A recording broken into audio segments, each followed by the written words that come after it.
The protagonist in their story is a woman named Kim Ah-yeong. She is a veterinarian and the director of an animal hospital. She sat at her desk playing games on her phone angrily.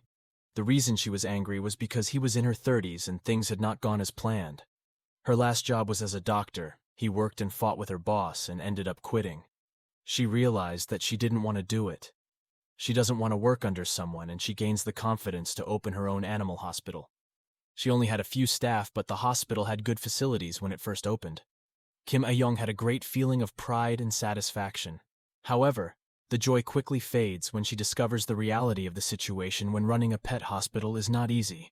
Yet she has put so much money into their business. Now it's too late to stop. She put down her cell phone and went to the empty waiting room to watch TV. A famous doctor who advertised her at Kim Ah-yeong's animal hospital, thinking that maybe she could do it. Suddenly the phone rang and she picked up hers. It was someone asking if they could handle a reptile. The receptionist Kim Ah-yeong informed them that they would arrive. Kim Ah-yeong rushed to the table screaming, "It was them!" She nervously washed the sweat off her face. It had been a long time since she had seen a reptile, but right now he would take any customer she could get. She couldn't make any money in particular. He can treat reptiles. Now all of those things are about money and business. Kim Ah-yeong patiently sat at her desk and waited for their new customer to arrive. Carefully practice. Would she say much to her? Disappointment. Nearly 3 hours passed and they still had not shown up. He began to regret many things. Today had been really hard, but he was still waiting for the customers she would see. So she can't go home first. The other employees finished their shifts while he remained waiting at her desk. She dreams of a comfortable home with her pet cat, Ed. The darkness of the night came, about hours later, and she decided enough. Enough was enough for her to leave the hospital, and she started to lock the door when a woman in yellow came in with red earrings. She asked if they could treat the reptiles. Today may be a tired day, but she will not refuse customers. She pushed her inside, allowing her to enter, and turned the light back on. However, she was confused. The woman did not have any pets with her. Then must mean their woman might want to buy some pet food supplies. Knowing she had plenty of stock available, she asked what the women needed. The woman sheepishly stated that she had a reptile that needed care, and that she was the person from the phone call earlier. Remembering the phone call, but she wants to know where their reptile is. The woman had brought nothing with her. The woman fidgeted with her hands, sweating from nervousness, and stuttered. Finally, she swallowed hard, trying to tell Kim Ah-yeong, who still looked confused in front of her. Then the woman said that she was the one who needed treatment. The woman admits that she is a reptile. Suddenly, Kim Ah-yeong was shocked because this was an animal hospital, and if the woman needs other treatment, she can go directly to another hospital. Then Kim Ah-yeong slammed the table with her hands and said she would report to the police if the woman continued to talk nonsense, because all she wants is to be able to go home from work. And because of that woman's madness, she had to deal with her. But the woman persisted. Her problems caused her a lot of trouble, and there was no one that she couldn't leave. Kim Ah-yeong desperately grabbed her cell phone and started putting it into her bag, getting ready to leave it. She felt humiliated by this whole incident. She suddenly looked up and saw something completely shocking, which caused her phone to fall to the ground. What she found was that right now, she was face to face with the head of a very large blue dragon with a red snout.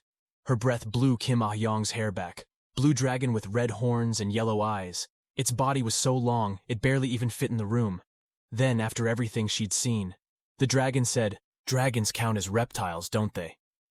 The next day, Kim Ah-yeong started working as if nothing had happened. She came to her hospital reeking of alcohol. Like she had too much to drink when she got back to her house, the employees stopped her as he entered. He pointed at a corner and asked what was going on with her shocked face. The door to the infirmary had been completely ripped and bent like it had been shaped by something very strong. As everyone stared at Kim Ah-yeong, who got a strange phone call from someone informing her that the 3 cans of a certain medicine she ordered were on their way and would be delivered the day after tomorrow. He hung up the phone, wondering, what's with their guy talking? It hit her lies. She started to remember every single thing that happened last night. She comes face to face with a shape-shifting woman capable of transforming into a mighty blue dragon. Upon seeing them, she rushed to the infirmary and locked the door, begging for mercy and asking the dragon not to eat her. He's not feeling well. The dragon gripped the door with its mighty claws and tore it from its hinges. It seemed that Kim Ah-yeong was displeased and frightened, and the dragon promised not to eat it, no matter what. The dragon changed back into a real woman. Previously, her name was Chung-ah. He is 156 years old. She was the seventh youngest daughter of the Dragon King of the Eastern Sea, and the species was a reptile. Kim Ah-yeong wasn't sure if a dragon would fall into the reptile category. Recalling last night's events, he didn't know what to say.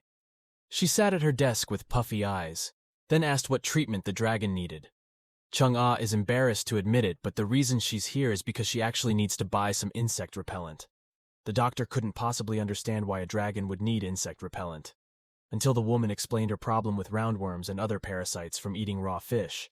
She knew she was supposed to be cooking fish, but fresh raw fish was too good to eat. If she is really worried about parasites, the doctor offers to do a parasite test. Chung-ah is interested until she finds out it involves checking her poop. Thinking of there made her recoil in disgust.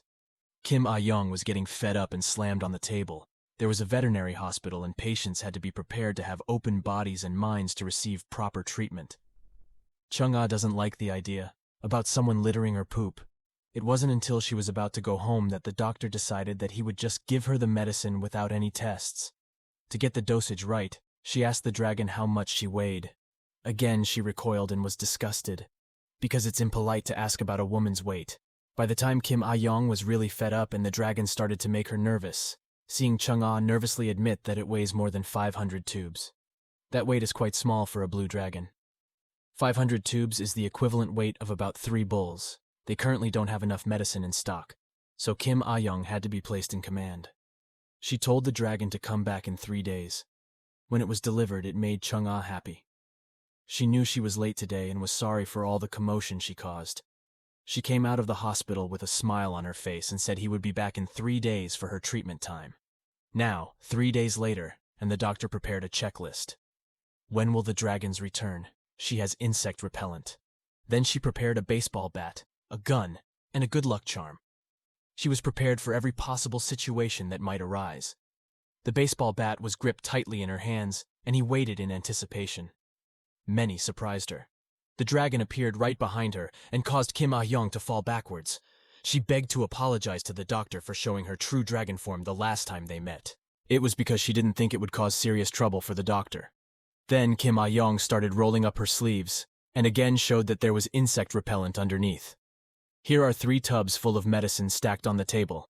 She only needs to take it once, and then if roundworms are still there 2 weeks, he must return. Chung-ah is grateful for the doctor's help, and actually has a few more requests. What she wants is to find out if our protagonist is willing to pay a home health visit, because basically Chung-ah doesn't really understand human medicine dosage, and there are families who need care. At first Kim Ah-yeong didn't want to do that, but when she heard that Chung-ah would pay double the price, she immediately agreed. The doctor said that it was her duty as a veterinarian to treat animals. Kim Ah-yeong with her hand on her chest, and she said she loved being the doctor for the dragon family. With all her heart and soul, he could barely contain her joy. Money is the best. That thing in the capitalist world is about money. It was a beautiful night after struggling for a long time. It seemed like everything was finally turning out well. No matter how little he does, the protagonist knows that her involvement with dragons will cause her a lot of trouble in the near future. It is a day of heavy rain, and one of the employees is looking out the window. What he hates is rainy days like this, because it makes her feel unwell, and sometimes she sees strange, ghostly things. Kim Ah-yeong was worried. She doesn't believe in ghosts, and thinks her employees are just talking nonsense. She put her head on the table, and the great dragon should have come back if there was a problem. But it's been a whole month, and she still hasn't come. Kim Ah-yeong started wondering if she would appear again. Suddenly a man was walking in the rain and holding something in his arm. He was panting and asking our protagonist for help. He says he is here because of Chung-ah. Upon hearing the dragon's name, Kim Ah-yeong jumped up and pushed the man into her office, locked the door behind them. She took out her trusty baseball bat and started asking what he wanted. She wanted to know if she was a blue dragon too, and the man didn't answer, and instead placed a basket on the table. Then asked the doctor to see the condition of his wife in the basket. There are chickens. The man says he really married a chicken. What lies is this again? The doctor was confused and wondered how the cock could be his wife. The man took offense at this statement, calling her rude. His wife is not a chicken, her name is Bong, and she is both a phoenix. However, his wife changed into this form to maintain her health. Bong assures the doctor he won't randomly transform into a phoenix unless she needs to. He just wanted his wife to come back. He put away the baseball bat and held the chicken, the man's wife. It wasn't her specialty, so he wasn't sure about what treatment he could ask. Why didn't Bong just go to another hospital? This animal hospital is the only one who knows who they really are. If this hospitals found out about such mythical beasts, they would be terrified. The man took out a red bag from his suit. He is willing to pay the doctor well. For her treatment, of course, this gave Kim Ah-yeong a lot of motivation. There was so much money in the shining bag that lit up her face. He put the chicken in the nursing room. For now, he thought he must be mad. He only knows the basics of birds, and she does this solely for money. Bong seems to be really desperate and begs her to save her wife, which a phoenix noble asks for such a favor. Seriously, Kim Ah-yeong knew if she messed up, it would be bad, so she considered telling the man that she couldn't do that. He takes out a rock from her pocket that Bong gave her. Apparently, if he rubbed it 3 times, the two of them could communicate. Before she rubbed it, she turned to her side and looked at her bag. Money shines on the floor. It must be at least many hundreds of coins. Since Kim Ah-yeong was already paid, she knew she couldn't give up now and just had to do her best. Chickens get a lot of tests. A series of tests are performed on it, such as x-rays and inspections. Couldn't find anything wrong with it. It just seemed like ordinary chicken. Even if she did a urine test and a blood test, she couldn't tell what phoenix blood was. It should be like so, she had nothing to compare it to. Even with her medical book, it was pointless telling her to dissect a chicken to examine. The lesion she threw across the room and into the reddish box. Knowing that she couldn't perform autopsies on living things, out of nowhere a child's voice started echoing from the box, getting louder and louder. When the doctor looked inside, she found a chick with yellow fetus and very small. With teary eyes, the chicks started crying because of their mother, and asked if they would go and die. It was clear she was in deep trouble. It was the same distress that could be seen on Kim Ah-yeong's face. As she tries to wrap her head around what happened, he immediately calls out to the Bong, who gets teary-eyed at the sight of his son who just wants to be near his mother. The hospital employees looked at him, finding it strange that a middle-aged man was crying over a chick. Once again, the doctor pushed the man into the examining room, and he slammed the door, closing and locking it. She takes out a needle, demanding that she let him perform an examination of the cock's upper body. This about him offends Bong, who is worried that she will do all kinds of experiments on her and then turn her over to the government. This guy has obviously watched too many sci-fi movies. And that's not going to happen at all. Kim Ah-yeong only needed to take a blood sample so he could compare it, and that's the only way. She will get a diagnosis on the case. Bong allows it to happen. As the chick sits on its shoulder, it doesn't take long for all the blood to collect. Now that the Bong is not needed, she is free to return home, but the chicks don't want to leave and want to stay with their mother. They both argue about this, with the man saying the chick couldn't stay because it would make the doctors uncomfortable. The doctor seemed to scratch his head and said he was fine. If he left a chick here that looked so young, it must have missed its mother's arm. Plus, he was getting paid so much for this. Just Bong go for a bit. At the animal hospital, a chick is seen waiting by its mother's side while the doctor analyzes her blood. What the doctor noticed there was a lot of a certain type of white bacteria. Blood cells that play a role in fighting parasites and infections.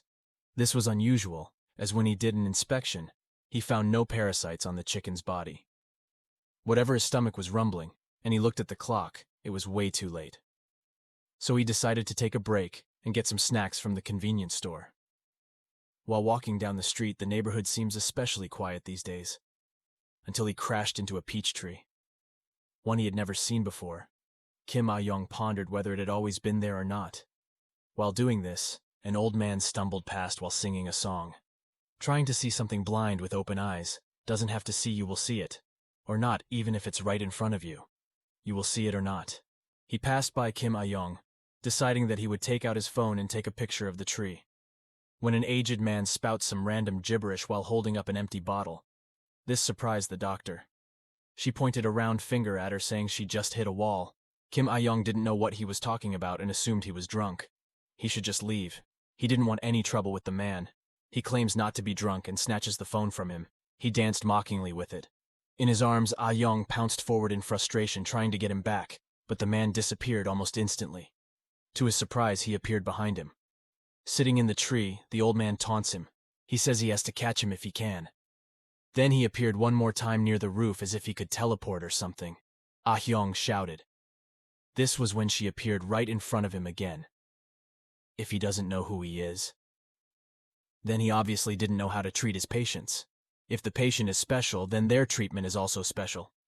The old man called the doctor a fool for not knowing such a thing.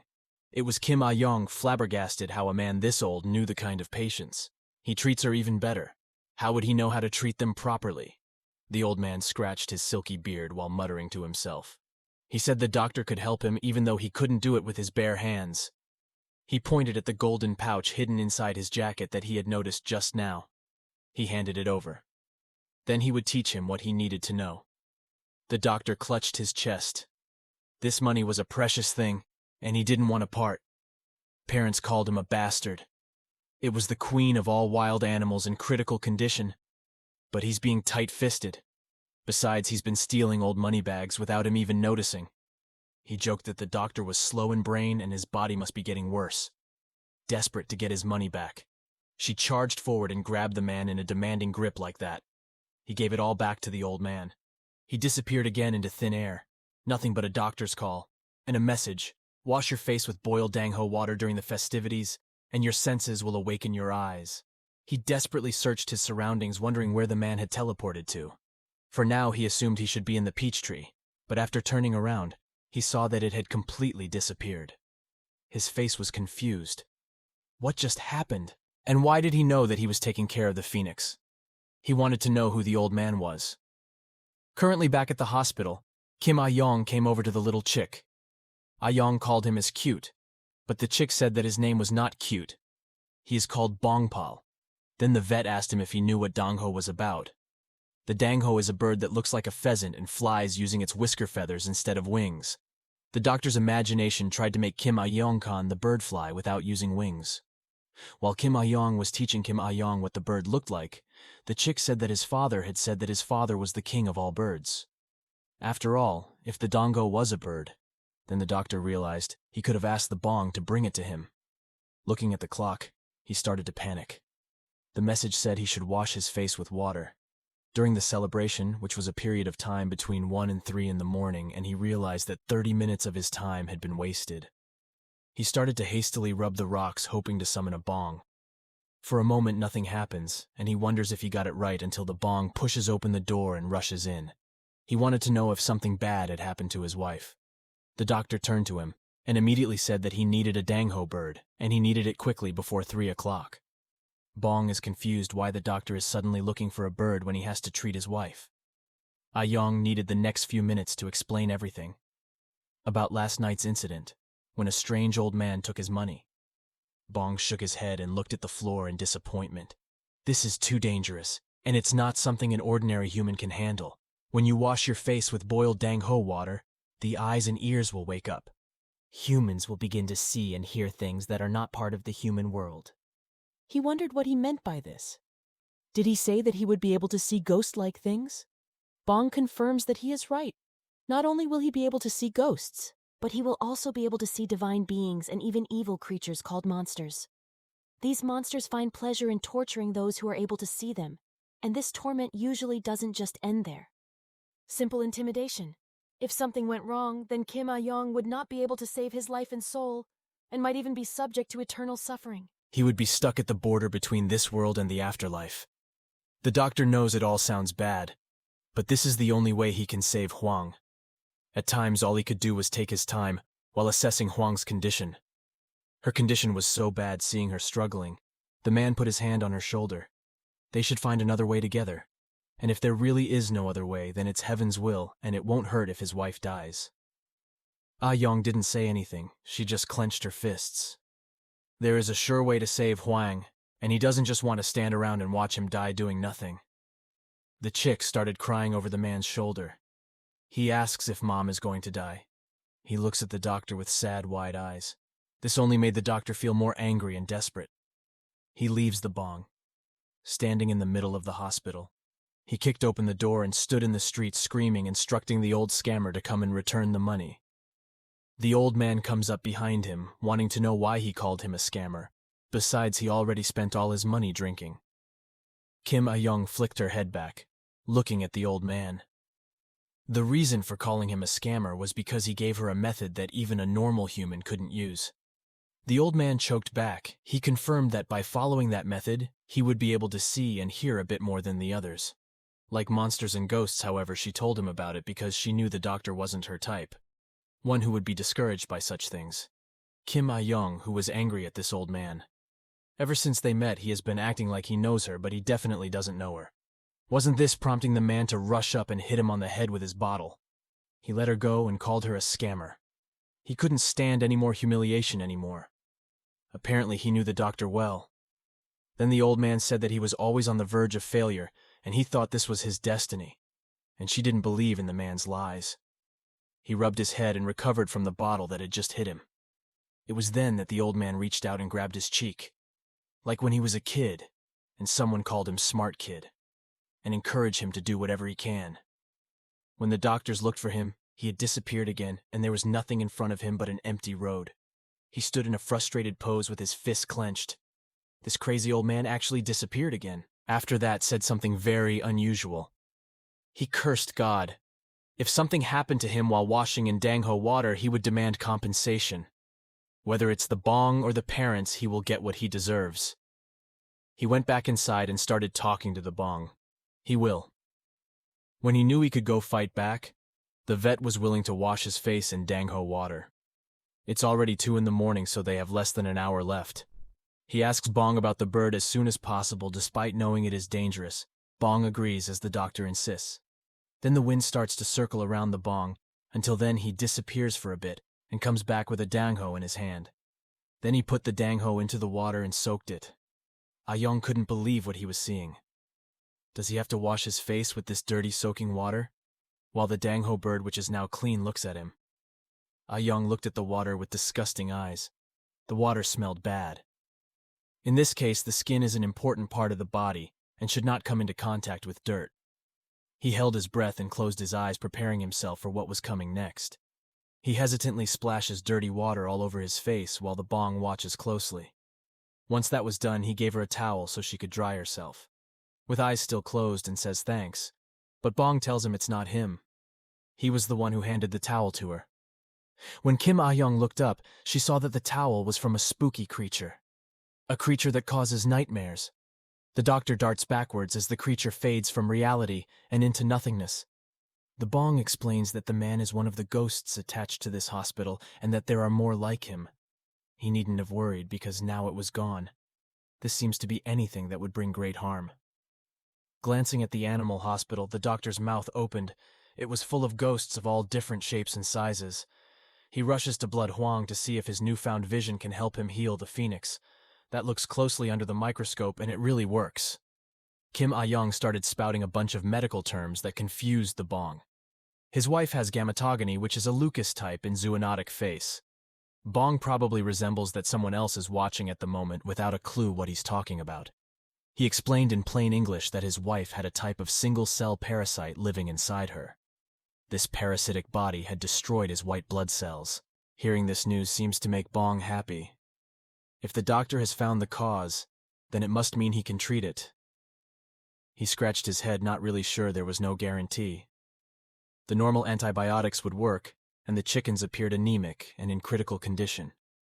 But with the confidence he has done many things as a doctor. And he is grateful. Whether his wife is able to fight off her illness or not is now completely up to heaven. He looked at her with a smile at the man's optimism. Over the next few days, he worked hard, trying to make the phoenix better. His employees were even starting to get worried, seeing that he had been working all day and all night without coming home. He will destroy his body. At this rate, he lies and assures them that he is fine and that they are free to go home on their own while he remains there. Although he looked exhausted, but the doctor was very happy. When looking at Huang, who seems to be mostly recovered and has a lot more energy than before. It wouldn't be long until he came back after ridiculous hours of work. The doctor was starting to fall asleep on his desk until he heard a loud bang. Sounds coming from the treatment room. He wiped the drool from his chin and jumped out of his chair, quickly rushing into the room to see what was going on. 2 shining phoenixes were in front of him with yellow bodies, orange beards, and red hair. With a glittering golden light, Hwang had returned to full health and Bong by his side. Their son was standing on their feet too. Kim Ah-yeong could barely believe it. The scenery was truly beautiful. The female phoenix thanks him for her dedication. They were truly grateful from the bottom of their hearts. Their families will repay this debt for generations. Then came the little chick that was rubbing its head on its parent's leg. Feel happy that the doctor has saved his mother. Kim Ah-yeong had a smile on her face seeing the family reunion. Though the smile faded a little when she looked to her right, her incubator had been shattered. Most of the glass had been shattered and everything was bent. He shouted at the phoenixes they actually blew up their incubators just because they recovered their powers. Expensive things. They are very sorry for this, and will compensate him fairly for both. The cost of the machine, and for the treatment of the Bong dispensing gold bars. The doctor's face lit up, and he was stunned. It was more than enough. He could even pay back some of his student loans, or buy a digital X-ray machine. The Phoenix family was happy to hear that. They lowered their heads and said goodbye, flapped their wings, and flew up into the sky. Kim Ah-yeong waved to them with a smile almost as bright as the sun. He hopes he has loyal customers and have a safe journey and return soon.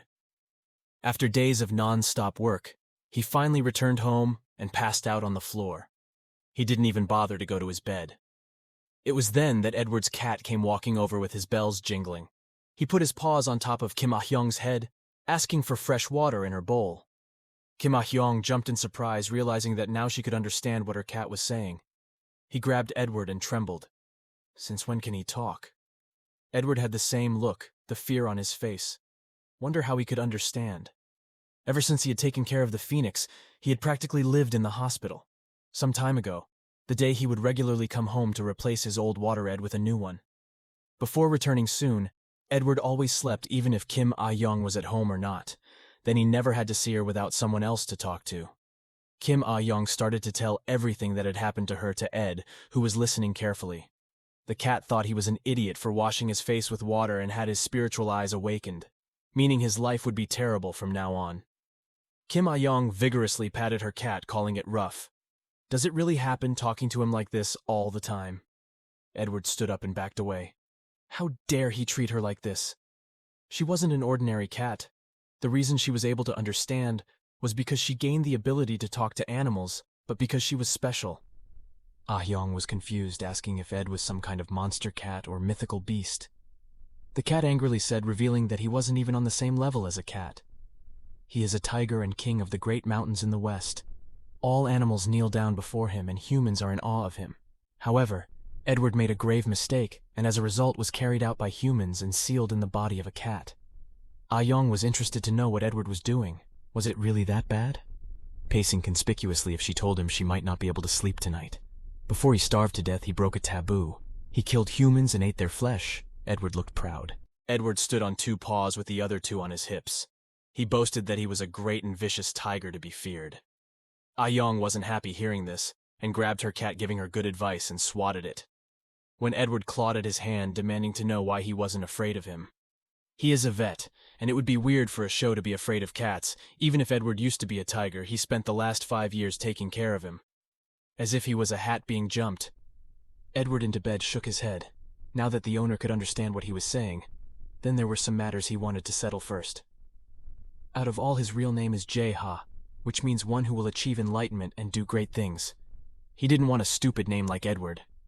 Kim Ah-yeong tried to persuade him that Edward was a nice name, but cats don't have it. She knew that she actually got that name from manga. Her name is Jae-ha, and she wants her to be called Jae-ha from now on. The next problem was his appearance. He stood up and showed his belly, revealing a patch of hairless skin that had been shaved. He was not happy about this kind of thing. This was unavoidable when she was a cat. Hence the vet she had to practice using an ultrasound device. Other than that, it was only fair to her. As a cat, she also contributes to the cost of food, and it offended Jae-ha with this statement, claiming that she had helped keep this house livable by ridding it of wandering spirits. Now that Kim Ah-yeong thought about the rent being unbelievably cheap, and the house being so much friendlier after she bought this house, Ed then spoke of the most important thing, was how the doctor could be so cruel to have him castrated. Ed almost cried saying it. Then he stood up awkwardly and tried to walk away, pretending that he was thirsty and needed water. But Jae-ha knew the truth, that he was only using her for training, and she was the first animal he ever had. While operating on it, he knew that Ah-yeong had made the wrong cut. He also apologized with a pat on the head. This was his first time operating alone. Ah-yeong immediately fell to his knees and apologized to Jae-ha. He didn't know he had heard all that. Jae-ha was worried for the owner. He was a mythical beast that had fallen by mistake, but it was even easier for humans to become corrupted. In this world, she warns him that now he is bathed in danho water. He had to be careful all the time. The doctor was surprised to hear his cat was worried about him, especially when she cut the cherries, even though she was annoyed about it. Jae-ha admitted that she was still the owner. This made Kim Ah-yeong filled with joy, and she hugged her cat tightly. A few days later, the doctor met Chung-ah the blue dragon again. He performed surgery on one of his fifth brothers named Chung-un, and he is the fifth son of the Dragon King of the Eastern Sea. The surgery appeared to be in his mouth, and his sister stood on the sidelines to give Kim Ah-yeong support. Kim Ah-yeong started pulling on one of the dragon's teeth, and started pulling with all her strength. The dragon was in great pain, and wanted this to end. Brother tells him to just shut up if he doesn't get into a fight. Nothing like this had ever happened. The doctor wipes his head. Here he is actually trying to pull out a dragon's tooth. That itself took a while, but he finally succeeded and collapsed to the ground from exhaustion. This is not something a human should do. Chung-ah helped her and thanked the doctor for the great job she did. Kim Ah-yeong took off her mask and told the patient that if he came back with a broken tooth again, he would treat her without any anesthetic as punishment. Chung-un, who is now in human form, turns around explaining that that's how dragons always get into fights and get hurt. He was a bit difficult to understand, and had a list of getting his teeth extracted. Doctors worry about prescribing antibiotics and painkillers. He felt like he didn't have the necessary dose, and a regular dose wouldn't even make an effect. Chung-un then tries to act tough, claiming that he doesn't need anything but a doctor, knowing he will regret saying that. He recommended that they meet again tomorrow, so he could check on her progress and recovery. He should also have the medicine. At that time, Kim Ah-yeong re-entered the animal hospital. After taking a shower, even though he could still smell dragon blood on him, he was greeted by his employees gossiping in the corner. One of them is getting married. Her partner proposed yesterday. Because of this, she needs to prepare for the wedding, so she quit, and this will be her last day. This news comes as a big shock to our protagonist. It was the last thing he expected to hear when he got home. He lay in his bed contemplating how he was going to find a replacement vet technician. Jae-ha drew closer and wondered what was wrong. He was also at an age where he should think about starting a family. He couldn't live forever just by himself. On the side, Kim Ah-yeong threw a pillow at Jae-ha and frustrated him. She sounds like her mother. He jokes if he really wants to start a family, then he should go and find her a handsome and rich man. As he said it, he had a great idea. Jae-ha will have to go and find him a replacement vet if his cat can find a mythical beast or monster that can do the job of a veterinary technician. Then he wouldn't have to fend for himself while taking care of the mythical beasts. Jae-ha started pacing around the room he owned. Someone in mind, but he wondered if they could adjust properly for the new environment. He asked the owner if the gender of the thing wasn't actually, it would be even better if it was a boy, because there will be many things that need strength. He was surprised he thought of someone. Jae-ha was getting ready to go outside. Kim Ah-yeong was worried that it was also dangerous for her to go out with a cat's body. However, she convinced him that he was the great king of the mountain, and he had snuck out many times. While clawing at the door, she demands that he stop grumbling and opens it, asking her to be wary of cars and mousetraps and not just eat random stuff from the street. The next day, Kim Ah-yeong arrived at the animal hospital. Her cat didn't come back last night and she didn't know where she ran. Hope he's safe outside. At the hospital, she saw a strange man in a greatcoat sitting blocking the exit. From the coat, Jae-ha jumped towards its owner. He was so worried and happy to see her okay. The cat had brought him as many technician candidates as he wanted. He turned to the man he was with and ordered the man to introduce himself to his new boss. The man looked awkward and disheveled. With messy and strange hair, the device around his neck is called Choi Ji-yoon. He didn't even look like a mythical beast. He looked in rags like a cat drifter, telling Kim Ah-yeong not to judge people based on appearances alone. He may not be a mythical beast, but he's no ordinary human either. Kim Ah-yeong decided to get on with things and introduced herself. He offers his hand for her to shake, but Ji-yoon just leaves it. He awkwardly put his hands down. Feeling a little awkward, she thought it would be better if she washed and changed her clothes before they had their job interview. She reveals that she has no money, and these are the only clothes she has. Kim Ah-yeong actually saw her cat. She brought a man from the street. She decided to trust her cat and handed the man her secret card so he could get dressed and get cleaned up. It wasn't long before the interview took place. The doctor reckoned he must have gotten the gist of everything from his cat. He needs a new vet technician who can help him with the mythical beasts. Ji-yoon got it. Her face is much cleaner now, and she even got a new haircut. She looked so good that Kim Ah-yeong started blushing, thinking it must be worth spending all that money on her. Since he didn't have a resume, he started asking personal questions so he could learn more. His name is Ji-yoon, and he is 21 years old. Her birthday is August 6th, and she has never worked as a vet before. He also doesn't have an address because he doesn't have a home. Kim Ah-yeong was taken aback by this surprise, who didn't really expect him to be homeless. She would feel terrible making him sleep in the clinic, and there was no way she could let a grown man into her house. He stared at her in deep thought, wondering what he should do about the housing situation. All he quickly remembered was the gold bar that the Phoenix had given him. If he found a place to live, he was willing to pay for a deposit. It was a good investment if he could help treat the mythical beasts. Ji-yoon had a smile on her face. She'd love to work here, if they were willing to hire someone like her. He wasted no time. The doctor issues a work contract and appoints in places for him to sign. Jae-ha is concerned about this. He shouldn't just sign it. Meanwhile, the cat just wonders how hard his owner plans to work his friend. They both ignored his worries. They immediately head to the housing agency to find a place for Ji-yoon to move into today. They managed to find somewhere. Kim Ah-yeong checked closely but quickly to make sure it was a good place, and she bought it. They sat down after a long day of drinking, place not bad for the last minute. She asks if he usually likes this or just because they just met. The guy still doesn't speak, and just nods his head while sipping his drink, and suddenly he spit out his drink. When the doctor asked how she and her cat knew each other, Jae-ha looked serious and answered questions. For him to vaguely say that the two of them ended up randomly knowing each other, Ah-yeong thought this was a stupid answer. Ji-yoon wipes the drink from his mouth and prepares to answer the question honestly, realizing that he won't be able to keep the secret from his new boss. He trembled and stuttered until he finally spat out the truth. He's no ordinary human. He is a werewolf. Hearing this, Kim Ah-yeong screamed in shock, unable to believe her own ears. Ji-yoon apologized if it scared her, but it was the first time she had ever told anyone that she was a werewolf, which is exactly how it sounds. Even though he is currently in his human form during the full moon, he transforms into a large wolf. Fortunately, tonight the moon is not full. He's safe to be around. Usually in human form, he is completely harmless. For the doctor, his cat, he wanted a mythical beast or a monster, but he bought her a werewolf. Everything that Jae-ha hid behind the chair legs. He was just trying to help his friends and owners with their problems. Kim Ah-yeong held her head in apology for being so scared. He just felt as though he was tricked. It was probably fine during the summer, when it's daytime again, but ever in winter the sun sets quite early. He wanted to know what he would do then, if it was okay his boss could take half a day, so he won't work when the moon is full. He was still worried, even though he always heard that werewolves attacked people.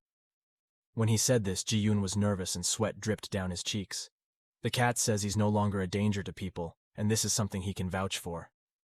The werewolf hangs his head, embarrassed at how much trouble he's caused. With just the feeling the doctor gave him 1 month, if he could get through 1 month without incident, then they could continue working together.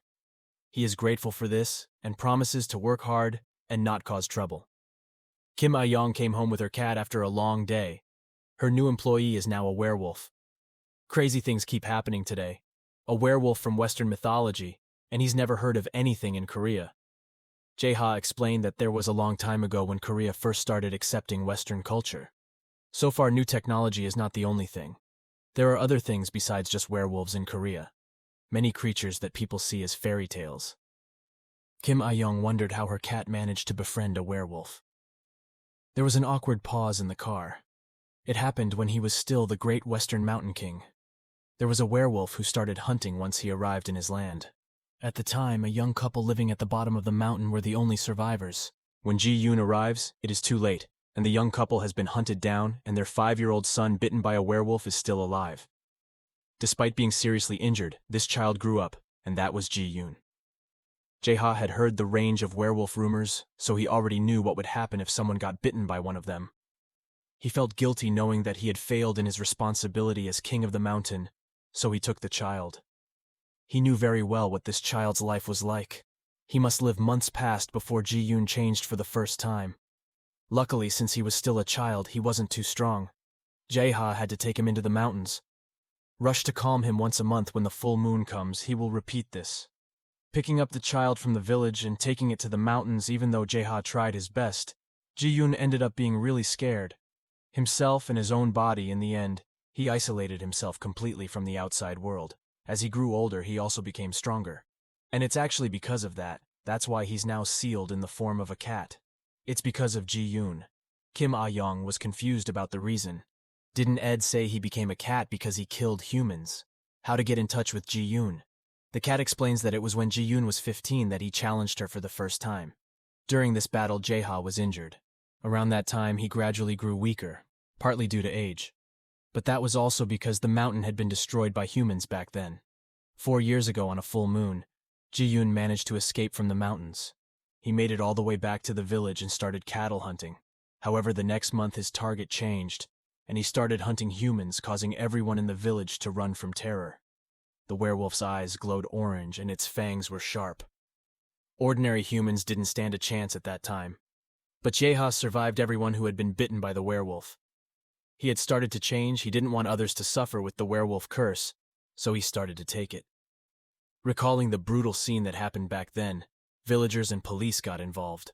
They were cornered. Jae-ha forced him to the edge of a cliff with no other choice. It's here where he breaks the taboo. He charged forward and attacked any humans who tried to harm him. Ah-yeong comforts the cat by giving him a head pat as he tells this heartbreaking story. The person who stopped the rampage and turned him into a cat is an exorcist. He was so strong that Jae-ha couldn't even believe he was human. An exorcist tells Jae-ha and Ji-yoon to go find a priest in a nearby small village who can deal with werewolves. At first, they were both disliked by the priest and chased away many times, even getting water poured over their heads. Since Jae-ha was now a cat, they were both desperate for help, so they kept coming back and clinging to the priest. In the end, they won, and he decided to help.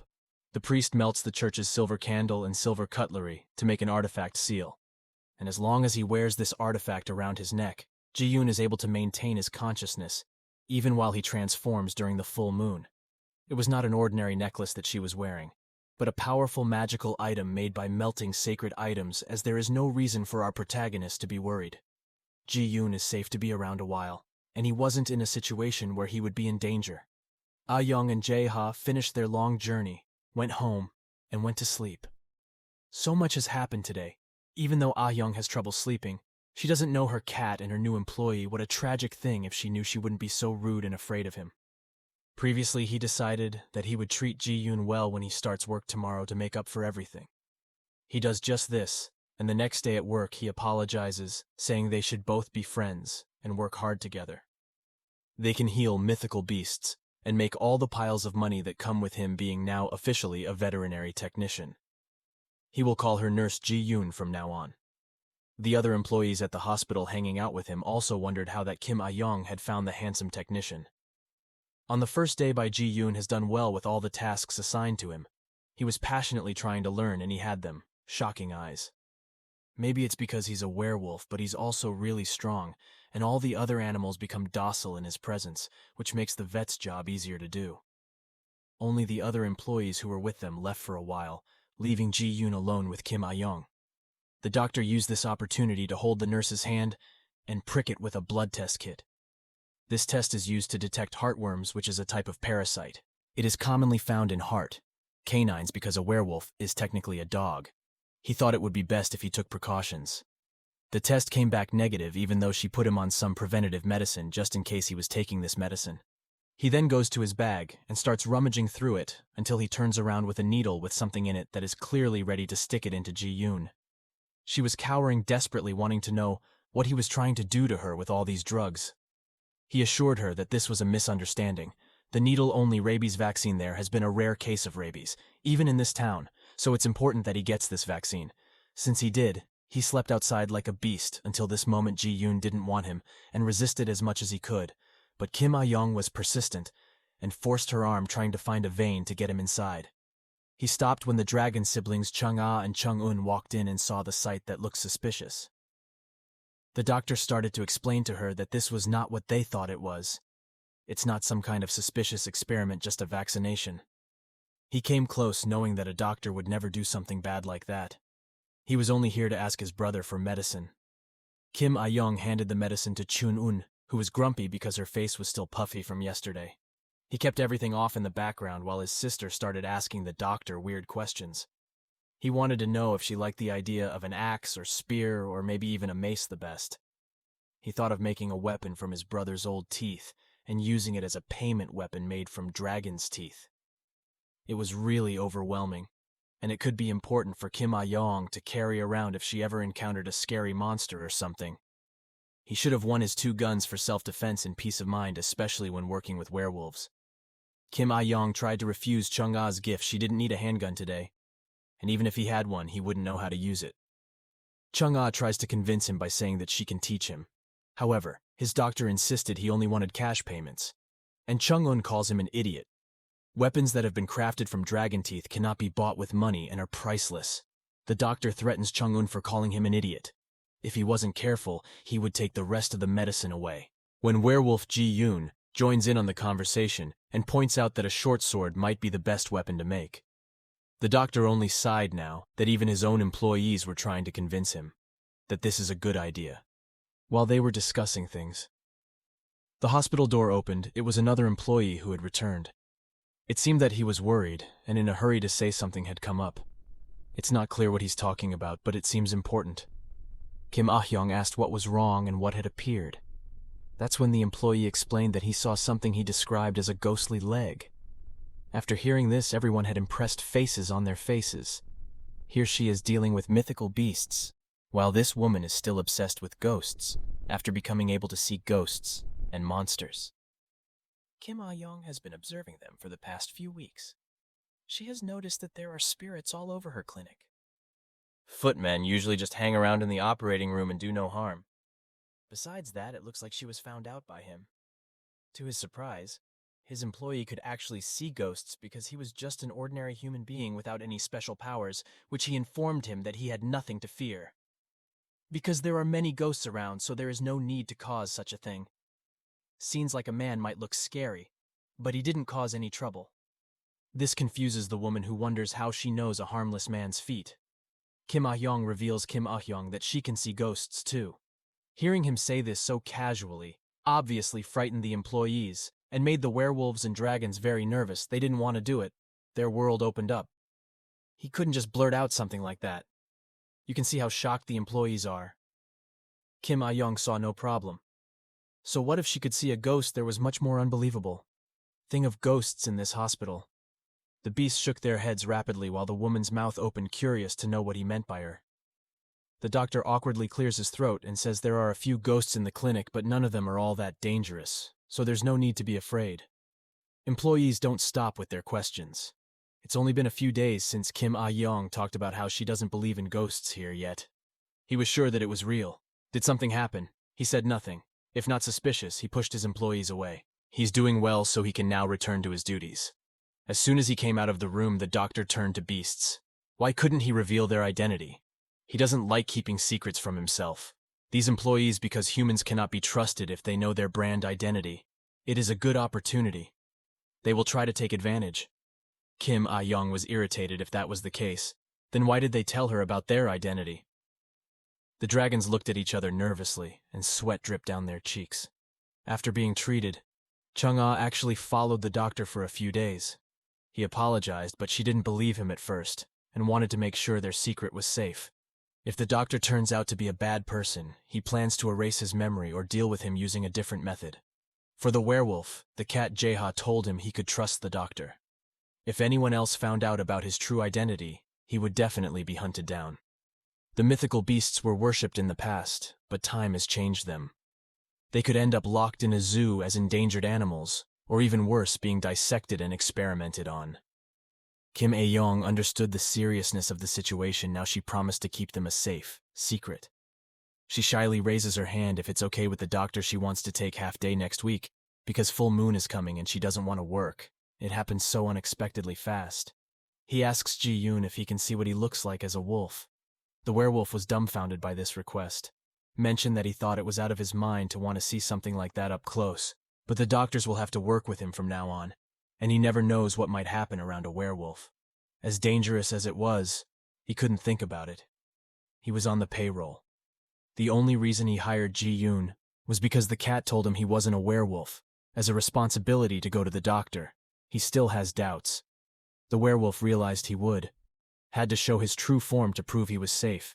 If this is going to happen, then Chung-ah wants to be there too. He was quite familiar with the evil nature of werewolves, so if something were to happen, then he would be able to protect the doctor. The two of them could come and watch him transform on a full moon night. It didn't take long for a week to pass, and everyone headed over to the werewolf and rang the bell in his apartment. Just 5 minutes from the clinic, the dragon Chung-eun also arrives. He is told there will be something fun to watch. Her sister reveals that even though she is rude, she is actually here because she is also worried about the doctor. He was a little awkward when everyone left, inside and just sitting waiting for something to happen. Kim Ah-yeong was shocked to see him change at the house. He expected her to be deep in the forest or some other secluded place. That's what Ji-yoon used to do when he was homeless, but now that he has a place to live, he can do it here. After this short conversation, everyone sat back down in silence. This lasted 30 minutes, and everyone got a bit bored and sleepy. An hour later, Ji-yoon finally got up from the floor and everyone thought that was going to happen, but he just asked if it was okay for her to change in the bathroom. He was embarrassed and asked that no one should enter. As it did, he rushed inside and closed the door behind him. Jae-ha explained that changing is a painfully difficult process. There wouldn't even be a good word to describe it. It was more like torturous. It felt as if the organs were being twisted.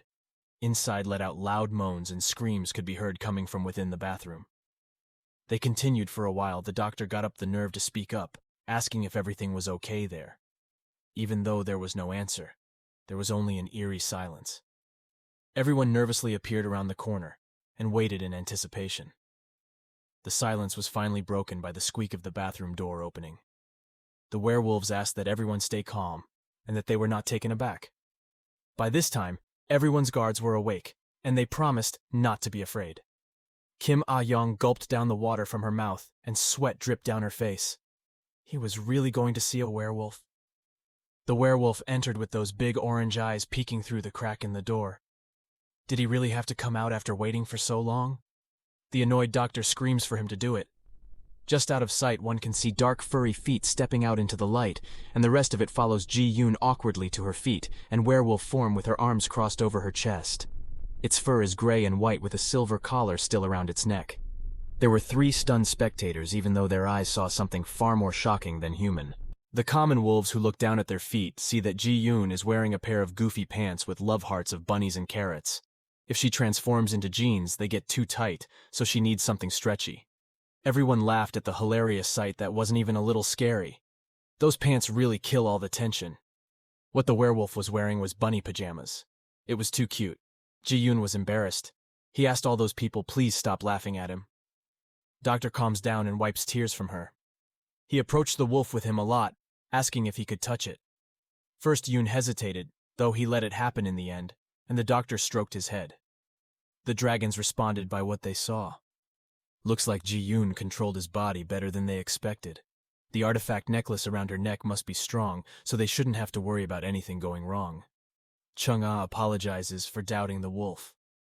Kim Ah-yeong accepted his apology, and the two shook hands. It was even a healthy moment, even though the wolf's hands were too big. At this point, they were interrupted when the apartment doorbell rang and everyone turned to look. The door kept ringing and they panicked. Ji-yoon is not expecting visitors tonight. The dragon hid the wolf, who pushed him into the cupboard and tried his best to force the door shut. While they were doing this, the doctor went to open the door. An old woman with glasses and a red sweater. He is the owner. Here, and asked if they had a dog in the apartment. He must have heard a dog growling and demanded to see which young man lived here. He lied to say that he had only been out for a few minutes, but the landlord turned inside to have a look. She's Jae-ha's cat, and she doesn't like her explicit no pets rule. Kim Ah-yeong tried to defuse the situation. It was actually her cat, and they visited her. The owners don't have to worry, they will leave soon. However, the lady kept shouting even visits are not allowed to bring animals. And he should tell the tenant when he comes back that there must be no pets under any circumstances. It's a new day. People wake up early to go to work and start their work today. Inside the animal hospital, Ji-yoon is flipping through a textbook, trying her best to memorize all of its pages and information. He was clearly having a hard time, even though Kim Ah-yeong was observing him closely with a smile on his face. She's the one who gave him the textbook. For a while, he thought it would be better if Ji-yoon took this opportunity to continue his education. As his employee, Ji-yoon is willing to do whatever he asks, and he will become more educated. If that's what he needs, but it's not. The doctor explains that Ji-yoon is still young. He doesn't want his lack of education to become a hindrance in the future if there's anything he wants to do. There was nothing else for him to do, even though he wanted to stay working at the clinic and not want to go anywhere else. Ah-yeong understands he doesn't want her to go anywhere else either. But we never know what might happen, and it's always good to be prepared looking to the future. The young man, he wonders why he wants him to work here. In the animal hospital, it's so bad anyway. Ji-yoon is a little reluctant to reveal the truth, but does it anyway. Even though it was unintentional, he once injured a human in his werewolf form. He knew because Jae-ha told him. When did he change back even just a little? He wished he could repent for his sins by doing a job where he helped to save lives. He wants to become a doctor like our protagonist. She asked that he let her continue working here, even though it was flattered to hear this. Kim Ah-yeong was in disbelief. He really knows what that means. Being a veterinarian is not always such a noble profession. This is a field where sometimes he needs to pick up live animals. Depends on financial factors. He couldn't bring himself to tell her this. Instead, she tells him that everyone has it, the right place for them, and everyone has clothes that suit them specifically. There's no reason for her to try and be like him. There are many other different jobs where he can save lives, like doctor or human rights activist. If werewolves want to save more lives, it's important that he broaden his horizons as much as possible. While he can do, Yoon touched by this speech. He looks at Doctor with admiration and appreciation that he cared so much about his future. Kim Ah-yeong admitted that her speech was a bit too grandiose. His task today was to go and pick up some more educational books to study. When he was, Kim Ah-yeong went to pay a visit to the dragon Chung-un to check how his teeth were. It healed faster than he expected. Because of this, he removed a lot of stitches, so he should be fine now, to leave while he's in Chun-un's mouth. His sister almost peeked over the doctor's shoulder as if she wanted to say something. Noticing this, he put his hands behind his back and a childish voice leaked out. He took out his gift to the doctors for everything he had done for them. Scalpel made of dragon's teeth. They were made from the leftover materials he had after making a short sword. They were different from typical scalpels. As long as he properly sterilized them, they could be used without limit. Doctors aim to be grateful, but that's not the main attraction. Chung-ah takes out something wrapped in a blue blanket from her side and hands it over. Inside was a sword made of blue dragon teeth and glistening with light. But doctors don't know what to do with it. He swung it awkwardly in the air without a clue what he was doing. After thinking twice, he thought it would suit Ji-yoon. It is better that he has no use for such an extraordinary thing. Ji-yoon looked up from her textbook, stating that she was too. Chung-ah was a little gloomy after hearing this. He makes useless gifts that no one wants, makes doctors and nurses feel bad disrespecting his gifts.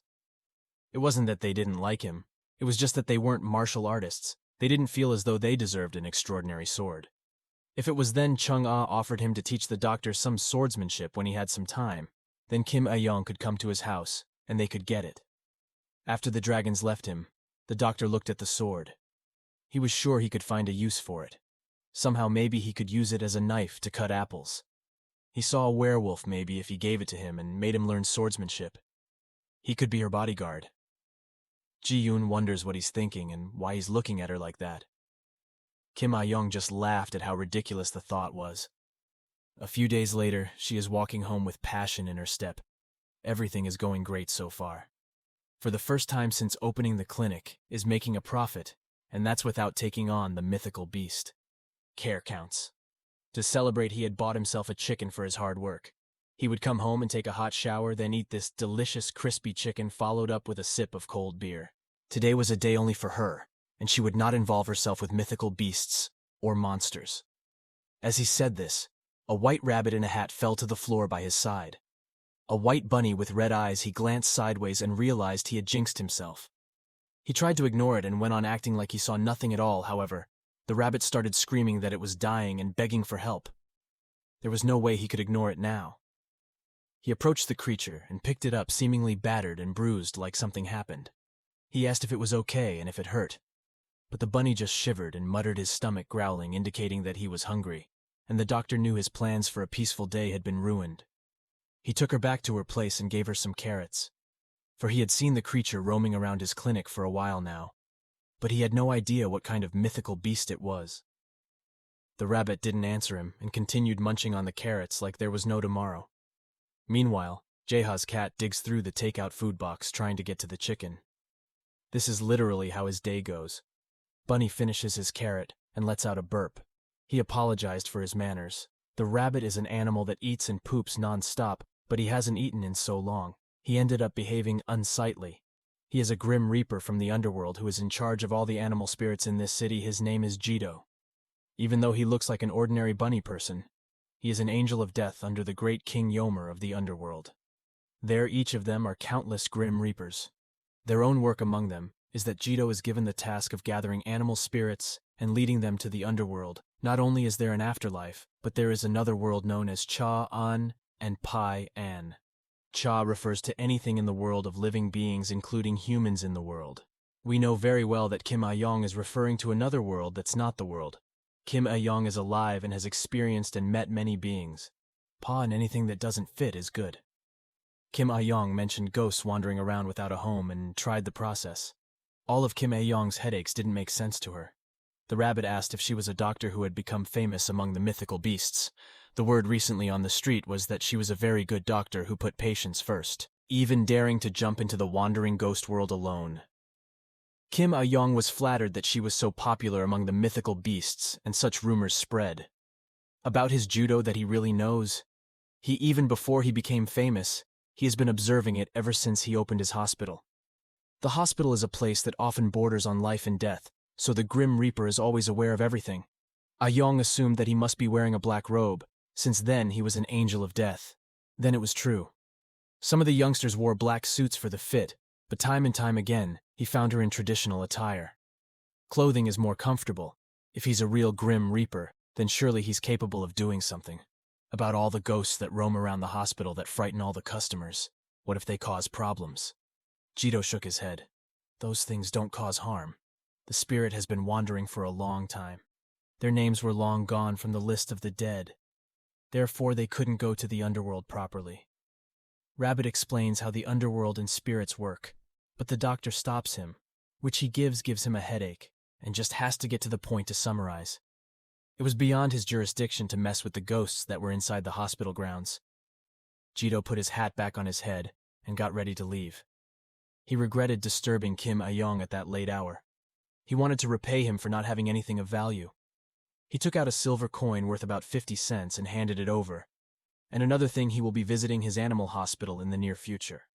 Kim Ah-yeong took this the wrong way, thinking that meant he would come, and Jito reassured her that it wasn't a problem. Her job is simply to lead spirits to the underworld. She has no involvement whatsoever in who lives and who dies. Kim Ah-yeong shook the rabbit like a maraca, demanding he tell her which of her patients would die. The rabbit slips from his tight grip and shoots towards the window. The only thing he can tell her is that it's an animal that frequents the hospital. Other than that, it's an absolute secret, dead or alive. No one should ever interfere with anyone else's life cycle. As a doctor, he should know that better than anyone. He jumped out the window while giving chase. However, he quickly disappeared. He left behind Kim Ah-yeong, who was thinking bad news and negative energy. Once she was kind enough to help him out. Meanwhile, Jaeha is ready to dig his owner's cock. To not do anything unnecessary, the Grim Reaper is a cunning creature by nature. Nothing good could come from continuing their bad side. Kim Ah-yeong grabbed the chicken before he could take a bite. He bought it for himself, so he could enjoy the night. If he got Jaeha's chicken, it would just bite his leg. Otherwise, there's nothing wrong with a tiger eating chicken. Kim Ah-yeong shouted that she too was already fat and shouldn't gain any more weight. The two got into a fight. Ah-yeong was desperately trying to defend her cock while Jaeha pounced on her, They hurled insults at each other in the end. Neither of them got any cock and fell to the floor. His leisurely night was interrupted by the arrival of the rabbit. He was fine before, and now he's not. How could he say something unpleasant like that? Kim Ah-yeong wanted to find out who would be the one to bite the dust at the hospital. He arrives at work the next day sharp-eyed, and his first customer is a woman and her dog. This puppy's name is Popo. Poor Popo. He's passed out from diabetes and has been coming to the clinic since round 5.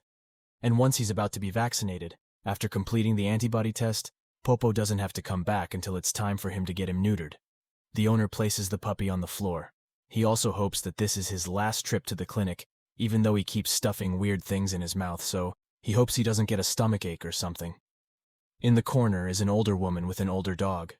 He couldn't help but admire her. The younger puppy's running around. The dog can't run around. His name is Tonky Yorkshire Terrier, age 15, who has a heart problem. He was hospitalized because of fluid buildup in his lungs caused by heart disease. Since then, he often visited the clinic. As for Tonky, he also has bad knees. Kim Ah-yeong asked the woman if she had ever given her dog a joint supplement. Of course, she had been feeding him for extra nutrition, and he refused to eat his food without it. Kim Ah-yeong thought that the dog ate even better than him. Her mother refused to send her any more side dishes. Then their conversation changed. The old woman praised Ji-yoon, who was very kind. Then Ah-yeong blurted out that he was really good at hiring people. Then the old woman said, if she had a daughter of the same age as her, he would make the perfect bridegroom. Meanwhile, Ah-yeong's mind was elsewhere. She was thinking about the good condition of Popo and Tonky. Possible accidents can happen to Mochi or Sarangi. Mochi is a 2-year-old hamster. Regular half-year came to shave his front teeth. Sarangi is a cockatiel currently getting respiratory treatment first. All hamsters just have a short lifespan, and for a bird's respiratory disease, it can be very fatal. Maybe that's what the rabbit was talking about. One of the two, now that the doctor thought about it, both of these patients were late visiting, he decided that he would call and check on them. But Jito the rabbit appeared behind. He made her jump in surprise. What he did was Kim Ah-yeong yelled at him for scaring him like that, and also demanded that he put down his pipe because smoking was not allowed in the hospital. He wondered why he was here. It is possible that one of his patients will die. Jito assures him that's not the case. There is no particular reason for his arrival. He just gathers some spirit beasts nearby and gets hungry. While passing by, realizing he is here to eat, the doctor starts taking a bag of something from his clothes. Meanwhile, the rabbit holds out a brass coin for payment. It turns out that the contents of the bag is salt. He throws it at Jito and says there's nothing more fun than a grim reaper in a hospital. Jito jumped back, scared of this salt that had taken him by surprise. Whoever heard of the grim reaper being weak to salt but didn't expect it to actually come true? Jito sticking his tongue out and winking didn't really scare him, and he was just being playfully irritated with this doctor. The doctor started yelling at the stupid bunny, only stopping when the next patient came. Suddenly came a young man, a boy, and a mochi hamster. All he wants is to bring the hamster faster, but he can't do it for his busy school schedule because his teeth haven't been trimmed. He hasn't been able to eat properly the last 2 days. While the doctor examined the mochi, the grim reaper grinned at the hamster. Ah-yeong told him to leave. Luckily, the hamster wasn't sick. He was just a bit dehydrated, but other than that, he seemed fine. He was happy to hear that and came out of the clinic. He thanks the doctor for everything he did. He waved at him, and the rabbit mirrored his movement in a joking manner. As soon as the door closed, Kim Ah-yeong pounced on Jito. The annoying bunny kept playing around, and he was fed up. He finally grabbed him, but the rage stopped in its tracks when a loud slamming and banging sound came from outside. They wonder what's wrong, and when the werewolf enters, he says there has been an accident in front of the clinic. Car tire marks were visible on the road where the car skidded. Blood was splattered around the eerie silence following the car crash, and a woman's screams were heard. That's the dog's Popo. A crowd seemed to have gathered to see what was happening. Ji-yoon came out chasing the doctor, who ran out first. There a woman knelt in the middle of the street with tears streaming down her face. A car suddenly appeared around a corner, hitting him and his dog Popo while they were trying to use the crosswalk. The woman only had a few scratches, but Popo appeared to be seriously injured. Luckily, he was still awake and conscious, and there didn't seem to be any external signs. Dr. Kim Ah-yeong took off his jacket and wrapped it around the puppy, offering words of encouragement. and telling him to hold on a little longer. He needs to take Popo to the hospital now to find out if this accident has caused any serious damage. And the results came in that the first and second lower spinal vertebrae had been severed, and the left hip joint was dislocated. The Grim Reaper rabbit Jito was still in the hospital commenting on that. Kim Ah-yeong once told him to be quiet while he concentrated. He panicked a bit even though deep down he knew this wasn't his first case. He just needed to calm down and do his job. Popo the owner is still in the waiting room, sitting in a dark corner hiding his face. Light entered the room when Kim Ah-yeong slid open the door to speak to him. He invited the woman into the office. The puppy's life is in no danger, but if he doesn't get surgery, he may become paralyzed. The woman assumes that this means the operation will let her walk again. Doesn't seem so sure he doesn't know. This hospital does not specialize in surgery. This type of surgery would be difficult. Even in a big hospital with surgery and physical therapy, there's a chance that Popo won't make a full recovery. There was a high chance she could end up wheelchair-bound for life. In a case like this, the medical bills and the amount of intense care needed was extreme. Popo's owner was crying. He was whimpering, knowing that something was wrong. Everything just hurts. The owner apologized for that. He was at a loss for words, but if he wanted to attempt surgery, it would be impossible for it to be done here. He will need to go to a university animal hospital or animal medical center, as the cost of surgery and physical therapy accounts for it can reach several thousands of dollars. And the worst possibility can break 5 digits. All the owner asked for was help. This is too difficult a choice. Kim Ah-yeong couldn't help it. The decision must be taken entirely by the guardian. Kim Ah-yeong knew it didn't matter what choice was made. The owner ended up regretting it later, and he didn't want to take responsibility for it. His owner watched him intently as the puppy Popo poked his head out of the blanket and started licking his fingers, encouraging him to pet her soft and adorable head. He just needed a little time to think. Doctor understands and leaves the room. Closed the door behind. He was then the werewolf told him that Popo just got his 5th vaccination. The werewolf hesitantly asked if the puppy would go. Well, Kim Ah-yeong had done everything she could do.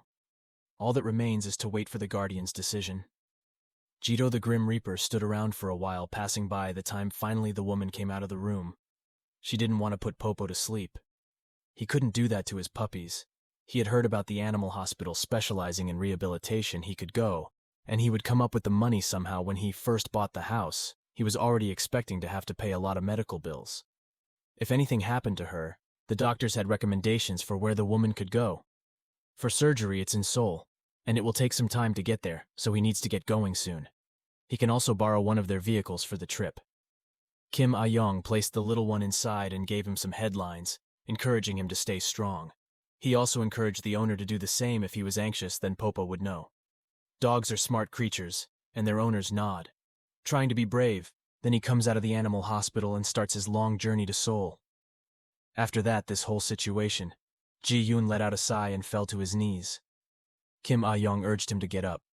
There was still a lot of pet food that needed to be arranged, but the werewolves weren't feeling too well. Kim Ah-yeong felt nothing after what just happened. Kim Ah-yeong placed her hand on his shoulder.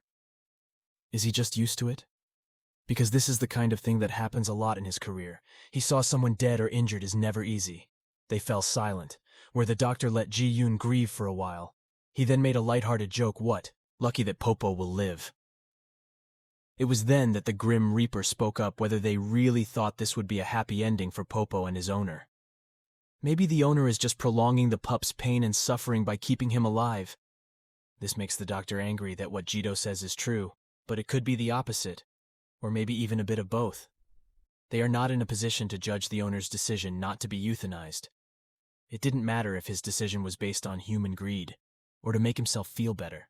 The owner chooses what he thinks is best for Popo's happiness. The rest is up to the universe to decide. The phone at the reception rings like a siren, so Ji-yoon answers it. What he did know turned out to be even more bad news. The Yorkshire Terrier tank passed out after having a seizure. The owner immediately took him in to get him checked and asked if the dog would be okay. Tonki's blood test results seem fine, but has him having seizures without any obvious signs, meaning there must be something wrong with the nervous system given the dog's age. It may even become a tumor, which means surgery may be needed. The owner is concerned even though Tonki is 15 years old and has a heart problem. What if he can't afford surgery? Are there any other options? The doctor explained that he could take medication, but this would not cure the dog and would only stop the seizures. The owner saw Tonki and wondered what he should do. Ji-yoon watches him nervously from behind. No easy decision. This kind of situation, even if they do surgery and find the cause of the convulsions, it will still be difficult to treat in old age. Tonki seemed like there was nothing he could do. Worried that Tonki is too old to go through the stress of surgery, plus the bills are too much for him to pay. The understanding doctor offered to prepare a prescription to help treat the dog's seizures with medication. He went to the back and started digging through the shelves and the werewolves moving around the bottles. He approached and asked the doctor if he was sure he didn't need to run any more tests. He must be lying. If seizures can usually be stopped with medication, they just had to hope that it would work for Tonki. He's having a hard time. Dealing with all the traumatic things that have happened today, she can't quite tell what's true. No matter how much he thought about it, there was no way to communicate with the animals to see what they wanted. If he knew what the animals wanted, he wouldn't be a vet. He would be an animal communicator. Instead, owners do the best they can for their pets in their own way. Just keeping pets alive isn't always the right answer. Quality of life is also important. He knew it was a difficult thing to handle. He assures Ji-yoon that it's normal for him to feel so desperate. Tonki walked behind them. Kim Ah-yeong turned around to look at him and jokingly bit him. She asked what she thought of the situation. Tonki didn't know how to answer and just stared back with a goofy face, tongue hanging out and head tilted sideways, lying down. Then he turned to see Jito, who was still in the hospital. Of course, he should be able to communicate with the dog and ask for its opinion. However, the Grim Reaper shook his head. It's against the rules. 1 month has passed since this busy day at the animal hospital. During this time, Popo has had surgery after being hit by a car, and it turned out to be successful. However, there doesn't seem to be much progress with his rehabilitation, and he has difficulty moving. For Tonki is on medication. The seizures still occurred once or twice per week, although recently his condition has become much more stable. Today at the animal hospital, there was some bitter news that the Mochi hamster has died and his owner has returned. Hamster had died when students woke up. He just found his pet. It seems it's too late. If it's okay with the doctor, he wants to cremate that hamster. He skimmed so much. Kim Ah-yeongi. Kim Ah-yeong didn't want to make the students uncomfortable and agreed to do the cremation. Mochi lived longer than expected. The kid asks if the doctor thinks Mochi is happy with it as long as he lives. Kim Ah-yeong glanced inside the crate to see a Mochi ghost biting some of her sunflower seeds. Cheeks still chubby and a ghostly full belly, looking up with a happy smile, letting out a happy squeak. Kim Ah-yeong replied, "It must be Mochi fine now. He could eat all the sunflower seeds he wanted." The student cried badly enough and handed over his pet's body to the doctor. Please, can he take good care of her till the end? Suddenly, the Grim Reaper rabbit lifts his pipe in the air and smashes it into the ground, creating an explosion, and summons a wooden door with a red and blue symbol on it. It looks like a Pepsi logo only. Kim Ah-yeong could see this explosion, and she looked up at the flashing light to see what was happening at the door with the Pepsi logo on it. It seems to be the gateway to the afterlife. Jito is standing by the entrance waiting to take the ghost away. Hamster Mochi threw the crate and jumped on the floor towards the door directly to the Grim Reaper. The doctor turned to the student, if there were any last words he wanted to say to his hamster. The boy sobbed and choked on his words. He hoped that the two would meet again one day. Mochi turned to take another look at its owner. His smile brightened, and his squeaked expectantly. Then he barged through the door, and he is ready to start his next journey. Moments later, the doctor sits down next to Jito as he bites into a carrot. They sit in silence until the doctor asks a curious question, what door he called earlier. Jito explains that it is a door leading to the underworld that leads to a place called Samda Chun, a mythological river that the dead must cross before they arrive in the underworld. If the dead manage to cross the river, they can meet the king of the afterlife. He wanted to know if he had to cross this river too, or only for the animals. Jito nods and eats a carrot in an open doorway for everyone. Even when they die, he's an animal that will die in an animal hospital. It's the Mochi hamster he's been taking care of. Kim Ah-yeong took that to mean the Grim Reaper would be gone. Now there was no need for him to be here anymore. Jito earnestly chewed again, remaining incredibly silent. He didn't know when it was time for him to leave. The doctor looked confused by the answer the rabbit gave. Then Jito's faintness just faded away, his body slowly disappearing in a flash of light, leaving Kim Ah-yeong sitting alone, wondering what he might mean, as he should really get hold of an enchantment or something to stop the Grim Reaper. The idiot came back again. Suddenly, the door swung open. Kim Ah-yeong came to see who had entered her hospital. It was the owner of the Tonki carrying the Yorkshire Terrier inside him on the arm. He had another seizure, and this time it was longer. Doctors rush, it really happened again. Maybe they should try to increase the dose of medicine for him. The owner stopped him unnecessarily. He didn't come for medicine more. The reason he was here was because he wanted to put Tonki to sleep. The medication had no effect, and the dog had started screaming in pain. He didn't want her to suffer anymore. Everyone stood around crying, while Kim Ah-yeong tried to convince them not to do it. They had controlled the situation well until now, so they had to try increasing the dosage first, but the family had decided after giving the situation a lot of thought. Euthanasia is what is best. He picked it up. Look at Tonki in his owner's arms. The dog was drooling and looked in bad shape in his old age. Apparently it was really the end of life for him. He closed his eyes and clenched his fists. Okay, he will do what they want. Private back room to start with the procedure. Kim Ah-yeong put Tonki on the table and gave him an anesthetic. Put up a good fight and can rest now.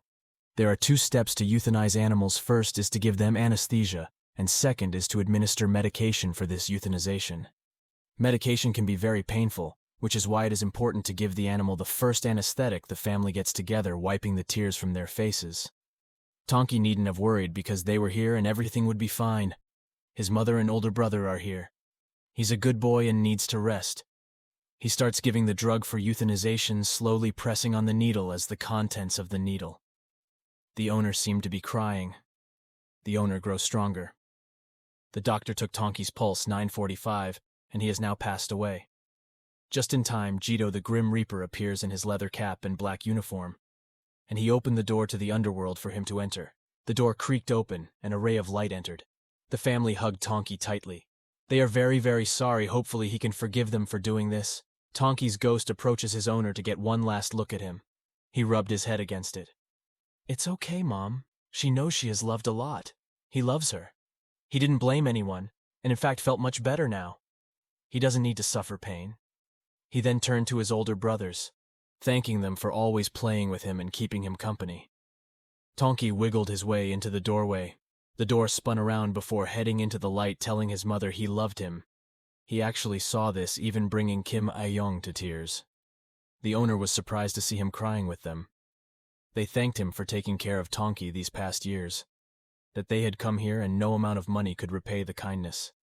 He squinted his eyes, trying to hide his emotions. He said it was only in his duties. He knew it was something for years he had to do it. Things are like this with animals, and it always broke her heart even though she acted like she was fine. He always wondered if animals hated him. He was always haunted by this question until today, seeing hamster Mochi and his dog Tonki. They both show nothing but unconditional love for humans. Even though they died, it was a beautiful thing. The love between humans and their pets is unmatched. Kim Ah-yeong, who was full of sobs and tears, looked at Jito and thanked him for showing her the beauty of the afterlife. The Grim Reaper nodded his head. All he did was deliver a message. It is her job, after all. Doctors smile. 2 pets died today, but they are in a better place. It was a bittersweet goodbye. A few days later, he was looking out the window while drinking a cup of coffee. While the birds were singing and the sun was shining brightly, Ji-yoon is mopping the floor while commenting that today they have no customers at all. Kim Ah-yeong agreed. That was when the phone started ringing, startling the 2 of them and making Kim Ah-yeong spill her coffee. He hesitantly picks it up, wondering who it could be. Then a scream came over the phone that deafened the doctor's ears. That's Popo, the owner of Popo said if he had stood up. Popo is finally on his feet and he will even be able to walk quite fast. Kim Ah-yeong couldn't believe this was such big news. Vet life is truly a roller coaster ride. Human ups and downs coexist with their pets every day. They laugh, cry, contemplate, and suffer together. Believe that happiness will be at the end of it all. Kim Ah-yeong's job as a veterinarian helps them. Through that journey, he might not become a god, but he could at least guide them at the crossroads of life and death. Today, Kim Ah-yeong is out. He strolled through the crowded streets. People flocked out on the very crowded streets. He walks around, but he hasn't been outside the hospital for so long. He was already exhausted by everyone around him. That's when he noticed something strange. It was a girl with unusually white hair.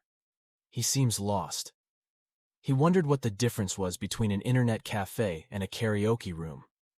He was looking down, staring, saw that this girl had a bushy tail that was wagging as she walked. He is also a legendary beast. Kim Ah-yeong rushed after him and rushed towards him, then quietly whispered that his tail had been spotted. He did that to make sure not to attract the attention of other passers-by. Then Kim Ah-yeong told the girl to be careful from now on, and Kim Ah-yeong hurriedly left and said goodbye. He didn't want to get caught up in some crazy otherworldly business. But instead of leaving, the white-haired girl continued to follow him. He really messed up by talking to her. Kim Ah-yeong confirmed that he was really being followed. With a sudden stop, the girl did the exact same thing, and when Kim Ah-yeong started walking again, the girl continued to follow, following a few steps behind every time. Feeling this was enough, Kim Ah-yeong turned around demanding to know why she was being followed. The white-haired girl smiled, showing two sharp fangs in her mouth. He followed because Kim Ah-yeong smelled so good. It smelled so good, in fact, the girl felt as though something good would happen to her if she followed him. Her name is Yeonsi, a white fox demon. The white fox is training to become a human, that's why it has a unique tail. Kim Ah-yeong smacked her forehead and pulled her own hair in disbelief that something like this was actually happening again. He felt it was like déjà vu. Doing this means that Yeonsi is a mythical beast too.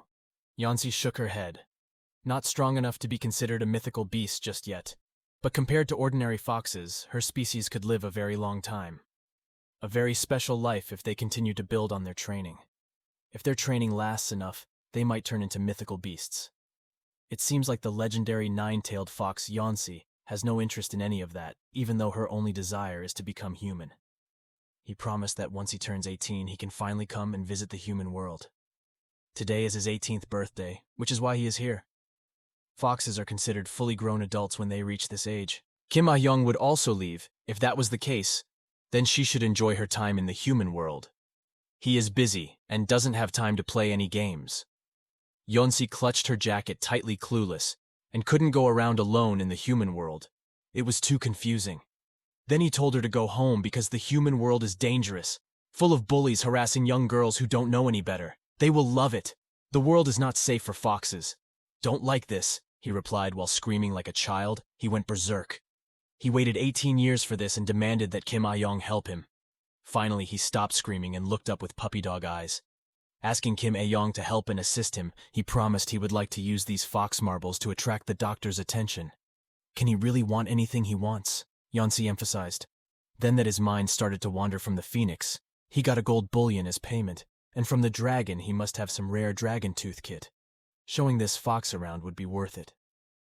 He quickly changed the tempo of the song, and with a beaming smile asked what the fox wanted to do first. They can go and watch a movie. Yeonsi doesn't know what movie is, but it sounds like fun. He jumped in joy that he now had a tour guide in this world.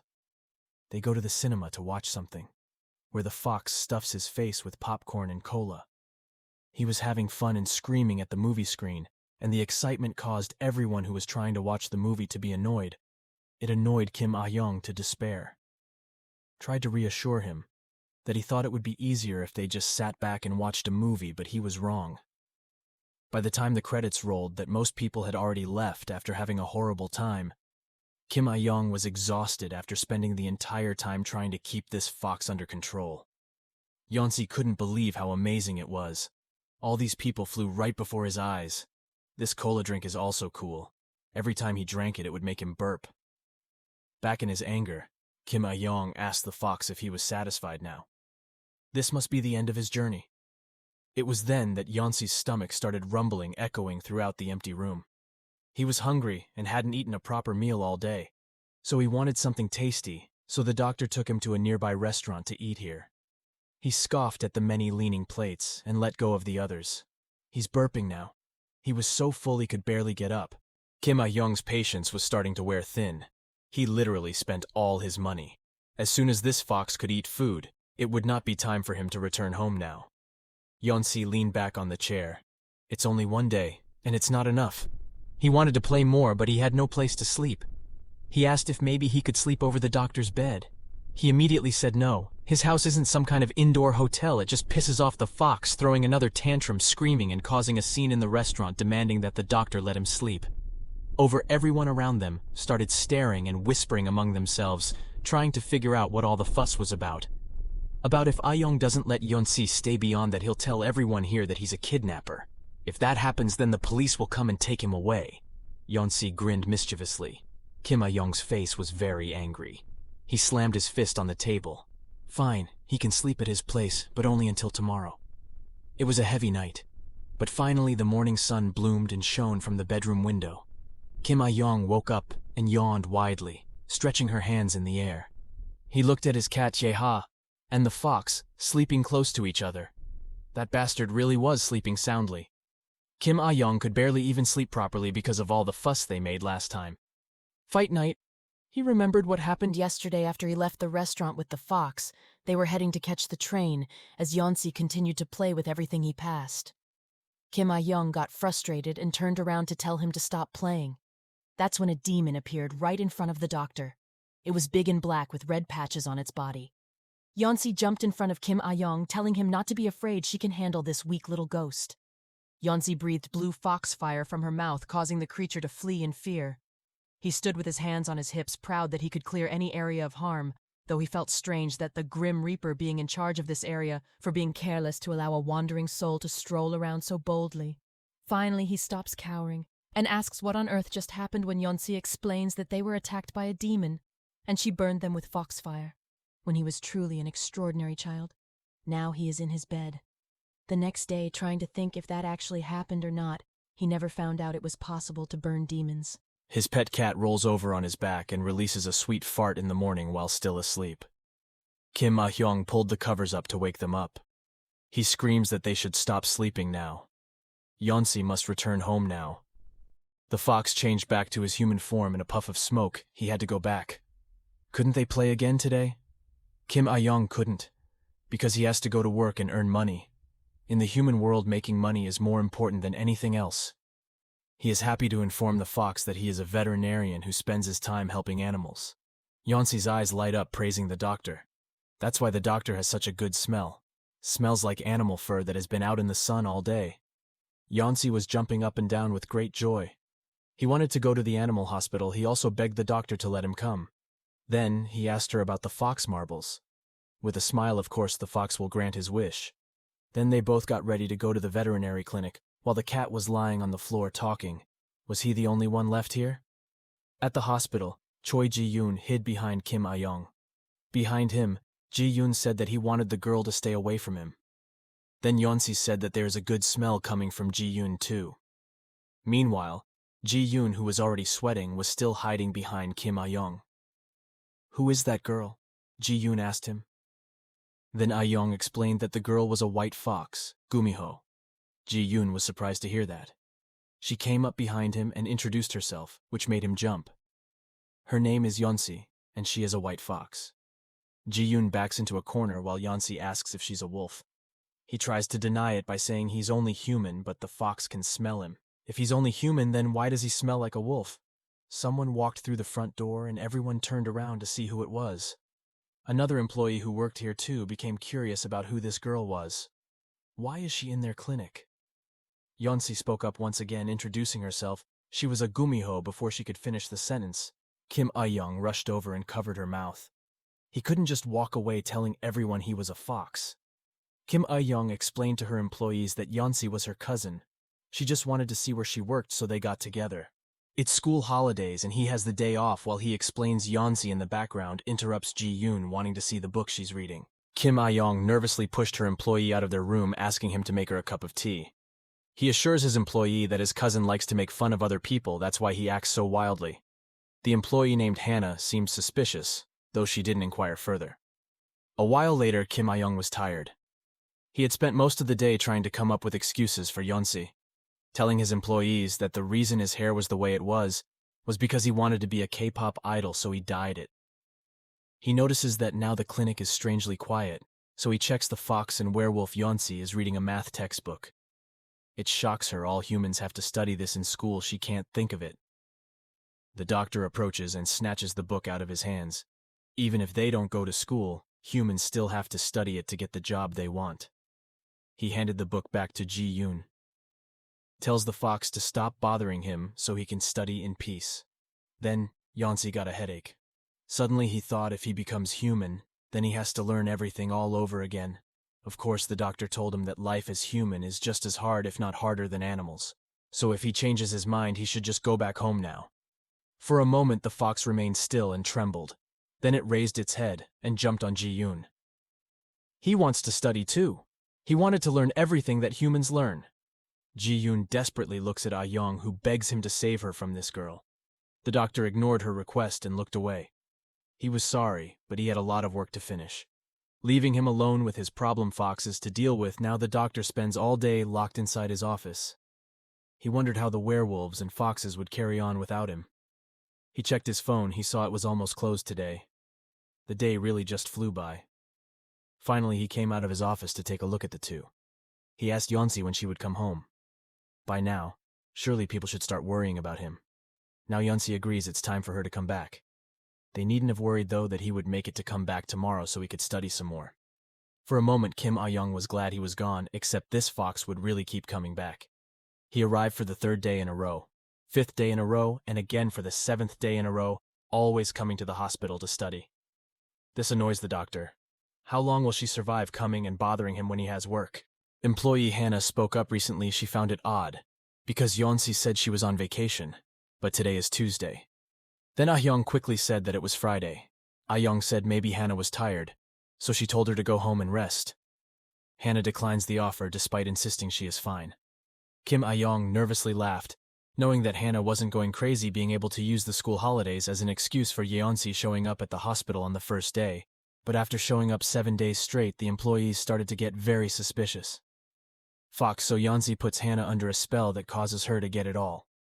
The date mixes up, and the reason it's Friday is because it's actually Friday. The employee already had no ideas. Kim Ah-yeong was already getting fed up with the whole situation she was in. Yeonsi has been a week since she promised a wish using fox marbles, at which the fox let out a devilish smile.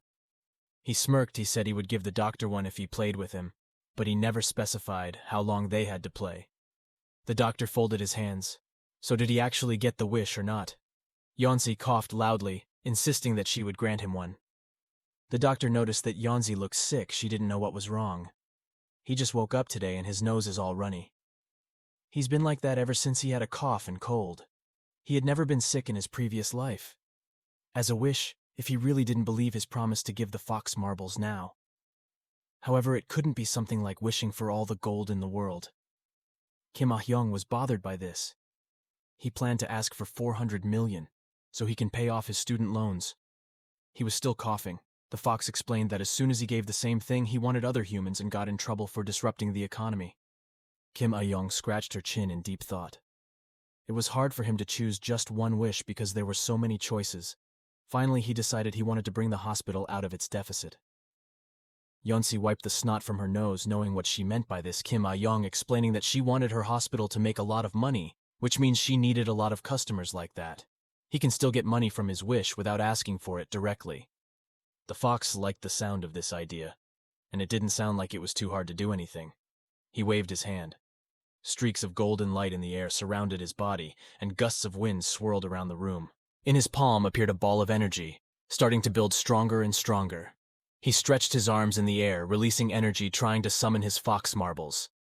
Yoon watches in anticipation, but nothing happens, and the light show is followed by an awkward pause of silence. That was really what Kim Ah-yeong thought. But far more extreme than that, the fox bent down and took a deep breath. That shouldn't have happened. He thought there might be something wrong with him before he could say another word. He fell to the floor in front of the werewolf and the doctor. Seeing Yeonsi suddenly unconscious made Kim Ah-yeong and Choi Ji-yoon wonder, what is causing it pain? Then they rushed to do tests on him. When the tests came back, they revealed something terrible. He has a disease known as canine distemper. It was a contagious disease that attacked the canine's gastrointestinal, respiratory, and nervous systems. They had to put it into contact because their bodies were full of viruses. In the human world, they need to prepare a room for him, so he is quarantined. They have to get an IV started for him, and there's also a possibility that Ji-yoon might have caught him since he hooked up with Yeonsi. He needs a lot to quarantine. Also, doctors aren't sure if distemper can affect werewolves, but prevention is better than cure. He checked the fox's temperature, looked at the chart. Kim Ah-yeong couldn't believe he hadn't noticed before he led Ji-yoon and Yeonsi to a private room where they should stay for a while. He was sorry it had to be like this. He bought some books for Ji-yoon so he could keep studying during his lockdown. They both look at the fox and see his condition looks like it'll be some time before he wakes up. Ah-yeong should probably sleep in the clinic tonight. This temperament is serious. The viral disease has a low probability of survival in the world, but once it enters the dog's body, the death rate soars. Not only that, but once it enters the nervous system, it can cause symptoms very similar to those of a seizure, which can have long-lasting effects. In dogs, sometimes when it gets nervous, the system goes dormant for a while until it relapses years later. Because it was dangerous, Kim Ah-yeong used to wonder if it was worth trying to treat this case. But he knew as long as there was a sick animal in front of him, he would have to find a way to help him somehow. Kim Ah-yeong fell asleep for quite some time. Then he was awakened by the sounds of rustling and whispering. He shot from his seat, wondering how long he had been out. A panicked Yeonsi wants to know if there is something wrong with him, and why he is in the cage. Ji-yoon explains the situation. He has distemper, and that it will be fine until he gets better. He should try and get more sleep. The doctor entered. It would take at least a few days, and it was so serious he would likely be in a lot of pain. Yeonsi looked up with tears in her eyes, and a trembling voice. He will die here. Kim Ah-yeong looked down at the floor. The fox that she has to call their guardian should be here now, but they usually communicate using their fox marbles, but Yeonsi can't summon hers now because she's very weak, maybe because she's sick. He cried, thinking that he would die. She was very sorry she bothered everyone so much and caused so much trouble. The doctor calmed down the fox. They caught the virus in its early stages, so they would be able to give her proper treatment. Suddenly, the clinic door swings open, alerting everyone inside. The doctor was sure that he locked it when he went outside to check. A ghost appeared from the ceiling. Kim Ah-yeong and Ji-yoon heard something big and vicious walking towards them. Yeonsi heard that too, and trembled. There was something here, and it was coming right at them. It was a rotten creature turning a black corner, staring at Ah-yeong with blood-red eyes and long legs. It was truly a threatening sight. Kim Ah-yeong could react. It stretched her long arms forward to get hold of him. He lifted her up by the throat and slammed her against the wall. Ji-yoon watches in fright, calling for the doctor. The creature looked deep into Kim Ah-yeong's eyes, demanding that he give her the fox marbles. He recalled the dragon-tooth sword kept close to him. Ji-yoon rushes to get him so he can help, however it stretches out his other arm, gripping a leg. The werewolf stopped him in his tracks. If he could just reach a little further, he would be able to get his hands on the sword. In a draw right in front of him, but he was being dragged away. That's when Yeonsi jumped out of her cage and grabbed the sword, then threw the sword at Ji-yoon. He caught it in his hands and thanked the fox for helping him. He took out a dragon-tooth sword blade and swiped at the evil black one. The creature that had invaded their clinic let out such a terrifying growl. It stabbed its body into pieces. Then there was the sound of something falling to the ground. It was Kim Ah-yeong. Ji-yoon immediately rushes over with the fox and sword in hand, asking if she's all right. That doctor got his breath back. He clutched his throat and coughed. He replied that he was fine, but had no idea what it was about. The fox trembled in the werewolf's arms. It is a demon, or some people prefer to call it an evil spirit. The evil spirit is chasing Yeonsi's fox marbles. If he stayed here, he would put everyone in danger. The fox tells everyone to run away, and he will stay behind to distract the demon. Just run away temporarily and they'll be back soon. Most likely, they will succeed. The angrier Kim Ah-yeong didn't want to leave. Whoever was behind, though, if the creature had escaped, then they could all escape together, even though he had never been chased by a demon before, so he had no idea where he should go. In the end, they decided to run to the middle of the road. Definitely, if they were on a busy street, they would make it harder to find everything. Kim Ah-yeong decided not to take the car. He chose the day where he was attacked by evil spirits after running for a while, when Ji-yoon suddenly stopped them. He felt strange about something. He asked the doctor if he could feel it too. It must be late at night, but the streets are quiet. This path felt strange too, even though they had walked while they still had not reached the fork. Yeonsi spoke up, telling them that they were in an illusion. If they didn't catch him who created the illusion, or if they didn't find a way to escape, they would be trapped in here forever. Everyone turned around when they heard the same cynical footsteps. It approached them. They heard before turning around. They saw the same evil spirit. Although the taller lot in the clearing again demands that they give the fox marbles. Ji-yoon decides to be a hero. He gives the fox to the doctor to hold it. They both have to go and hide in a safe place. Let him advance. With a blue dragon-tooth sword in hand, he didn't look like many warriors, but at least he had faith. He thrust out the sword, advancing once more through the beast and causing it to crumble into a puddle on the floor. Kim Ah-yeong was surprised that the evil spirit was much weaker than he thought. It was then that he saw that it was not dead, and his hands began to reappear from the puddles on the floor. He tries to warn Ji-yoon, but it's too late. That hand grabs him and slams him against the wall brutally. The supervising doctor doesn't know what to do. At this rate, Ji-yoon will get more and more hurt. Meanwhile, the white fox girl was crying. Kim Ah-yeong thought of doing something with several options. Kim Ah-yeong bent down and picked up a rock from the ground, clenching it tightly in her fist. He did throw the stone right away from the evil spirit. The demon turned to look inside him. Kim Ah-yeong was completely flabbergasted.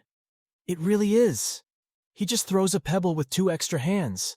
The beast grabs the doctor and the fox, then squeezes them like a ketchup bottle and pulls them close. His mouth opens wide, and as they get closer, they feel the heat of his breath. They started crying, not wanting to die. Kim Ah-yeong cried for her parents like she was going to die before them. At least he won't have to pay back the loan he borrowed for the clinic. He closed his eyes and waited for his inevitable death tears to roll down his cheeks, as he wondered that would even gather his body. After he was gone, a blonde woman appeared out of nowhere, and here he dashed forward in a streak of light. Through the many arm lights, the evil spirit stumbled backwards while trying to regenerate. Ah-yeong, Yeon-si, and Ji-yoon were in his grip and hit the floor. The mysterious blonde woman is holding the fox.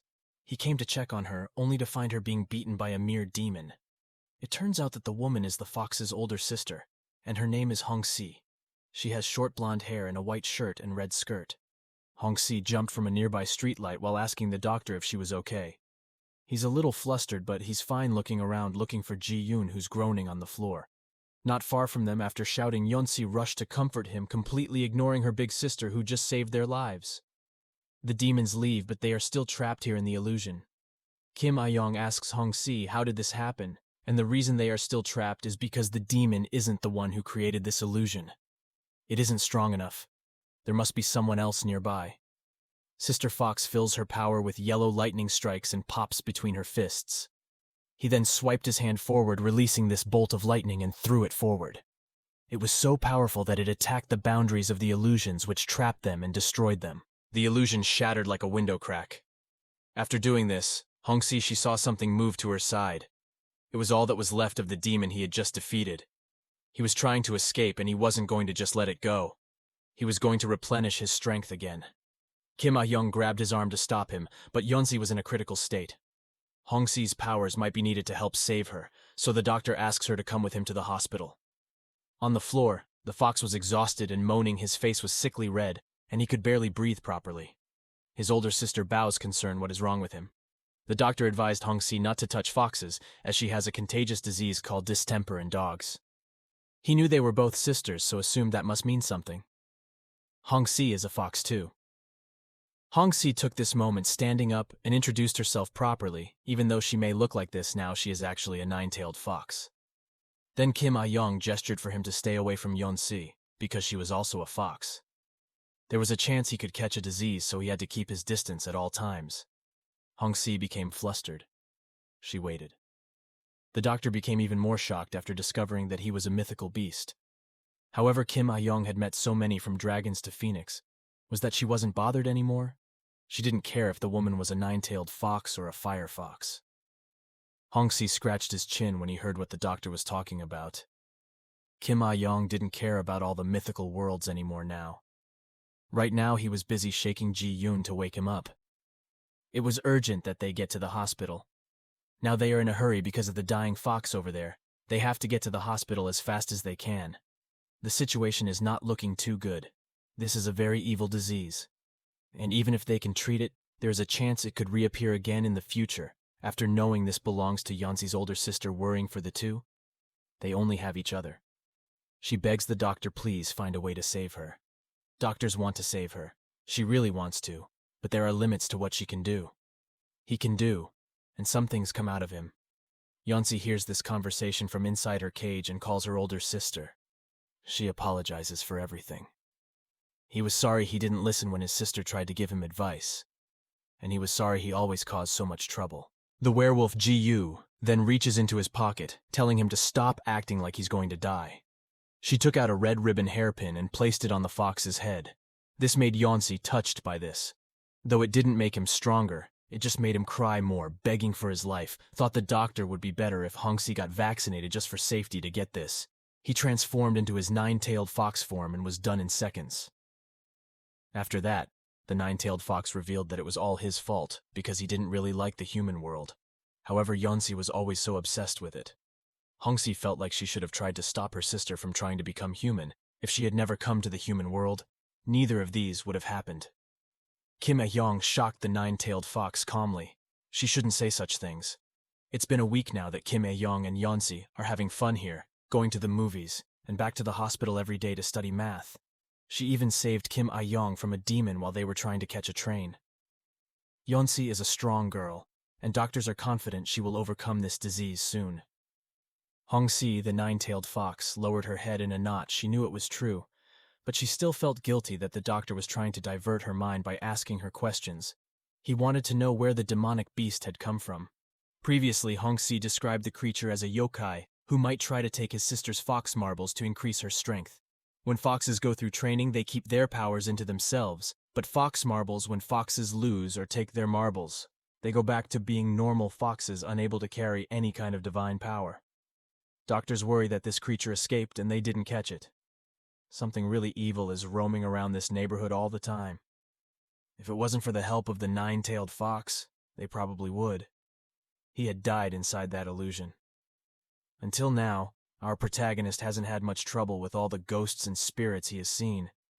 But now he realizes how stupid he is he will definitely be more vigilant in the future as they all gather inside the clinic talking about crimes. Meanwhile, outside there appeared a black figure floating excitedly. He stood outside laughing threateningly as if he had made a plan for someday.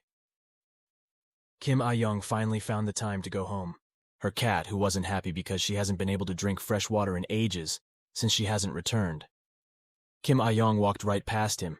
He was aiming for his bed. He had already shown her cat how to turn on the faucet, so she could get her own water. Jae-ha insists that he doesn't like water, even though he only likes the special water that was delivered to him in a clean bowl by the owner. He climbed into his comfortable bed. It had been 3 full days since he came home. He asked his cat. He only gave him 5 minutes of rest. An hour passed, and she was still sleeping, which made Jae-ha even more annoyed because of this lazy woman. He said it was only 5 minutes, but he was still asleep. When she's cold, her phone is on, ringing in her bag across the room. Jae-ha tried to nudge his owner to coax him awake, but it didn't work, and the ringtone was so loud it hurt his ears. Surely they should stop calling after a while. If no one answers, she decides to just answer the phone and hangs up immediately so it's quiet and can stop. However, after answering, a booming voice shouted, which made him jump. Something was wrong then. An employee named Hannah explained that they were in big trouble. The fire broke out at the hospital. Fortunately, no one was injured because no one was inside. The fire started to spread in the treatment room. Kim Ah-yeong thought that was where most of the equipment was stored, so the hospital was completely destroyed. Hannah called Kim Ah-yeong, asking her to come as soon as possible. Jae-ha hung up the phone instantly. Without saying anything, he jumped on the bed and slapped his owner in the face a few times. He needs to wake up. There was a fire in the hospital. According to the news, no one was hurt, because there was nobody. Hearing this, Kim Ah-yeong jumped off the bed and grabbed her coat. Fox Yeonsi and werewolf Ji-yoon should be inside if they weren't there. Then he needed to go and find them. An evil spirit might come and take it again. Jae-ha followed the doctor and jumped in the car with him. He tries to calm her down, but she just slams on the accelerator. How can she calm down at a time like this? He drives fast, worrying about Ji-yoon and Yeonsi where they are. Maybe if they're not in the hospital. Jae-ha already tried to trace their location, but the werewolf fainted, so he struggled. One thing for sure, he can say that this fire was caused by a yokai. He could feel his power, so they had to follow the trail. He started guiding the way to his owner, who was racing in his car. There was no way he wasn't going to let the demon get away with this. That was when a 9-tailed fox jumped out in front of the car, causing him to immediately hit the brakes. He was so distracted that he forgot to pay attention to the road. He was praying he didn't crash. When Hongsi jumped on the car and got in human form, he saw smoke coming from the hospital, and it came as fast as he could. They didn't have much time, so Kim Ah-yeong urged him to get in the car. They weren't sure where his sister was. And Jae-ha tries to trace their whereabouts. Currently, Hongsi stared at the cat in the front seat. and was unimpressed. Jae-ha angrily turned around with his claws out. He wasn't an ordinary cat, so he shouldn't judge her so harshly. What they got was a short fight until Kim Ah-yeong told him to focus. He needed them to point the car in the direction with Jae-ha leading the way. He signaled when and where he should turn, until they reached their destination. They parked in the middle of a football field. Outside a building, if his senses were correct, then the yokai were there. They all got out of the car and rushed into the building. There was a loud noise coming from him that only worried them more. What's inside? As they enter, they see Yeonsi and Ji-yoon lying on the floor. Apparently unconscious with sword teeth, the blue sword dragon is lying beside Ji-yoon, who is with some blood splatters. They rushed out of the car and approached them. Ji-yoon, who fainted, woke up. He stumbled off the ground when he saw them running towards him. He screams they shouldn't come any closer. A giant appears in a crack in the floor, with purple light, and yokai start to come out of it. The beast opened its ugliness and its mouth tried to eat it. Luckily, the nine-tailed fox used its strength to dodge the attack. She lifted the doctor and the cat into the air along with her yokai, laughing. He got a little closer, and he was about to swallow them whole. He used his powers to get it. Everyone on the other side of the room only made the devil happy for a moment. The fox marbles had come at him willingly. Yoon tells everyone that he is sorry. He tried his best. Even though he was with Yeonsi, he couldn't stop the demon from taking his fox marbles. The doctor checked his wounds to see if he was okay. There was a lot of blood. Yeonsi was unconscious in his arms. She was still alive. The yokai may have mastered the marbles, but it hasn't completely absorbed them yet. If they can get them back, Hong-si quickly thinks things should be fine. The beast's feet were walking on the floor as it came closer. Hong-si quickly attacked with her strength. How dare this beast take the sister's marbles? He definitely didn't know who he was dealing with him launching a lightning strike that wrapped itself around the yokai's body tightly, like a rope restricting his threatening movements. While he continued to absorb the power from the nine-tailed fox's stolen marbles, he followed up his attack with the fire fox, and he blew out blue flames which engulfed the evil spirit. But again he just laughed. The nine-tailed fox was much stronger than Hong-si. He was afraid of how this would just happen. He wasn't bothered by the attacks. It was like they weren't doing anything. The yokai went through a kind of metamorphosis transformation from a huge ghoul lump into something that resembled a human, despite having 3 eyes and skin with green hair. He touched his new body carefully and smiled. This is exactly what he wanted. This was a complete body. His laughter grew stronger. With a snap of his finger, he ordered Hong-si to kneel down. This was a spiritual order with no control. Hong-si fell to her knees and slammed her fist into the ground. For some reason, she couldn't go against his orders. Meanwhile, the cats watched in confusion. There was no other way. Only with marbles does the demon fox become stronger than the nine-tailed fox. Beast snapped his finger again, using another spiritual command to summon the fox. Blue flames surrounded Hong-si, who tried her best to protect herself with the golden force field, but she was getting weaker and weaker. When Jae-ha realized what was happening, they needed to find out the name of this demon in order to cast a spiritual command. All you need to know is the name of the opponent. That's why that demon was able to defeat Hong-si. If they could find out his name, then he would be able to compete with his strength. The werewolves talked about how they would go find something like a way out. Hong-si shouted from inside her force field. She can help them look into her memories. Someone has to enter it. The awareness to find them no matter who went. But it was dangerous if something went wrong there. They could be completely swallowed up. The rest of the group looked at each other nervously. Ji-yoon gritted his teeth and got the courage to volunteer here. However, Kim Ah-yeong refused to let him have the blue dragon tooth sword, so he had to stay here protecting everyone. He decided he would be the one go and start walking down the stairs. Ji-yoon tried to prevent him. It was too dangerous. But Kim Ah-yeong had made up her mind. She turned around and asked Ji-yoon as her boss. She should stay here and keep everyone safe while she was gone. The doctor approached Hong-si, who was using his power. He let out a blue flame, and Hong-si tries to connect access between Kim Ah-yeong and the memories of the evil spirit. He warns her that within these memories there is a time limit. She must learn his name before she leaves. Kim Ah-yeong felt like she was flying up into the air until she started sinking down, almost like he was underwater. Finally, he slipped into the darkness. When he next opened his eyes, he found himself in an unusual marketplace in the countryside. He found this strange, but immediately got up and got to work. He needed to focus and find some sort of quick clue. The streets were littered with stalls and people nearby passing by. He heard an old radio blaring through several speakers. It was from a bedraggled man in a cap. He pushed a cart and limped along the road. His messy hair was hiding his face. Kim Ah-yeong, watching him closely, noticed that the man's leg was apparently amputated. Suddenly, the legless man was forced and pushed to the ground, and when suddenly a large truck drove towards him. The truck honked its horn, but there was nothing it could do. Kim Ah-yeong screamed, but it was no use. The man had no legs, so he couldn't easily run away. Then the truck hit him. The truck crashed right into the poor guy and created a loud bang. It was heard by everyone in the market. They gathered and whispered among the crowd. They gossip about a legless man who was hit by a truck. Kim Ah-yeong pushed through the crowd to take a look who was lying on the road. He was confused, but no one else was. It seemed they were all just watching from afar. Kim Ah-yeong asked herself why no one helped her. Suddenly, Kim Ah-yeong felt a chill run down her body, beads of sweat running down her body as she looked at the man under the truck. He looked back at her. It makes direct eye contact. He called Kim Ah-yeong. Kim Ah-yeong suddenly froze and couldn't move when she saw the man lying on the road suddenly change. The man had 3 bright yellow eyes, staring at Kim Ah-yeong. Then around him, Kim Ah-yeong was stared at by a crowd of people with burning yellow eyes.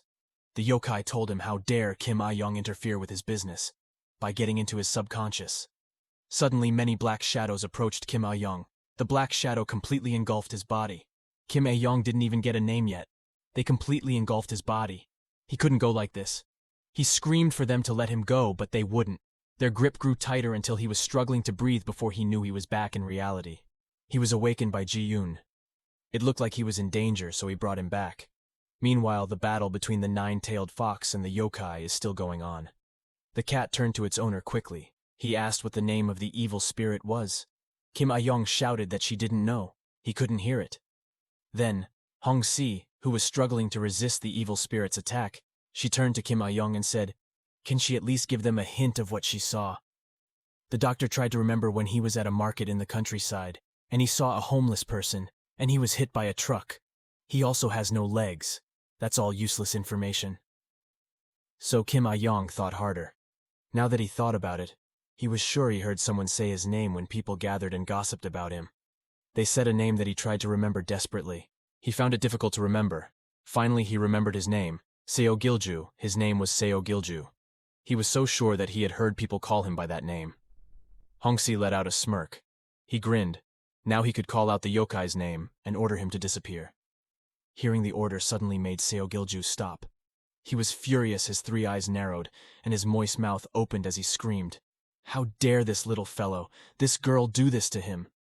He turned to Kim Ah-yeong and tried to attack him with the firefox, but Hong-si stopped him. He gave him the order to disappear. Then Hong-si gave her blue fox fire attack. Then the evil spirit cried. He did not accept. Just now he has a complete limb. He couldn't just let it end like this. Then the evil spirit just disappeared. And the fox marble he stole fell to the floor and rolled forward. Choi Ji-yoon bent down to pick it up and then put it back inside Yeon-si. The white fox came back to its senses and everyone rushed to him, wondering if he was okay. Hong-si was so happy to pick up her little sister and hug her tightly, so tight that she struggled to breathe. Kim Ah-yeong looked happy from afar. Her cat stood beside her, praising her actions. Kim Ah-yeong is quite amazing. He agreed, though he couldn't help but feel sorry for the now departed yokai. He couldn't escape from the car accident because of the disturbance in his leg. Because of this, he died in vain and held a deep grudge. This grudge changed. He became an evil spirit, that he only wanted to fulfill his wish to get a complete body, even to the point of stealing fox marbles, even though in the end, he died in a cruel way. All are happy that everyone is safe now, except he is also feeling a bit melancholic, as well as his hospital is still on fire. What will he do? That Hong-si told him not to worry. It's because the hospital is on fire. As a result, the devil's power should be restored using the fox marble. Kim Ah-yeong rushed to thank him. He couldn't believe that he could actually do that. Hong-si felt that it didn't really matter. Instead, Hong-si should be the one thanking him.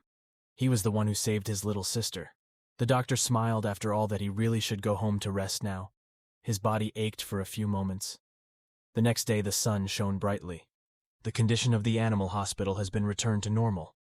From outside, the day looks pleasant with the sun shining brightly. But inside the hospital, Kim Ah-yeong felt sick because there was no examination today. No appointments, and they haven't sold anything on pet supplies yet. They have no business at all.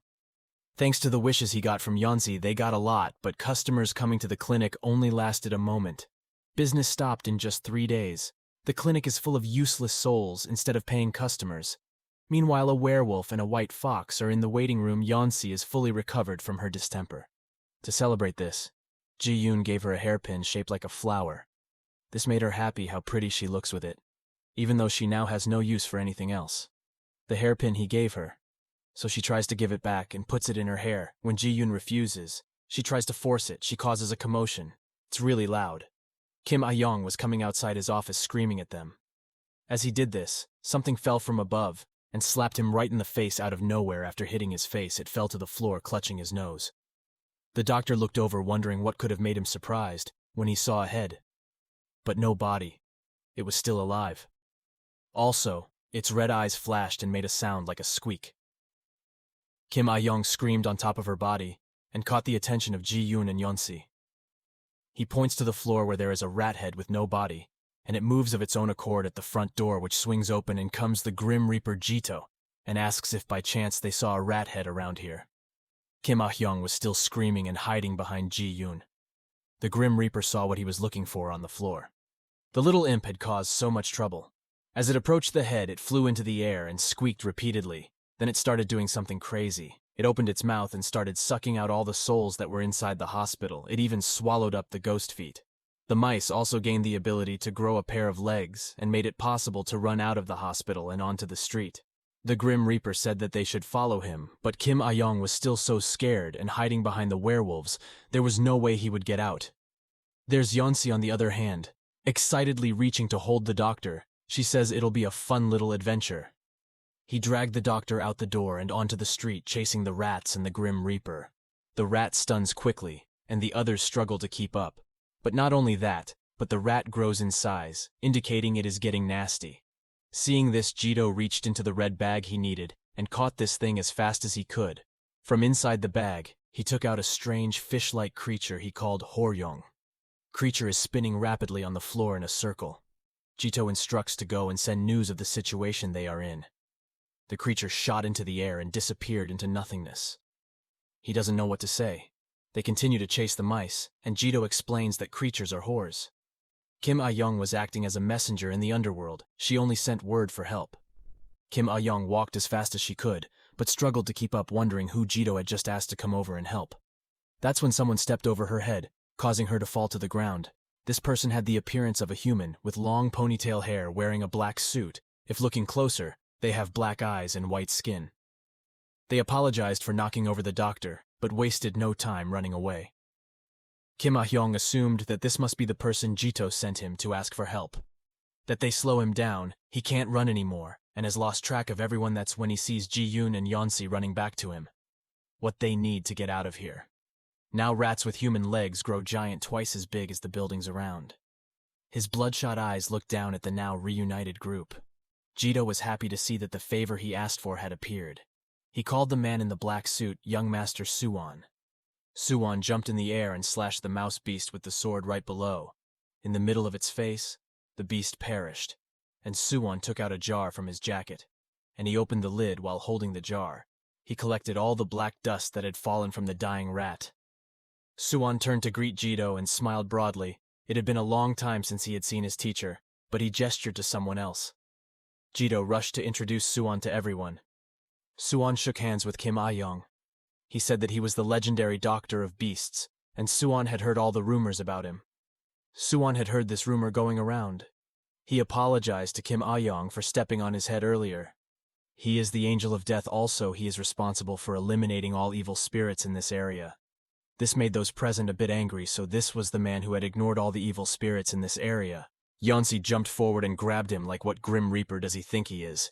Hence he almost died because of the demons in this area. Due to his negligence, Ji-yoon holds the white fox back, but he continues to ramble on. Does Suwon know what they have when passing through this area? It's been full of wandering spirits lately. Suwon asked everyone to please calm down and listen to what he said. He was attracting the others. A jar, and opened the lid with bright light shining, and smoke filled the air. Everyone was watching carefully, wondering what was going on, and what was Suwon's reason. As the smoke clears, a Doberman appears on the road. It's kind of fat and panting like it's out of breath as his name is Jinjin, and he's Suwon's mate, but a few days before he starts acting weird, he'll lie like this and won't move.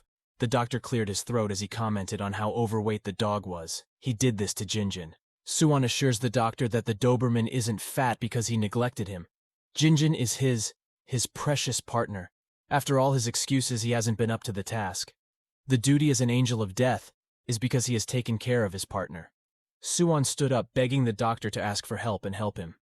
Suwon explains that the Jinjin's job is to weaken evil spirits by sucking out their grudges. He must have eaten too much and thus made him fat. However, Jinjin had grown up with a lifetime of eating the grudges of spirit. It didn't make any sense why she had become so overweight all of a sudden. He got a lot of practice too while chasing after the evil spirits. She was always running to be, and it was an important part of her life, but one day she just started to get lazy, and her body became like that. Kim Ah-yeong looked at the dog. We were about 10 years old, which was equivalent to 80 years of age in humans. Jinjin has lost his appetite and hasn't been eating much lately, but he is still gaining weight. Doctors assume that this could be related to her hormones. This Suwon has an expression of not understanding with not knowing what hormones are. Kim Ah-yeong explained that the dog might be sick. He then suggests doing a check in exchange for payment. He doesn't do any work for free, but he has no money. Kim Ah-yeong walked away, refusing to take care of a dog. Then dealing with hormone sickness can be very expensive and she doesn't do it for free.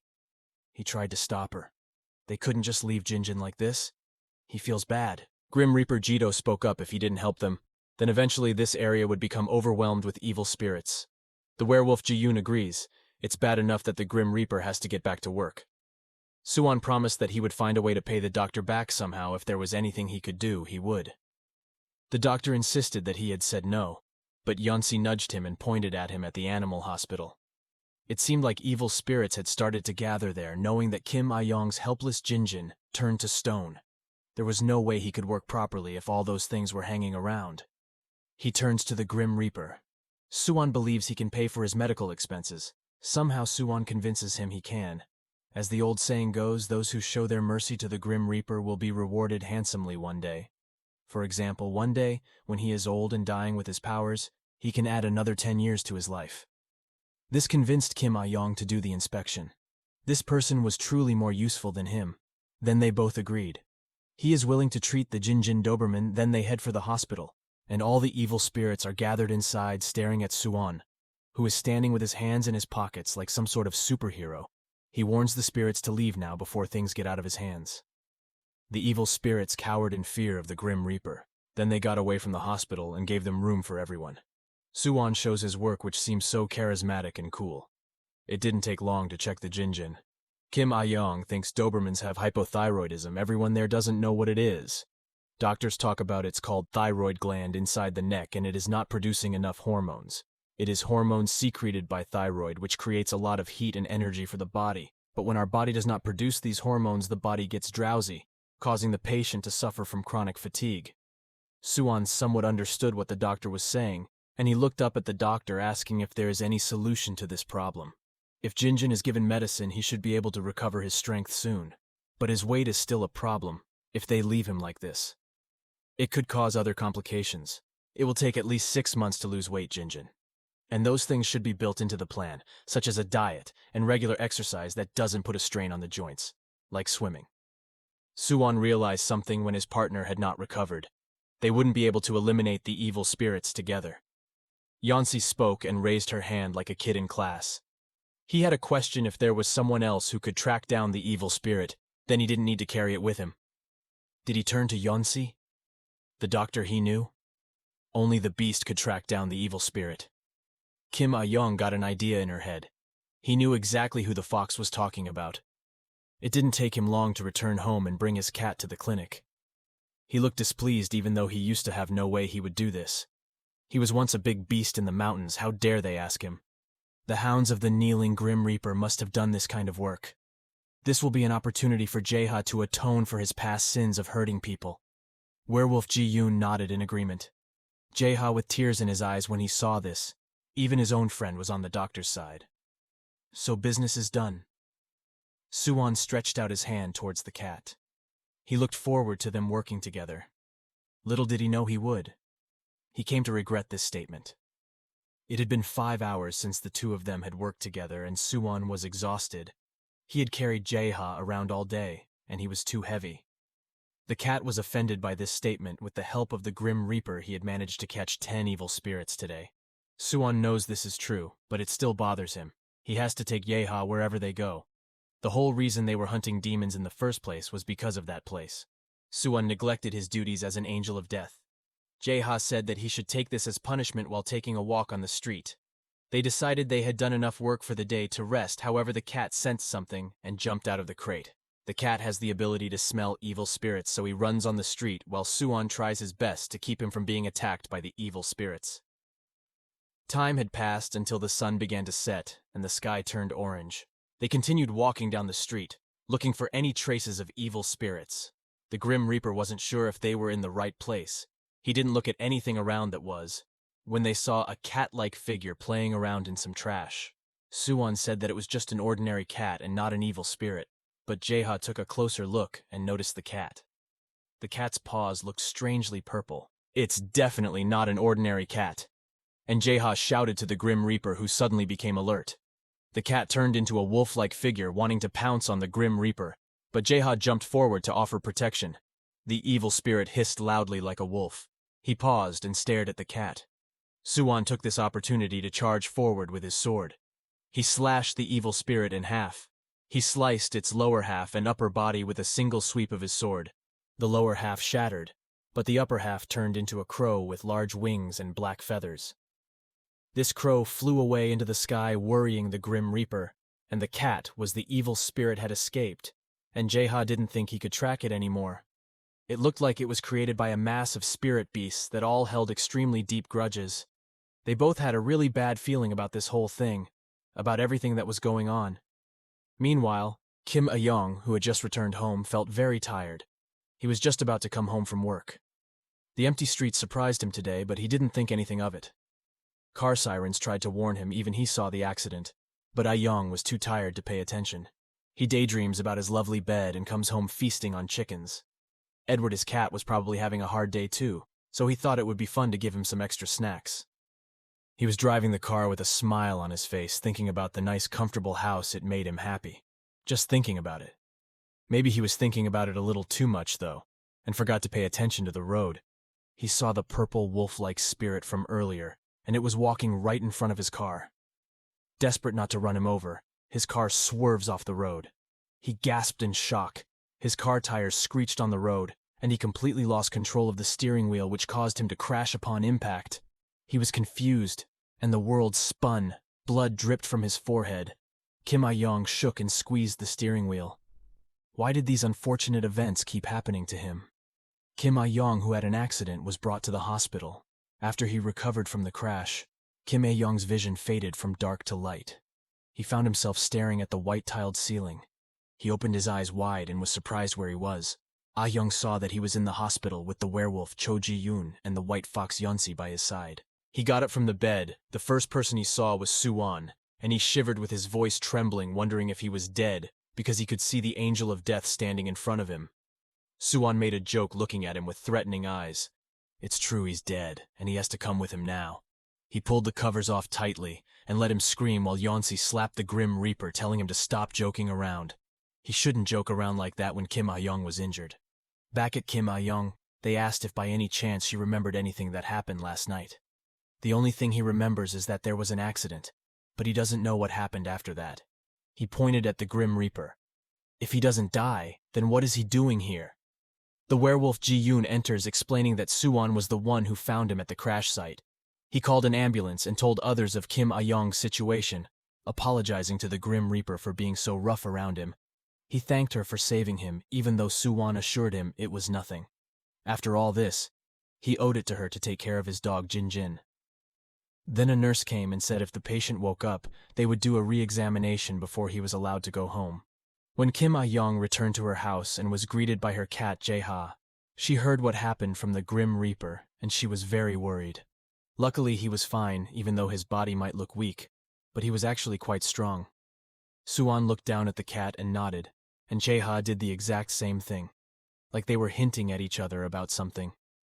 They called Kim Ah-yeong, There was actually something they wanted to discuss with him. They told him the car crash yesterday was caused by an evil spirit. This caught his attention as he turned around wanting to know what they meant by what they said. While looking at the floor, Suwon explained that it was an evil spirit manifested from many different animals that had died from a car accident. He tried to catch it with Jae-ha, but the demons ran away when he followed his trail. It was then that he found Kim Ah-yeong's unconscious body. He didn't understand why an evil spirit jumped in front of his car on purpose like that. It turns out that when animals turn into evil spirits, they tend to cause accidents the same way they die. It's their way of taking revenge on humans. Since these beasts and evil spirits died through car accidents, they try to do the same to others. If this was the case, then Kim Ah-yeong insisted that they needed to catch this vigorously before attacking again. But the Grim Reaper explained that there was a bit of a problem when he wielded his sword. They usually lose to a large amount of energy. They could perish on the spot. Whoever uses his sword cannot ascend to heaven. Jae-ha thought it was cruel to face the evil spirit in that way. After all, that evil animal spirit was created from an animal that had a terrible accident. Kim Ah-yeong understood, but it was too dangerous to leave that thing out there knowing he was right. Suwon lowered his head. If that was what he wanted, he would use his sword to eradicate it before it harmed someone. Otherwise, the cats don't want this to happen. Even though car accidents happen due to humans opening artificial roads in areas where the animals could once roam freely, it's unfair to them when they don't give them a chance to ascend to heaven. With everyone looking at him to answer, Kim Ah-yeong didn't know what to do. All he wanted to do now was rest because he was really tired. In that case, everyone said goodbye and left him in peace. They could go and track down the evil spirit themselves while he recovered after they left.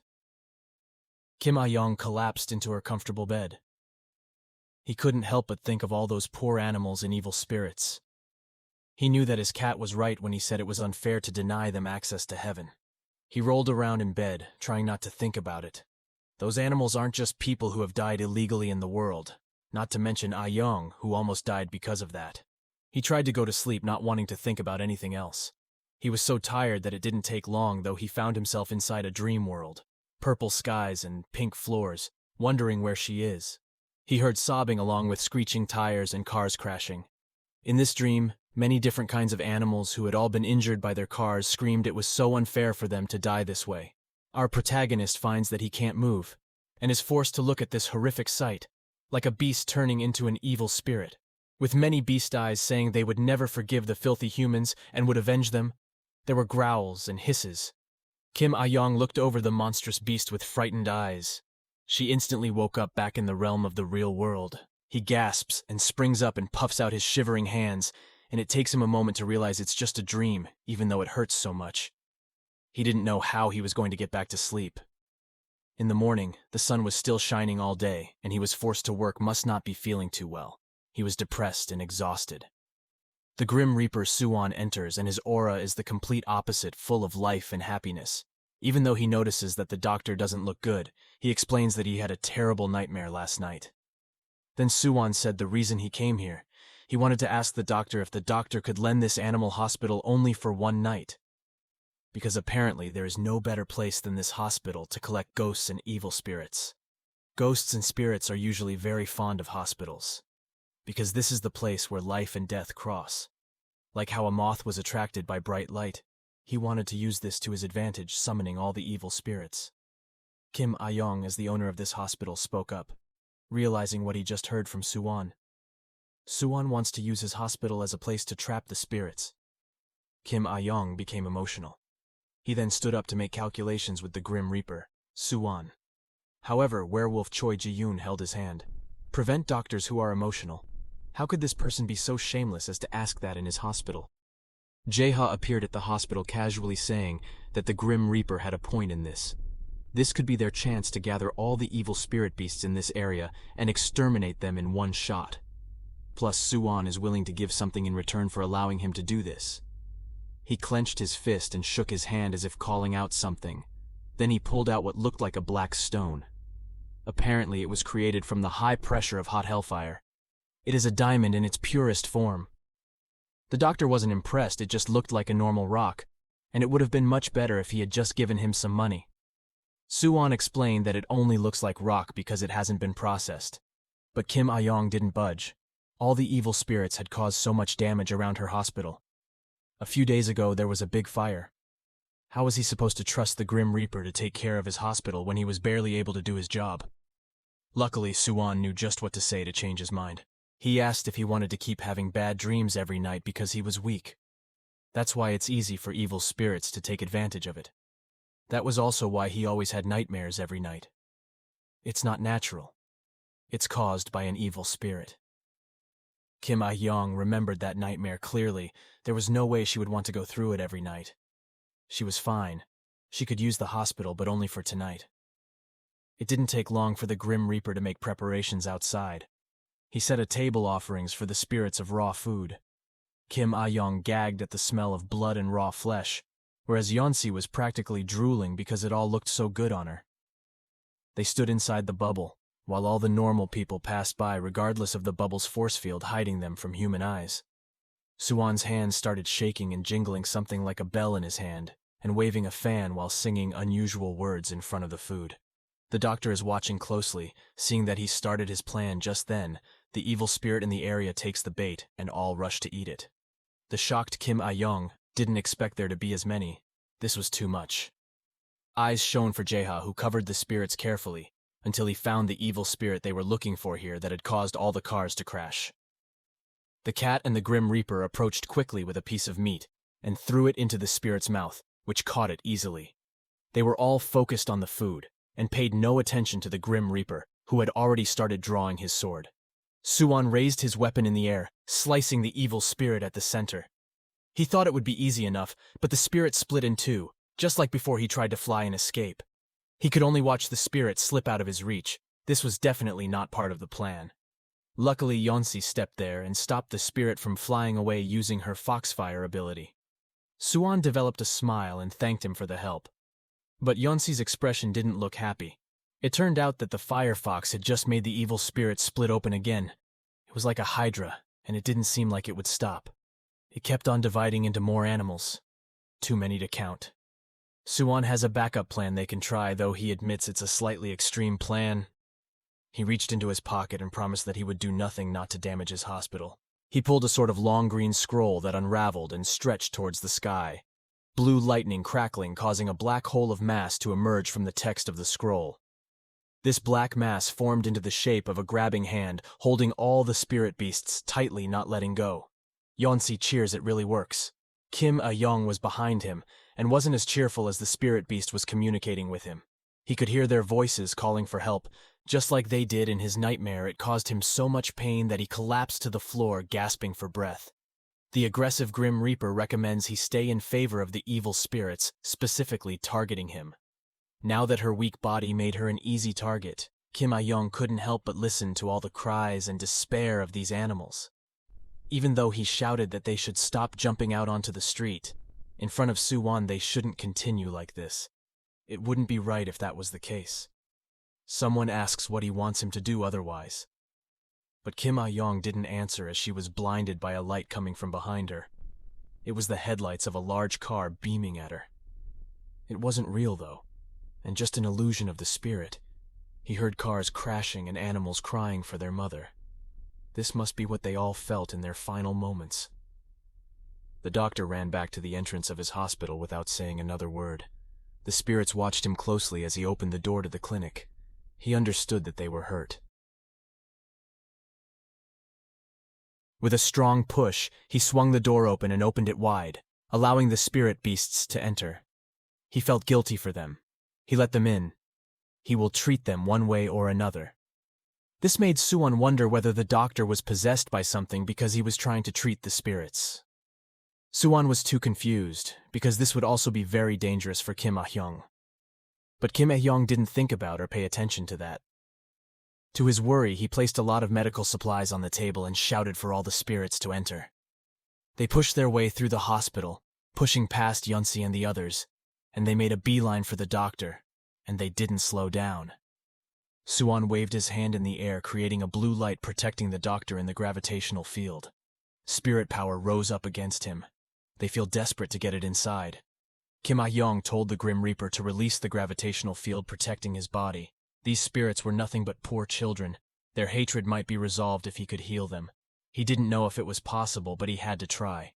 Suwon thinks he is crazy. They are no different from beasts. If they see his weakness, they will devour his soul. It's a risk. He was willing to accept it. No matter if it was dangerous, he had to give it a try. He also had faith that he would step in to save her if something went wrong. Suwon also gave up giving the doctor a gravitational force field. What does he want, these spirits? Pounced on him like a flea on a dog. First he didn't know what was happening, then he started to feel the memories of these animals flowing into his mind. A black crow was flying across the sky on a cloudy day. The crow took a short time to land on the ground and he pecked some food around. This was the last moment of the crow before a car ended his life that moment. And also this memory almost made the doctor faint. As he clutches his head, werewolf Ji-yoon brings him gauze and elastic bandages. Now it showed in him that the crow was bruised and battered. He cried in pain, saying to hold on for a while until Ji-yoon returns with medical supplies to bandage the crow's wound with an elastic bandage. And the doctor saw that. He feels a little better now. The evil spirit of the crow turned pale blue. Crow is grateful now he can go to heaven. As an angel of death, Suwon did the honor to open the gate to the afterlife, and crows jumped from the table onto the floor. He just kind of walked and passed everyone watching closely. They couldn't believe they had managed to send one animal to heaven. It really works. That's when another employee, Hannah, barges into the room and comments on the food table set outside. It's weird. It's like some kind of ritual. Upon entering it, he saw a sight he could never dream of. About everyone huddled around the gate to the afterlife, with a bunch of evil spirits waiting to be healed. His face turned stone, and his glasses cracked. He couldn't believe what he saw. He then fainted and fell to the floor.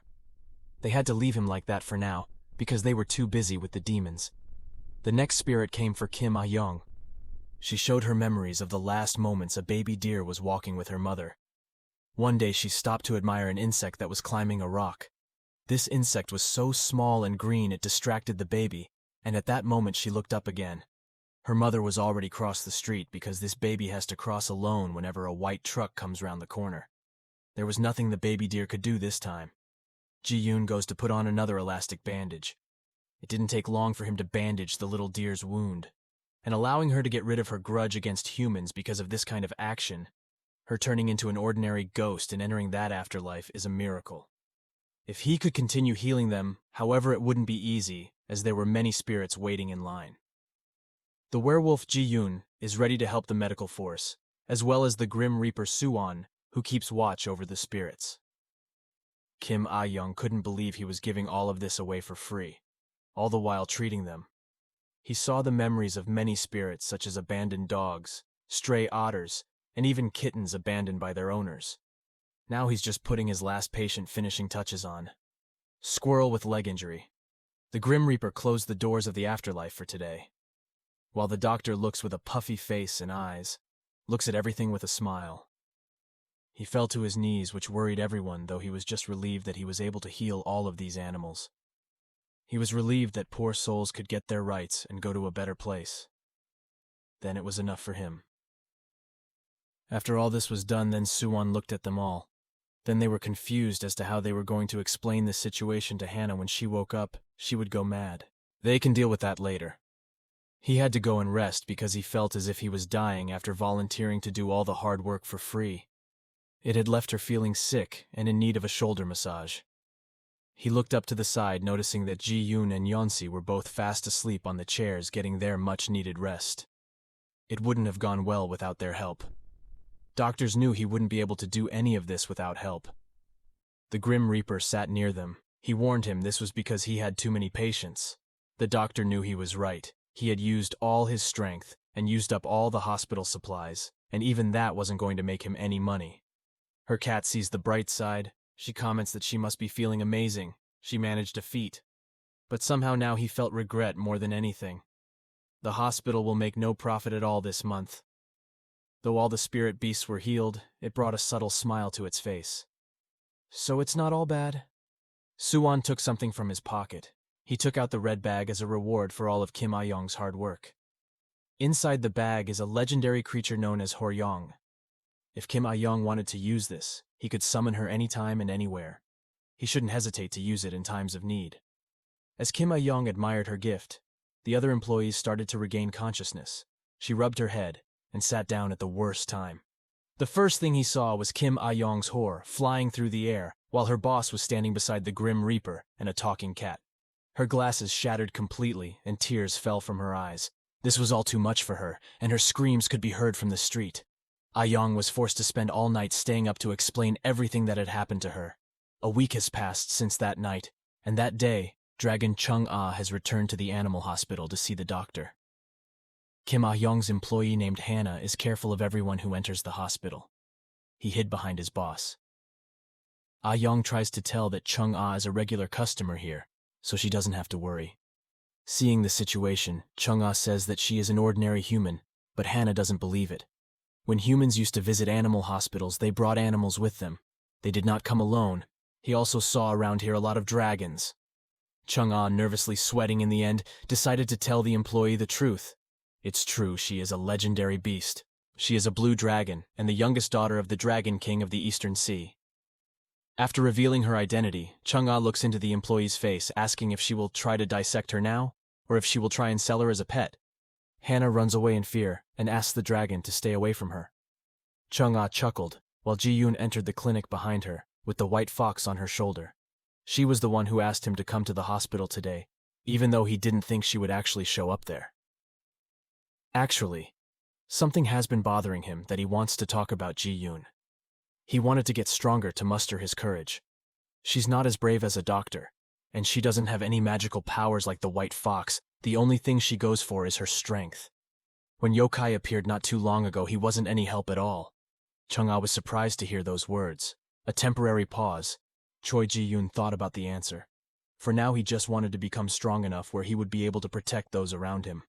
The path wouldn't be easy, but Chung-ah was willing to help. The Blue Dragon household is a household full of warriors. None of them cannot wield a weapon.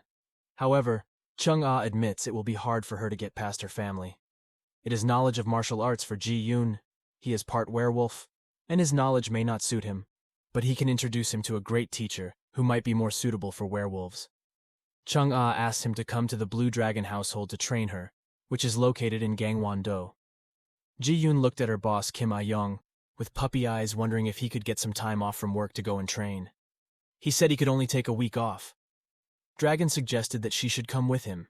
He should be working all the time, and should have some fun time. It would also be a good idea to bring Hannah too. Kim Ah-yeong was confused whether they went to practice or play. Chung-ah explains that they'll be doing a bit of both at this point. The white fox Yeonsi is excited to tag along too. It's nice that they can practice and have fun. It's like killing two birds with one stone. Finally, Kim Ah-yeong gave up. She would go as long as they stopped begging her like a fox, and everyone jumped with joy. They will have fun getting to know each other better another day. There was the sound of screeching tires as it stopped on a road. Everyone got out of the car wearing summer clothes and sunglasses, almost like they were on vacation. They couldn't believe the size of Chung-ah's house, as they thought it would be somewhere deep in the mountains, and didn't expect it to be a large villa right next to the beach. An employee named Hannah is with them and is worried that there will be ghosts around. Doctor told him to relax. Nothing will happen to him. He also commented on Ji-yoon's appearance with a bright shirt and sunglasses. He doesn't look like he's here to train, the werewolf sheepishly admitting he hasn't been to a beach since he was young. It was then that Chung-ah stepped out to greet them all. Behind him were two officers who would assist them during their stay. Ever since Kim Ah-yeong became their family doctor, all the dragons wanted was to make sure her stay was perfect. It didn't take long for some of the other dragon brothers to step out. On the left is the second son named Chung Yul, and so on the right is the second sister named Chung Ryeon. He didn't expect the dragon family to have such good genes, but their good looks were completely on a different level. One of the brothers from the dragon Chung-ah explains that the guests who will be helping Ji-yoon's training have arrived, so they should all leave. And there will be a perfect time for introductions later in the dining room. The waves crash against the sandy shore, and the sunlight is reflected off the water. Kim Ah-yeong can't believe that everyone has their own villa. This place is the perfect vacation spot. He took in a breath of fresh air, and couldn't wait to finally relax. That's when he heard a disturbing voice. It came from the white fox Yeonsi, who happened to be in the villa next door. She was very lucky. The doctor decided to go to the dining room with the cat as a whole. On the way there, Jae-ha nagged the owner, asking why they gave everyone their own villa. He was distracted by his cat's whining. Kim Ah-yeong tripped over a rock and hurtled forward, landing face first. Then before falling, Kim Ah-yeong felt someone hug her. He rubbed his head and looked up to thank the man for catching him. But after seeing him, he couldn't get the words out when he saw the man. It was a white tiger in a Hawaiian shirt. Kim Ah-yeong was taken aback in shock, but the cat wasn't.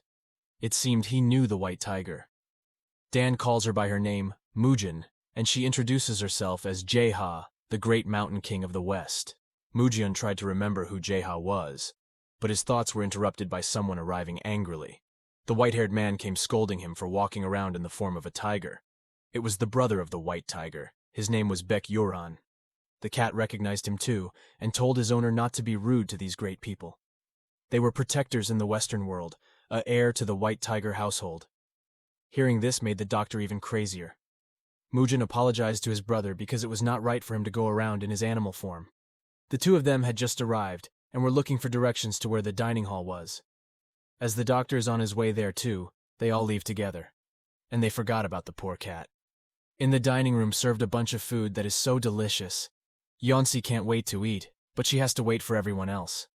When they arrived to eat, Chung-ah came and made an announcement.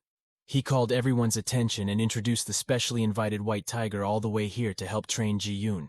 They are Baek Yuran and Baek Mujyeon from the tiger family. In his humble claim that neither of them are great fighters, but they will be looking forward to helping in any way they can. He also apologized to his brother again. He always walks around in his tiger form. When Moonjin tried to explain himself, he stomped his feet to silence him. Also apologized to the other dragon and dragon brothers, because he was the one who broke the teeth of Chung-eun's dragon brother. Because his tooth was injured in a fight, he had to go to the doctor to fix it. The white tiger wasn't there to help him, so they felt partly responsible for Chung-eun's injuries. Even though Chung-ah assures them it's good. It was all taken care of by Dr. Kim Ah-yeong, a doctor who is respected and known as a legendary veterinarian. Kim Ah-yeong was surprised by the rumors about her among the legendary beasts. The tiger had heard a lot about him. They were happy that finally they all got to meet him. Baek Yuran hopes that the white tiger family will soon become regular patients at her hospital. Kim Ah-yeong didn't know what to say, because she was faced with such high praise from him. And suddenly he felt so much pressure. Like his peaceful vacation wouldn't be so peaceful. The next few hours. After finishing all the food, Kim Ah-yeong returned to the villa to rest even though she felt full. Because the food is amazing. Kim Ah-yeong thought that after she woke up she would take a walk on the beach. Not yet sleeping soundly, he was disturbed by someone knocking on the door. Turns out it was an employee named Hannah. It was Hannah who screamed that she was scared. Tears streamed down her face, and her body shaking, she fell to her knees. A tiger walking on two legs is just too scary. Will it devour him? He begs not to leave him alone. Hannah was very afraid that the tiger would eat her. Then the doctor said to her, if previously Hannah believed in Ji-yoon, he was the one who decided to come here with them, so he had to stop acting so scared. Kim Ah-yeong brought up the fact that Hannah was fine around Ji-yoon, so he shouldn't panic around the others. This confuses Hannah as she is still under the impression that Ji-yoon is human. He panics if Ji-yoon isn't human. Kim Ah-yeong quickly realized she was screwed, and Hannah wasn't going to let this go. He demands to know the truth. Who is Ji-yoon really? This made Kim Ah-yeong's position difficult. He was dripping with sweat. Hannah pushed him into the apartment and asked about Ji-yoon's identity. In the end, our protagonist tells his employees that Ji-yoon is actually a legendary beast. He's a werewolf, to be exact. Hannah was taken aback. Boss knew he was a werewolf all along, and still working on it. Kim Ah-yeong tried his best to calm Hannah down. Ji-yoon is fine. He can even control himself in his werewolf form when he transforms. Another topic about legendary beasts that he took on was about his cats. Her cat is actually a tiger named Jae-ha, who used to rule the mountains, but now he's just an overweight cat who isn't dangerous at all. At this time, the phone rang, so Ah-yeong walked over to pick it up. It was a call from Chun-yul, who told him that Ji-yoon's training would start soon. He had to come to the training center. Even though only Ji-yoon would be practicing, it would be nice if Kim Ah-yeong learned some basic self-defense as well. After the phone call, Kim Ah-yeong turned to her employee and asked if she wanted to come with him to train with the werewolves. At first, Hannah immediately refuses, but then she realizes if she doesn't go, she will be alone, which is much worse. Kim Ah-yeong went to the training center. Ji-yoon and Yeonsi were all wearing robes. They are ready to start, while their opponents are Mujeon, Chung-yul, and Yuran. Hannah was there too, though she kept her distance and hid behind a pillar, now that everyone gathers around him. The time to start practicing a healthy mind means a healthy body. In other words, you have to have a healthy mind, so that your body becomes stronger. Ji-yoon is focused and listening intently like the student model, while Yeonsi gets increasingly distracted, prompting the teacher to hit her with a bat. All they have to get rid of all their sorrows and useless thoughts and clear their minds because they only have 1 week. They will skip the basics. The teacher introduces Mugoen as a master of martial arts who will teach Ji-yoon. Yorin is a master of swordsmanship. He will train Dr. Kim Ah-yeong to use his blue dragon tooth sword. And finally, Chung-yul points at his brother Chung-eun. Even though he may look useless, he is actually very skilled in magic. He will help Yeonsi in magic. Chung-eun was inwardly very upset that his brother had introduced him in such a manner. Then Kim Ah-yeong raised her hand and asked something. The reason he's here for vacation is not to train, but Chung-yul said if he could take a vacation after he finished practicing. She assured him the training was very simple, and he would be able to enjoy all his free time after that. There was also something else he wanted to ask. Although the cat was originally a tiger, but now he is trapped in the cat's body. Is there a way for him to return to his original form? The white tiger could see that both Jaeha's body and soul were sealed into this new cat's body by a human. This must have been done by someone with extraordinary skill. Mujin was curious how he ended up being a cat.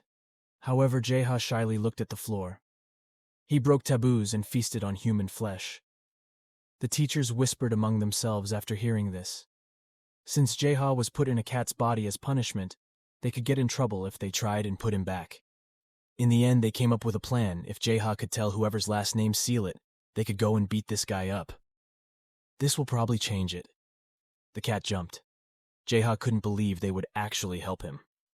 And Jaeha took a deep breath, saying the name of the one who sealed him. His name is Shinjun Seob. The teachers all gasped in shock as if they had heard of this person before.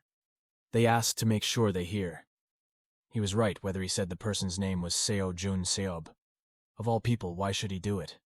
The teachers realized that the situation was worse than they had initially thought. Kim Ah-yeong was curious about who. Was this why they were all so worried? According to rumors, Shinjun Seob is known as the best exorcist. Humans say he seems very terrible, or at least very strange. One thing's for sure, he definitely doesn't sound like the average guy. Kim Ah-yeong was sure this man couldn't be that bad. After all, he was the one who introduced Ji-yoon to the priest. And he created the silver necklace that she now wears. Yuran had heard that story before. He got strong by giving alcohol to Emuji. Emuji in Korean folklore is a snake that ascends to the sky as a dragon. But unfortunately, the next day he became drunk. Because of that, he couldn't go up to the sky. In human terms, it would be equivalent to a being failing a very important test. There are also rumors about him hitting a mermaid and stealing her pearls. He mentions he is a wanderer who has neither home nor temple. Where he lived is very difficult to trace. She was disappointed. Jaeha understood and nodded. It was too difficult. And she's fine just living as a cat. She knows, not getting her hopes up over such things. The atmosphere in the training room turned somber, so everyone split up to begin their training. Kim Ah-yeong went down to the beach to practice swordsmanship with Yuran earlier. Training starts. Yuran asks him if he has studied martial arts before. The doctor did taekwondo a bit when he was young, but he also didn't really understand what was so special about a dragon tooth sword. It only felt like an ordinary sword when he saw it. Yuran explains that the blade of a sword with dragon teeth almost never wears down. Both blades have the power to protect the user himself. Then Yuran asked Dr. Kim Ah-yeong to think of the words that entered her mind. And then the sword entered his body. Kim Ah-yeong was shocked and confused as to where the sword had disappeared. Then Yuran said that the sword was in his body. Now he must try to think about saying out. When he did this, the sword reappeared like magic. The sword returned to his hand as before. The blue dragon tooth sword can be summoned anytime when needed, and can also be stored in his body when he doesn't need it. Since evil spirits were so common, it would be better if he always kept them away. Baek-yuran grabbed to his side, drew his own sword. It was time to start the lesson. He charged forward towards Kim Ah-yeong and fought him. Who doesn't know what to do? He panicked and begged the teacher not to come any closer. He closed his eyes and swung his sword, hoping for the best. Luckily, it was just a random swing. He was somehow able to block the attack, even though Kim Ah-yeong felt really shocked. Yuran explained that this was normal. The dragon sword was able to do so to enhance the owner's movements to a certain extent, and even for the worst attacks, swordsman is somewhat capable. Today they're going to cover the basics of what to do. The doctor has no problem wielding a sword if he studies it with his head down, waiting to see what he will do. At the end of the day, he and Ji-yoon are both exhausted after their studies. It turned out that the training was much more difficult than they had thought. The two of them could barely lift their heads from the table. Yeonsi the white fox rushed in, shaking the two of them. It seemed that he had argued with his teacher Chung-un. Both of them hurled insults at each other. He tries to explain the situation but lies. He was too tired to care and asked them to just talk one by one. Chung Yul is disappointed in his brother why he is acting like a child like this. Meanwhile, there is a very important guest in their house. He tried to explain this to himself. It was so unfair to this little kid. Before he could finish his sentence, Chung Ah's voice came into the room. He brought news that tomorrow they have a very special guest. Tomorrow will be a very special guest. They could barely invite this guest because tomorrow was the full moon. But this guest is so important that when he arrives, it will be really good for their training.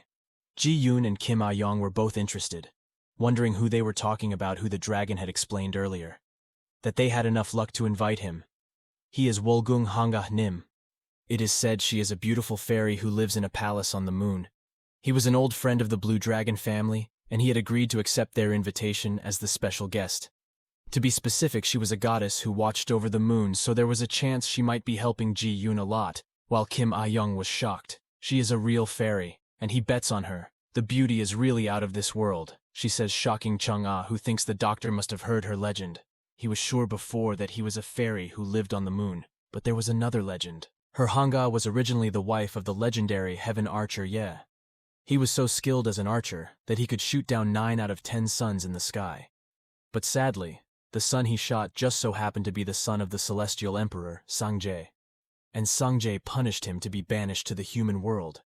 To return to Hanga heaven, and Yi had to go through many hardships, and finally found someone to call Xiaowangmo, a queen who handed them 2 immortality pills. It is said that taking 1 pill will make you immortal, but taking 2 will turn you into a divine being and allow you to ascend to the heavens. It's a powerful drug indeed. However, Hanga chose to betray her husband and secretly consume the 2 pills and allowed her to ascend to the sky. But betraying her husband was considered a grave sin, and so was the punishment. His body turned into a frog and was unable to return to heaven. He was left alive on the moon, namely the legend about the moon frog's warm Wolgun. Kim Ah-yeong's comment, which was based on the legend of Hanga, sounded like a greedy person. Chung Ah agrees, but advises Kim Ah-yeong to be careful of her words when she finally arrives. They shouldn't bring up things and talk about legends or her husband. Hanga looks like an ordinary frog, but slightly bigger. This is all of interest to doctors, though he wonders to himself whether this frog will really be able to help Ji-yoon. He knew how much he hated being a werewolf, and didn't want him to live up to his expectations. Until the next night, on the full moon. Suddenly, Kim Ah-yeong heard a bang on her door outside. He heard heavy gasps as something huge and vicious came out. He took a breath. He worries about who it is, and sweat drips down his cheeks until he hears Ji-yoon's voice. She knocked frantically while crying. He turns into a wolf on a full moon, but he is annoyed that he has nothing to wear. Kim Ah-yeong opened the door, feeling irritated at Ji-yoon, who came to her for help. Does he think any clothes fit a werewolf? Because the outfit was double her size. He pushed her away and said that he should borrow some clothes from Mujin the white tiger. Moments later, Mujin gave him a Hawaiian shirt and shorts. The white tiger just laughed. She bought beach clothes with her brother. Baek-yuran appeared behind Mujin and gave him a kick. It's important for Ji-yoon to dress properly because Hanga will be arriving soon. 2 white tigers, siblings, bickering in the middle of the passage. Kim Ah-yeong believed that in this way the 2 siblings were related. It was then that Chung-un appeared holding a suit. He had looked everywhere for everyone. Chung-un then handed after his formal black suit to werewolf Choi Ji-yoon's chest. He realized it. If Ji-yoon doesn't have clothes that fit, so this suit was made especially for him. The measurements had to be precise, as he has a keen eye for this kind of thing. Ji-yoon was brought to tears by this kind of attitude. Chung-un also has clothes that fit Mujin. He couldn't meet a frog in a stupid Hawaiian shirt like that. but he didn't care. How he loved them. After his sister threatens to beat him again, Mujin reluctantly does as he's told to wear the suit with Ji-yoon. They are so fit that it has even earned some praise for werewolves. See how good he is. Seen the doctor is even contemplating getting a suit made especially for him. This is also the first time the cat has worn a formal suit. Meanwhile, Yeonsi was amazed when she saw Ji-yoon in that outfit. He couldn't believe how cool he looked. His ears, teeth, and even his tail looked good. It was also the first time Hannah's employees had seen her in that form. He admitted that it wasn't as scary as he thought. According to Hannah, werewolf Ji-yoon looks more like a big puppy. He's not scary at all. Everyone was standing in front of the entrance in the hall of Chung-ah's house. Everyone's attention, Chung-ah said. He pointed towards the entrance. Ji-yoon waits patiently in his new suit with the doctor, and Hannah standing right behind. They watched closely as a guest, and when guests came into the room, Kim Ah-yeong and Hannah's faces were like being slapped right away. Hanga enters with a look of horror. Hanga definitely doesn't look like an ordinary frog. He was a giant with more affinity for a normal toad. Warma came and first greeted the dragon family. He complimented Chung Yul and Chung Ryol on how pretty they looked. They must have used a special moisturizer. After the pleasantries, Toad got to the point. He wanted to know who they were. The dragon also introduced them to the frog. The dragon gave a beckon to the werewolf who was standing awkwardly like a statue. He lowered his head to show respect to the frog. Her name is Choi Ji-yoon, she introduced herself. Hanga's eyes narrowed when he saw what kind of creature Ji-yoon was. It was his first time seeing one of its kind, which he never heard the story before. He was impressed that he was able to maintain self-control thanks to the metal necklace. Then Chung-ah returned to introduce someone else. She was Kim Ah-yeong, someone Hanga had wanted to meet. The frog came forward to meet Ah-yeong. He heard a lot of gossip about Dr. Kim Ah-yeong. She stepped forward and gave her best smile on her face. He introduced himself and gave her his hospital card. Hanga took the business card, and he took a good look at it. Then Chung Yul asked them all to come inside, and also serve guests tea. The guests did as they were told. They headed to the meeting room where cakes and tea were prepared, and then they got down to business. The reason Hanga had been invited here was so she could help Ji-yoon recover from the werewolf curse. Then Hanga said that normally, if one is affected by this kind of curse, and the individual can be made stronger with the help of the moon, but they couldn't be made any weaker, unless the moon actually disappeared. Frog asks Ji-yoon what he is looking for here. What brought him here? Does he want to become a real human again, or become stronger? There were many thoughts in Ji-yoon's mind.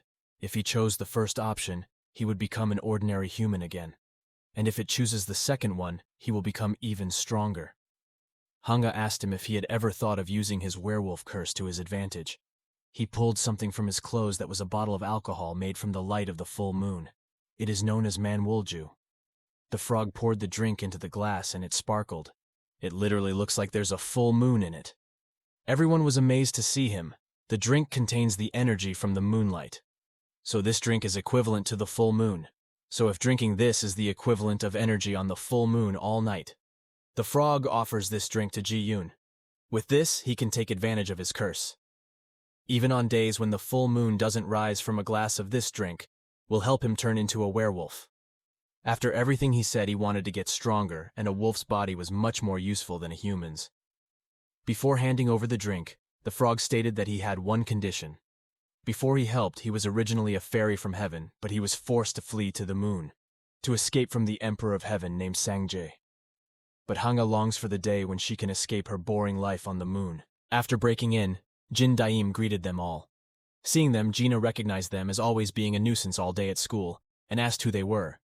While removing his disguise, Jin Daim answered that he didn't need who they were. Kim Kang-woo and Han Tae-hyuk finally took off their disguises and said they were frustrated with dealing with girls.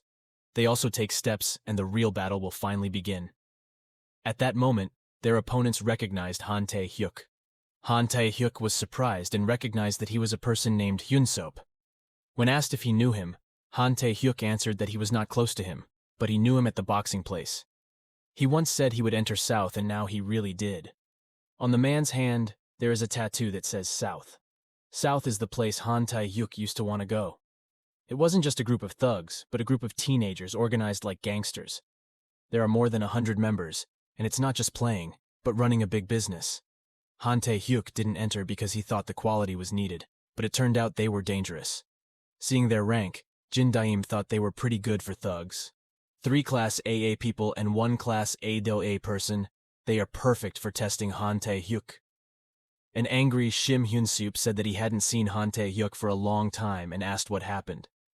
He offered Han Tae-hyuk if he wanted to enter South, then he would include him. But Jin Daim apologized for having to reject him because Han Tae-hyuk was his slave. So he asked Shim Hyun-sup not to seek Han Tae-hyuk's attention. Shim Hyun-sup was curious about who Jin Daim really was. But instead of answering, Jin Daim turned the table in front of them. They were angry with Jin Daim and said they would kill him. Jin Daim ordered Kim Kang-woo to protect Chun Ju-hye, and this time Han Tae-hyuk will fight alone. Due to being crushed by the table, they were temporarily unable to get out because of the table. But Han Tae-hyuk complained because he was learning boxing, so how could he face them all by himself? Because this was difficult, Han Tae-hyuk intended to use peekaboo, but Jin Daim said there was no need to use peekaboo because he had a skill that suited him. Han Tae-hyuk also got a new skill, shoulder roll. Han Tae-hyuk was confused because he was an infighter. So how is this skill suitable for him? The skill is for the outfighter, not a practical defense for him. But Han Tae-hyuk avoided it, and was surprised because this was easier than he thought. He doubted the shoulder roll could be this strong. Jin Daim smiled, and told him that this synergy effect occurred because it suited Han Tae-hyuk's boxing type, and Han Tae-hyuk was actually born as an outfighter. But because Han Tae-hyuk's personality is bad, he fights like an infighter, and thinks he is an infighter. This skill is suitable for people who have high speed. It was the perfect skill for Han Tae-hyuk. Han Tae-hyuk finally defeated Kim Soo-young. Jung Jin-soo and Lee Min-wo ran towards Han Tae-hyuk. With high speed and agility, Han Tae-hyuk avoided their attacks. With Han Tae-hyuk's long arms, he can stop people who approach him. Then with high skill and smooth movements, he made an accurate blow. And lastly, perfectly compensate using powerful blows. Han Tae-hyuk is very talented as an outfighter. Shim Hyun-sup finally got angry and came forward to have a fist fight with Han Tae-hyuk after a long time. Han Tae-hyuk also used a jab to open a gap and then a straight punch, but Shim Hyun-sup had no effect. Han Tae-hyuk was attacked continuously, making it difficult for Han Tae-hyuk even after using a shoulder roll. In the end, body weight is what determines. Han Tae-hyuk believes he cannot beat Shim Hyun-sup with outboxing. Jin Daim also agreed, making Han Tae-hyuk confused. Outboxing is a type of boxing that is good for gaining points inside, so it is not suitable for direct combat. Jin Daim then called Kim Kang-woo. Kim Kang-woo got excited and thought he would get a new skill, but he was disappointed when he heard that the second skill was also suitable for Han Tae-hyuk. Jin Daim also said that the reason why he told Han Tae-hyuk to use outboxing was for this second skill. Shim Hyun-sup sped up and intended to finish this. At that time, Han Tae-hyuk gained a new skill. Skills that can attack from a distance, deadly moves with extreme range, and extraordinary destructive power. With this, Jin Daim is sure that Han Tae-hyuk will become a perfect MMA player. Han Tae-hyuk also launched a Muay Thai high kick. Shim Hyun-sup was blown away as a result. Han Tae-hyuk was impressed by Jin Daim's fighting knowledge. Jin Daim and Kim Kang-woo were finally satisfied with this result. The fight finally ended and Jin Daim warned Gina and the other girls if they messed with Chun Ju-hye again. He then asked Chun Ju-hye if she was okay. He answered that he was fine and thanked him for helping him. But because he was a little afraid to be in this place, he asked permission to go first. Hearing that, Jin Daim told Kim Kang-woo and Han Tae-hyuk they could go home when they were finished and took Chun Ju-hye home because he was worried they would come again. Chun Ju-hye then asked why Jin Daim helped him, but Jin Daim answered he only helped because he felt Chun Ju-hye was in trouble, so he told him not to care about it. Chun Ju-hye also praised Jin Daim as cool, and Jin Daim became embarrassed and said Han Tae-hyuk did everything. Jin Daim then realized that Chun Ju-hye's glasses were cracked and was surprised when he saw Chun Ju-hye taking off her glasses because she looked beautiful without glasses. They finally arrived at Chun Ju-hye's house and Chun Ju-hye thanked him for helping him. She then asked for Jin Daim's number so she could treat him next time. Unfortunately, Jin Daim didn't have a cell phone, so he gave his friend's number, so if something happened, Chun Ju-hye could contact him. Finally, they said goodbye. Jin Daim became upset because he only had Han Soo-ji. So if Chun Ju-hye liked him like this, he didn't know what he should do. While standing on the street, Jin Daim was discovered by Kang Na-young and suspected because he was wandering in front of Chun Ju-hye's house. She then accused Jin Daim of being a sasang. Jin Daim became confused and told her what happened. After hearing Jin Daim's story, Kang Na-young apologized and thanked Jin Daim. Jin Daim then asked what Kang Na-young meant by sasang, because usually they are people who like to follow artists. Kang Na-young felt guilty because people shouldn't know. But because Jin Daim had seen Chun Ju-hye's face, Kang Na-young told him that Chun Ju-hye used to be an idol. Hearing that, Jin Daim was not surprised because Chun Ju-hye was so beautiful. But because Kang Na-young said before, Jin Daim asked whether Chun Ju-hye had stopped. Kang Na-young also said that because there was controversy, that Chun Ju-hye used to be the perpetrator of violence at school. At South Headquarters, Shim Hyun-sup reported to their boss that they had been completely beaten up, but he reasoned that his opponent suddenly attacked him. Then he told him there was a girl named Chun Ju-hye from Sanyu High School, and he wanted to hire her. Hearing that, his boss told him to mention it one more time. After confirming this, he was angry because Shim Hyun-sup touched Chun Ju-hye and hit Shim Hyun-sup on the head. He was then told that the person who attacked them kidnapped Chun Ju-hye, and when asked for his name and face, he was told that his name was Jin Daim. He also ordered his subordinates to look for Jin Daim and arrest him immediately. He was very angry with Jin Daim and intended to tell him what would happen to him if he touched something that belonged to him. At school, Jin Daim thinks about whether Chun Ju-hye is really the perpetrator of school violence. At that time, he was informed that they had found information about the girl group members that Jin Daim asked about. She comes from New Eve, a girl group that has become popular recently, and she actively uses the stage name Lee Hara. They felt there was a controversy about school violence right before the release of New Eve. Jin Daim then asked how big the controversy was. They also reported that it was not only bullying, but also attacks that resulted in the victim being hospitalized. The attack rate is so high, and there are many people being attacked. The evidence flooded all over the place.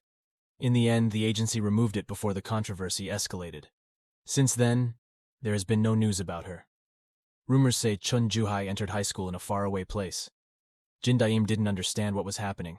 He wondered whether Chun Ju-hye was not the victim intended by the quest. She was so gentle yesterday, but he didn't expect it was all an act. They then told them that the Southerners were looking for Jin Daim, but Jin Daim said just ignore them. While opening Kim Kang-woo's cell phone, Jin Daim asked what he should do with Chun Ju-hye. For the quest, he had to know what Chun Ju-hye was like. He sent a message to Chun Ju-hye and asked her to meet him to check on him. At Sanyu High School, a worried Kang Na-young asked what happened to Chun Ju-hye's glasses. At that time, Gina and her friends passed by and were frightened to see Chun Ju-hye. Kang Na-young became curious about what was wrong with them. Chun Ju-hye also told her that yesterday they tried to hand her over to a man and her glasses broke. Kang Na-young was shocked, but Chun Ju-hye told her that there was a boy in the next room helping her. When Kang Na-young asked who it was, Chun Ju-hye received a message from Jin Daim asking her to meet after school. When asked who sent the message, Chun Ju-hye said it was the man who helped her yesterday. Kang Na-young wonders how she got his number, and Chun Ju-hye tells her that she gave him her number to get closer. Hearing that, Kang Na-young thought Chun Ju-hye's social phobia had improved, but Chun Ju-hye said that wasn't the case. She said somehow, she felt comfortable with him. Kang Na-young felt relieved because Chun Ju-hye had difficulty meeting people after that incident. After school, Jin Daim waited for Chun Ju-hye to arrive.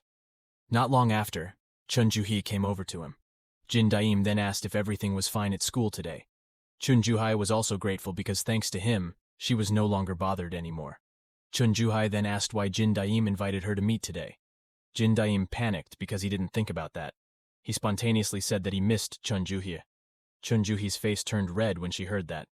To change the topic, Jin Daim asked to eat first, and Chun Ju-hye offered Jin Daim to treat him to tteokbokki. When he arrived at the place to eat, Jin Daim was sure that appetite was human instinct, and their instincts would come out if they ate. But he actually thought Chun Ju-hye's way of chewing was very cute. Because Jin Daim was staring at her, Chun Ju-hye asked if something was wrong. Jin Daim asked where they wanted to go after eating. Chun Ju-hye also invited him to go to karaoke. Because she would drink, sing, and dance, he was sure that this time Chun Ju-hye would be found out. Chun Ju-hye also sang, and made Chun Ju-hye look very innocent. After finishing singing, Jin Daim was offered to sing, but he refused because he couldn't sing. Because there was still time, Jin Daim asked if Chun Ju-hye wanted to play again. Chun Ju-hye also invited Jin Daim to go take photos. This time, Jin Daim is sure to reveal Chun Ju-hye's true self. There, while using animal ears, Jin Daim asked if a brat would come to a place like this. But because Chun Ju-hye had disappeared, Jin Daim wondered if Chun Juhi had gone to smoke. Not long after, he came back wearing cat ears. Seeing Chun Juhi posing like a cat made Jin Daim think she was very cute. He is cute, innocent, and sweet. Chun Juhi then asked to take a photo now. Jin Daim got nervous because Chun Juhi was so close. He didn't expect to date an idol. They finally took a photo. Seeing the photo, Jin Daim thought this was more like a fantasy than the game window he often saw. When he returned, Chun Juhi said that today was very fun because it had been a long time since she played as much as she wanted. She also thanked Jin Daim. Looking at Chun Juhi, Jin Daim couldn't believe Chun Juhi was the perpetrator of violence. So he thought maybe there was a misunderstanding, or maybe Chun Juhi regretted her actions in the past. So he concluded that Chun Juhi was no longer the perpetrator of school violence. But they suddenly met a group of girls. They knew Chun Juhi and were surprised to meet Chun Juhi. Jin Daim also asked who they were, but they told Jin Daim to ask Chun Juhi. Chun Juhi got scared and asked him to leave immediately. But the girl was angry with Chun Juhi because she wanted to leave without properly apologizing. They demanded Chun Juhi apologize when she hit them at school. Jin Daim got nervous and asked them to calm down. He tried to defend Chun Juhi that she had changed, but suddenly Chun Juhi was very angry. He grabbed the girl's collar and was angry because she had ruined her life. The girl fought back and told Jin Daim to see how shameless Chun Juhi was. Chun Juhi, who was fed up, threatened that she wanted to be beaten like before. Jin Daim finally stopped them.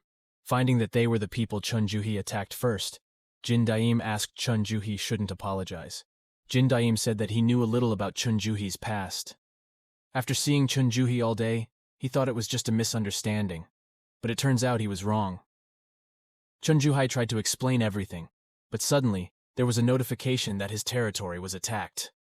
He also contacted Kim Kang-woo and Han Tae-hyuk to inform them that their area had been attacked.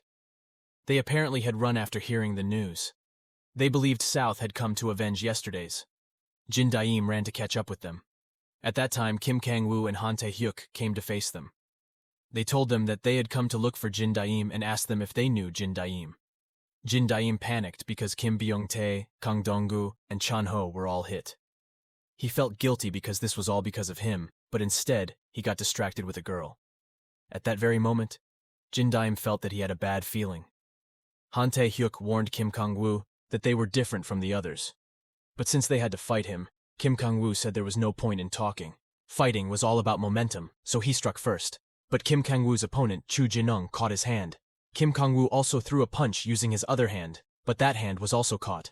Chu Jin-ung said that if he believes in strength, he should push it with an equally strong force. Kim Kang-woo was cornered. He had never felt it before. He felt like he had been caught by Jin Daim. Even his body couldn't be moved. Chu Jin-ung smiled and asked Kim Kang-woo what it felt like to lose all his power. Kim Kang-woo decided to use all his strength. Chu Jin-ung was surprised because Kim Kang-woo was stronger than he thought. Kim Kang-woo then asked what now. But suddenly he was pulled by Chu Jin-ung, making him lose his balance. Using the momentum, Chu Jin-ung lifted Kim Kang-woo. Jin Daim was surprised, because this was the first time he saw the view of the sky and the ground turning upside down. Chu Jin-ung slammed Kim Kang-woo to the ground. Kim Kang-woo, who is 192 centimeters tall and weighs 105 kilograms, fell to the ground. It was a first experience for him. Chu Jin-ung said strength is not the only thing. He had to think about how to overcome it. Han Tae-hyuk, who was surprised, asked whether Kim Kang-woo's opponent studied judo. Han Tae-hyuk and Lee Tae-yang's fight begins. Seeing Han Tae-hyuk's shoulder roll, Lee Tae-yang praised him because he learned something.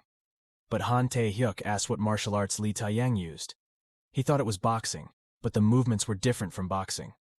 Lee Tae-yang then used a Muay Thai kick on Han Tae-hyuk's leg, but he was impressed to see that Han Tae-hyuk could hold it in. He also thought that this was starting to get exciting. On the other hand, Chu Jin-ung was impressed to see Kim Kang-woo, who was still able to wake up. Because Han Tae-hyuk hasn't lost yet, Kim Kang-woo thinks he shouldn't lose yet. He ran to attack again. Because he didn't have skills or martial arts like them, so Kim Kang-woo used raw strength. Chu Jin-ung caught Kim Kang-woo's hand and shoulder and was about to throw him. But he was surprised that Kim Kang-woo could hold it and land on both feet. They returned to their original position. Han Tae-hyuk thinks this is not good, because it is difficult to fight against Muay Thai who uses legs as the main weapon. If he could overcome this, then he had a decision. After Lee Tae-yang thought Han Tae-hyuk was a boxer, Han Tae-hyuk suddenly launched a Muay Thai high kick. Han Tae-hyuk thought it was working well, but Lee Tae-yang turned out to be able to resist it. He then caught Han Tae-hyuk with Pam clinch and said he would show him real Muay Thai. He told me that the Pam clinch is a basic Muay Thai movement. After the Pam clinch, he then released the standard Muay Thai combo, knee kick. He kept kicking Han Tae-hyuk, and finally, he did a flying knee kick and threw Han Tae-hyuk away. Lee Tae-young then told Chu Jin-ung that he was done. On the other hand, Chu Jin-ung also almost won. Chu Jin-ung pulled Kim Kang-woo forward by the collar and slammed him onto the asphalt. He was impressed with Kim Kang-woo because he had knocked Kim Kang-woo down more than 10 times, and he still got up. Thinking they are done, they intend to look for Jin dAnime. But Kim Kang-woo and Han Tae-hyuk stood up again. They still believe they can fight. But Lee Tae-yang said he was no longer interested. So he ordered his men. Kim Kang-woo and Han Tae-hyuk were surrounded by South members and beaten. After a while, Jin dAnime finally arrived. He saw Kim Kang-woo and Han Tae-hyuk, who had fainted. He became angry and apologized to them in his heart. He then told them not to touch them. They surrounded Jin dAnime and asked who Jin dAnime was. Because he has arrived in his own territory, Jin dAnime can now use his own skills. He also used the unique tyrant skill and ordered them all to kneel. They didn't understand what was happening because they couldn't move their bodies. They felt like something was weighing them down. Chu Jin-ung and Lee Tae-yang also didn't understand what was happening seeing their subordinates suddenly kneel. Jin dAnime then used exploitation skills and targeted Han Tae-hyuk. All of Han Tae-hyuk's stats were successfully transferred to Jin dAnime. Jin dAnime then approached them and told them that he was the one they were looking for. Seeing their rank, Jin dAnime thought that they were strong opponents. But the second skill he got can share battle memories with him. If he fought based on the memories of Kim Kang-woo and Han Tae-hyuk, he had a chance to win. Jin dAnime then ran towards them. Chu Jin-ung also thought that Jin dAnime's defeat was also stupid, and wanted to use the technique he used on Kim Kang-woo. But Jin dAnime already knew he was going to target his hand, so he pulled his hand away and did a quick jab. Chu Jin-ung was surprised that Jin dAnime knew he used judo, but he tried to find an opportunity to catch Jin dAnime. But Jin dAnime will not let himself be caught easily. He continued to launch jabs. Due to continuing to attack like that, Chu Jin-ung was finally able to catch Jin dAnime. But when he pulled it, Jin dAnime's school clothes were torn. Jin dAnime had already read Chu Jin-ung's clearly visible movements. While on the way, because Chu Jin-ung used judo and his arms were faster, he was confident that he could avoid Chu Jin-ung. That meant Jin dAnime believed Chu Jin-ung would aim for his collar. Chu Jin-ung became confused and felt like Jin dAnime could read his mind. Jin dAnime finished him off with a Muay Thai high kick and knocked him away. Jin dAnime then said that now it was Lee Tae-yang's turn. Lee Tae-yang became angry and ran towards him. Jin dAnime threw his clothes at Lee Tae-yang, and Lee Tae-yang caught it and threw it away. Because Lee Tae-yang uses Muay Thai, his main weapon is his feet, so Jin dAnime will avoid it and fight it by infighting. He used a rever blow and hit Lee Tae-yang's ribs. Lee Tae-yang was surprised that Jin dAnime suddenly changed his fighting style, so he decided to use the elbow. But Jin dAnime had already read it and avoided it. He then arrested Lee Tae-yang. Because Lee Tae-yang told Han Tae-hyuk about Muay Thai combos, Jin dAnime has now succeeded in learning Muay Thai skills. He imitated Lee Tae-yang's palm clinch and launched a flying knee kick on Lee Tae-yang's chin. Jin dAnime then approached Lee Tae-yang and Chu Jin-ung, who were lying on the ground, and told them to get up. They were confused about why Jin dAnime seemed to be able to read their minds. Sharing memory skill, which shares battle memories, and fighting genius, which can learn other people's skills. The synergy created by these two skills is much stronger than Jin dAnime thought. He was even able to beat 2 S-rank people. He asked them whether they should continue, but suddenly Jin dAnime heard the sound of applause. Someone arrived and praised Jin dAnime for defeating Chu Jin-ung and Lee Tae-yang. Seeing South Boss approaching him, Jin dAnime was very surprised, because the man in front of him could not be measured. The system warned that Jin dAnime couldn't measure the abilities of targets that exceeded S-rank. Jin dAnime felt cornered because even defeating 2 S-ranks was already quite difficult. Not only that, due to the effect of the fear skill, Jin dAnime's stamina consumption increased 5 times. In this condition, his stamina will run out in 1 minute, so Jin dAnime didn't know what he should do. Suddenly Kim Kang-woo and Han Tae-hyuk stood up again. Kim Kang-woo and Han Tae-hyuk were aware, but he thought there was no way he could fight him, and this was enough. So he told them to hold on. Jin dAnime then asked South Boss what they are doing here, and is this because he disturbed his people yesterday? South Boss answered that he didn't come because of them. He came to tell Jin dAnime to stay away from Chun Joo-hee. Jin dAnime was surprised that all of this was just because of Chun Joo-hee. He also told her that he only helped Chun Joo-hee because she was being bullied by men. Apart from that, he also didn't want to deal with Chun Ju-hee anymore, so he told him to leave. Jin Daim thought he had achieved his goal, so there was no longer any reason to fight. He had to force his opponent to leave. South Boss also said that it was not bad. He said that if Jin Daim didn't approach Chun Ju-hee again, then he wouldn't attack this area again. But if this happens again, then they will die. After warning Jin Daim, he ordered his subordinates to get up. They were finally able to move again and return. After they left, Jin Daim collapsed because he was very tired from using the fear skill. Kim Kang-woo then asked if they had anything to do with Chun Ju-hee and what happened to his quest. Jin Daim answered that he gave up on the quest, because they are not people they can deal with. So for now, he decided to help those who fainted first. At Chun Ju-hee's house, Chun Ju-hee looked very sad. When her cell phone vibrated, he thought it was Jin Daim, but it turned out to be Kang Na-young, making her wonder what happened. As soon as he picked up the phone, Kang Na-young asked what happened after meeting Jin Daim. Chun Ju-hee said that they had fun. Then she met the children from middle school. Because of them, Jin Daim misunderstood, and she tried to explain it, but Jin Daim just walked away. Kang Na-young sounded angry with Jin Daim's attitude. Then Kang Na-young informed that the agency wanted to hold a meeting with Chun Ju-hee. When asked about Chun Ju-hee's job, Kang Na-young answered that she had asked and the company responded positively, so they wanted to meet Chun Ju-hee. Chun Ju-hee was happy to hear that. So Kang Na-young asked Chun Ju-hee to go together tomorrow. Chun Ju-hee answered that she understood and thanked Kang Na-young. Kang Na-young told her to rest and see her tomorrow. As soon as the call ended, Kang Na-young smiled evilly and said that she would end Chun Ju-hee tomorrow. South Boss, who was behind her, asked if she managed to catch her. Kang Na-young answered that the meeting was tomorrow, so she told him to prepare the contract. He was happy because it took a long time to catch Chun Ju-hee and finally he got it. Kang Na-young manipulated public opinion, stirred up school violence controversy, and sent Chun Ju-hee to hell. It had been exactly half a year since they signed the contract, so he would take care of Kang Na-young's share of having sold her friend. Hearing that South Boss considered Chun Ju-hee to be Kang Na-young's friend, Kang Na-young became angry. He was angry because Chun Ju-hee stole her chance.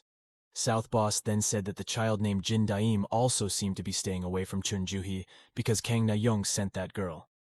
So Chun Ju-hee's life will end as Kang Na-young wants.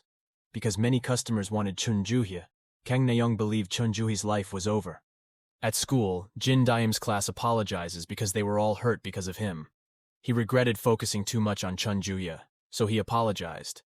Kim Kang-woo and Han Tae-hyuk calmed Jin Daim down and said that they lost because they were weak.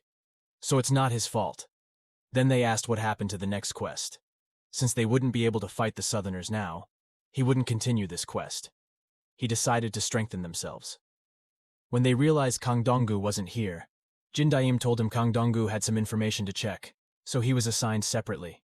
He had to go somewhere with him today to get the third unique skill at the training ground. After school, Chun Ju-hee came to Jin Daim's school because Jin Daim didn't read her chat. She wanted to know if she could meet Jin Daim.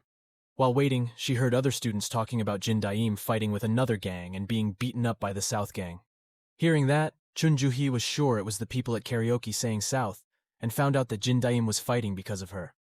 So she was worried and asked if Jin Daim was okay. But she became doubtful because Jin Daim fought because of it, and he saw Chun Ju-hee like that yesterday. She has always been hated, and is sure that Jin Daim doesn't want to have anything to do with her anymore. Chun Ju-hee felt sad because she only wanted to be friends with Jin Daim. Not long after, Kang Na-young called her to meet immediately. When they met, Kang Na-young asked where Chun Ju-hee had gone. Chun Ju-hee answered that she was just stopping by for a moment. Kang Na-young then said that Chun Ju-hee must be nervous about having a meeting after all this time. She said that even though the agency wasn't big, they received a lot of investment, and the CEO was very good. So she assured Chun Ju-hee that everything would be fine. They finally arrived at their destination, and as they entered, Kang Na-young was sure that today was the end of their bad relationship. In the past, Kang Na-young loved singing and dancing since childhood, and Kang Na-young's dream was to become an idol. Then she entered elementary school and met Chun Ju-hee. They became close because they had the same interests. They both dream of becoming idols. But after Chun Ju-hee's father died, they separated. Due to her family's condition, Chun Ju-hee gave up being an idol, while Kang Na-young was ready to become an idol. Kang Na-young continues to develop her dreams, but the judges don't seem impressed. Kang Na-young tried to show them something else, but they had enough. This world is not easy for Kang Na-young. Kang Na-young's self-confidence decreases because she often fails at auditions. Then by chance the two of them met again. Kang Na-young was happy to meet Chun Ju-hye. It wasn't the joy of seeing a childhood friend again, but the pleasure of seeing someone else worse off than her. Kang Na-young uses Chun Ju-hye to increase her self-esteem. For Kang Na-young, Chun Ju-hye is a good comparison for Chun Ju-hye to fill her pride. When Kang Na-young auditioned, Chun Ju-hye waited. Chun Ju-hye waited for Kang Na-young to finish and praised Kang Na-young's performance. But by chance the judges saw Chun Ju-hye and asked if she was an audition participant. Even though she was not an audition participant and only came to support her friend, Chun Ju-hye was asked to try singing. Chun Ju-hye was very nervous because she had never learned to sing and only practiced alone at home. Since this was just a simple test, they asked Chun Ju-hye not to be nervous. Behind Chun Ju-hye, Kang Na-young laughed at her inwardly and said she should be ashamed of herself. Finally, Chun Ju-hye started singing. This world is unfair to Kang Na-young. Even though he tried hard, he couldn't achieve it. But Chun Ju-hye could achieve it easily. Chun Ju-hye was born to be a celebrity. She has extraordinary talent, and after a month she found her place and made her debut. Kang Na-young couldn't stand this situation. She believed it was her chance and Chun Ju-hye had stolen it from her. And at that time, South approached Kang Na-young. He believes Kang Na-young is jealous of her friend. But Kang Na-young believes Chun Ju-hye is the thief who took her place, and she just wants revenge. He also said that they both wanted to bring her down. He told her that he ran an agency that provided meetings for a small group of VIPs. The VIPs he met couldn't believe it was a minor running south. Then Chun Ju-hye appeared on TV and the VIP told her that he wanted her. So for all this, he had to take down Chun Ju-hye first. That way he could carry out his next plan. That's why he needs Kang Na-young. He asked Kang Na-young for information about Chun Ju-hye because Chun Ju-hye was the only friend who knew her weaknesses. Kang Na-young also remembered one thing. Chun Ju-hye told him that there was an incident when he was in grade 7. There were children in her class who were bullied. She saw it and wanted to stop it, but then a fight broke out. That's when violence occurred at school. So Chun Ju-hye was also involved, and she became the perpetrator. Since it wasn't a big deal, she just got a suspension. But since both of them were perpetrators, Kang Na-young wasn't sure how. But South Boss said they could manipulate that. He bribed every child involved in the case. However, there is violence at school, and the fact that Chun Ju-hye is the culprit is true. A story told with a mixture of truth and lies. And it all finally exploded and went viral. The lies they develop will be overshadowed by that small truth. And if anyone investigates, they will find out someday. But at that moment, Chun Ju-hye's life would end. When Chun Ju-hye was sad in her room, Kang Na-young came and asked if she was okay. She then hugged Chun Ju-hye and assured her that everything would be fine. But in her heart, she thought this was still not over. Then when Kang Na-young returned to South, she asked if her job was over if she took down Chun Ju-hye, but he said she still had more important things she had to do. She was sure that she would definitely be satisfied and very enjoyable. When Chun Ju-hye was scared, Chun Ju-hye said she would always be with her. Kang Na-young was the only one left beside Chun Ju-hye. They went to the doctor and were told that Chun Ju-hye had social phobia due to extreme pressure. In addition, it seems to be accompanied by depression, so it should be given special attention. Without Kang Na-young, Chun Ju-hye felt insecure. She made Chun Ju-hye depend on her like family. Chun Ju-hye couldn't do anything without Kang Na-young. This way, Kang Na-young could make Chun Ju-hye move as she pleased. After hearing what she had to do, Kang Na-young asked what was in it for her to do this. Because South has many connections in the entertainment industry, she was promised to be included in a big agency. If that happens, everything will return to normal. Chun Ju-hye will fall into the abyss, and Kang Na-young will become a celebrity. It had been half a year since Kang Na-young looked after Chun Ju-hye, and he thought it was over now. They also met the agency and were asked to sit down. Without further ado, he immediately told her the reason he was holding a meeting today was to sign a contract with Chun Ju-hye. He said Kang Na-young had told him everything and they had verified it. They have conducted a separate investigation into allegations of school violence, and it has been reviewed by the legal team. As a result, it was concluded that Chun Ju-hye could return in a month. So he asked Chun Ju-hye to sign the contract. Apart from that, Chun Ju-hye will also receive a large down payment because she said she invested a lot because she is Chun Ju-hye. Chun Ju-hye also thought she had a chance to sing again and wanted to sign the contract. But Chun Ju-hye put down her pen and apologized because she was still very afraid of being on stage. So she can't sign the contract now. Kang Na-young was very angry about it. The agency finally reported to South and HSE was beaten because she failed to persuade Chun Joo-hye. Kang Na-young didn't understand why they didn't kidnap, threatening Chun Joo-hye to get her autograph. But South boss gets angry and says trust with the VIPs is very important because this is business. If they do that and get caught, they will be finished. The target must choose with their own hands. They had to tie them down slowly and prevent them from rebelling. Hearing that, Kang Na-young got an idea. She really believed that her idea would tie Chun Joo-hye up. On the other hand, Chun Joo-hye called her mother and told her that she had a meeting with the agency and they wanted her to sign a contract with them so she could debut. But he refused because HSE was still very afraid to return to the stage and stand in front of everyone. Because of that, she apologized because she didn't get much money that could be used to treat her mother's leg, and her mother didn't need to work anymore. But her mother said it was okay. She didn't want Chun Joo-hye to rush. She said Chun Joo-hye could do it when she wanted and assured Chun Joo-hye that it was okay. Chun Joo-hye also thanked her mother. Her mother then said that she would go home and cook delicious food for her daughter who worked hard. But Kang Na-young quietly approached Chun Joo-hye's mother. He then pulled Chun Joo-hye's mother, making her fall. Slowly, Kang Na-young approached her and hit her legs with an iron pipe. Chun Joo-hye, who was very worried, asked what happened over the phone. But Kang Na-young stepped on Chun Joo-hye's mother's cell phone, making the call disconnected. Kang Na-young smiled and said this wouldn't have happened if Chun Joo-hye had signed the contract. At the hospital, Chun Joo-hye cried, seeing her mother lying down, and asked what happened to her mother. The nurse also said she thought her mother had fallen down the stairs and fainted, but his knee was badly injured and had to be operated on immediately. Chun Joo-hye didn't know what to do because she didn't have insurance for her mother. Therefore, she called Kang Na-young and asked her to arrange another meeting. Kang Na-young was happy because Kang Na-young was now in the palm of his hand. Elsewhere, Kang Dong-gu is running and thinks that Jin Da-im is right. Previously, Han Tae-hyuk felt a little uncomfortable. He smelled pretense from Kang Na-young and felt something was wrong. When he infiltrated a girls' high school wearing women's clothing, Han Tae-hyuk once felt a little uncomfortable. Because of this, Jin Da-im asked Kang Dong-gu to watch over Kang Na-young, and he witnessed Chun Joo-hye's mother being attacked by Chun Joo-hye.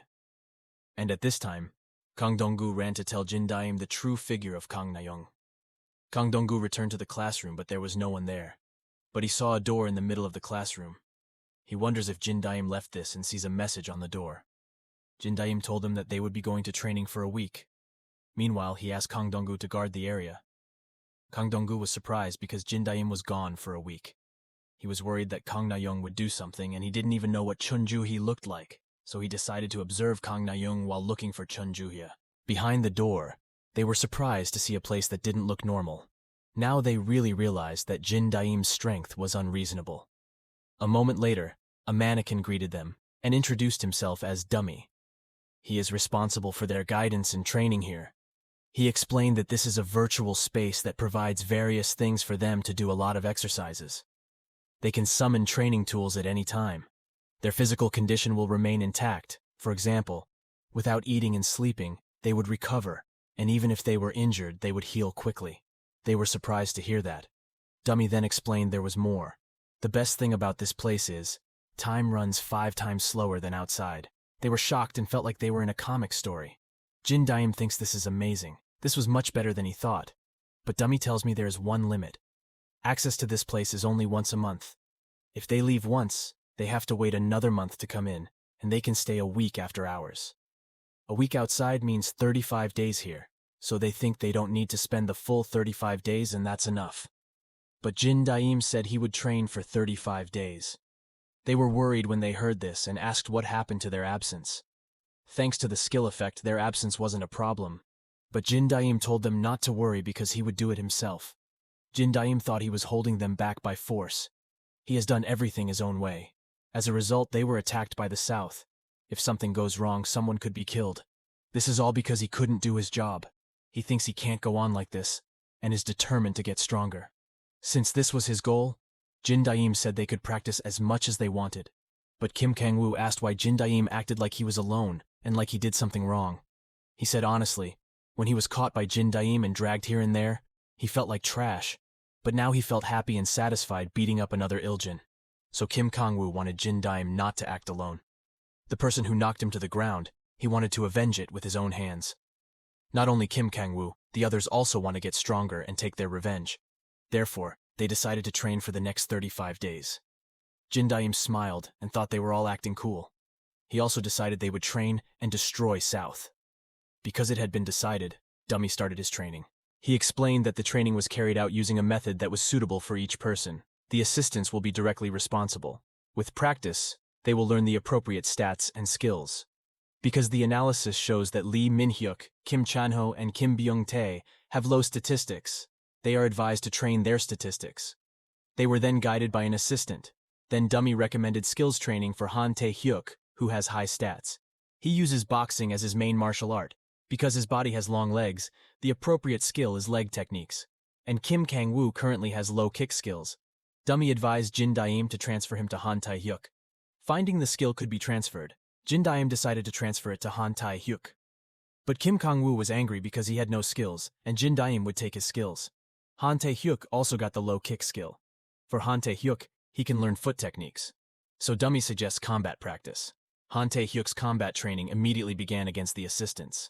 Han Tae-hyuk was surprised because they did it suddenly. On the other hand, Kim Kang-woo was depressed because he lost his skills, but Jin Daim told him not to worry, because he would give Kim Kang-woo a new skill. Kim Kang-woo immediately looked happy. Jin Daim then said to Dummy that he hoped Dummy could tell Kim Kang-woo about martial arts that suited his body. The assistant scanned Kim Kang-woo's body. Kim Kang-woo became excited because he wanted to get strong martial arts. The others had already started their training, and now only Jin Daim remained. He wanted to increase his stats, but Dummy said it was impossible. Dummy tells him that Jin Daim can't increase his stats and can't master skills. Jin Daim was worried and asked if he didn't have a way to become strong. Dummy then said that Jin Daim could change his second job. Dummy explained that in the first job, player growth was limited for balance. However, in the second job, player growth is not limited.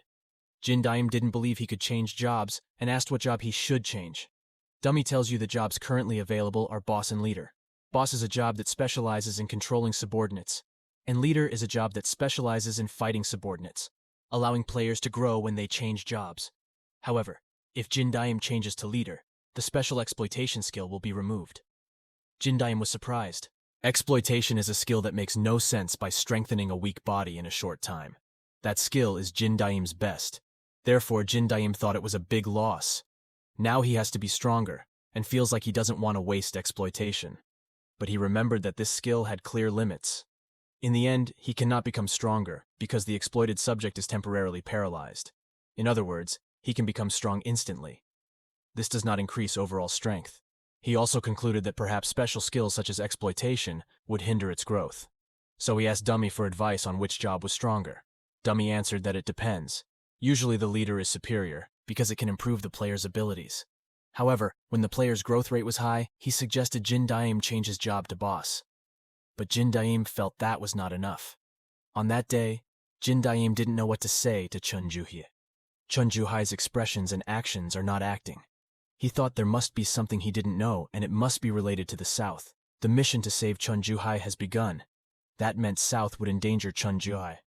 But Jin Daim was annoyed because there was nothing he could do. To defeat that person, he had to become stronger than he was now. He needed strength beyond his limits now. This was the best way to increase strength, so Jin Daim changed his job to leader. When it was over, Jin Daim felt like nothing had changed. The system notifies as leader. The unique skill memory sharing develops. Some of the effects of the exploitation skill that are removed are inherited to memory sharing and changed to absolute sharing. Jin Daim was surprised to find that this skill could become more powerful than exploitation as time went by. Dummy also congratulated Jin Daim on his job change to leader.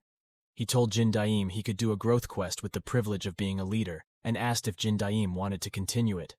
Of course, Jin Daim accepted.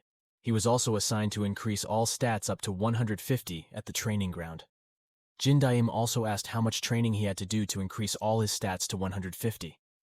Dummy explains that Jin Daim's current statistics are very low. Looking at his physical condition, Jin Daim has to start training from beginner level, and this will take more than 150 days.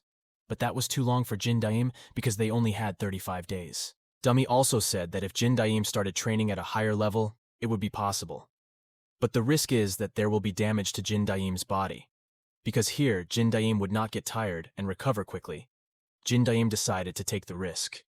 Hearing that, Dummy said he would give Jin Daim an example so he would understand and asked if that was okay. Before Jin Daim could answer, Dummy suddenly hit Jin Daim hard in the stomach. Dummy also explained that this was an advanced training intensity, and Jin Daim had to last 3 times longer than this. Jin Daim felt very engrossed, but he thought at least he wouldn't spend his life as a loser. Because he often gets hit, this is better than Jin Daim thought. Jin Daim decided to start his training now.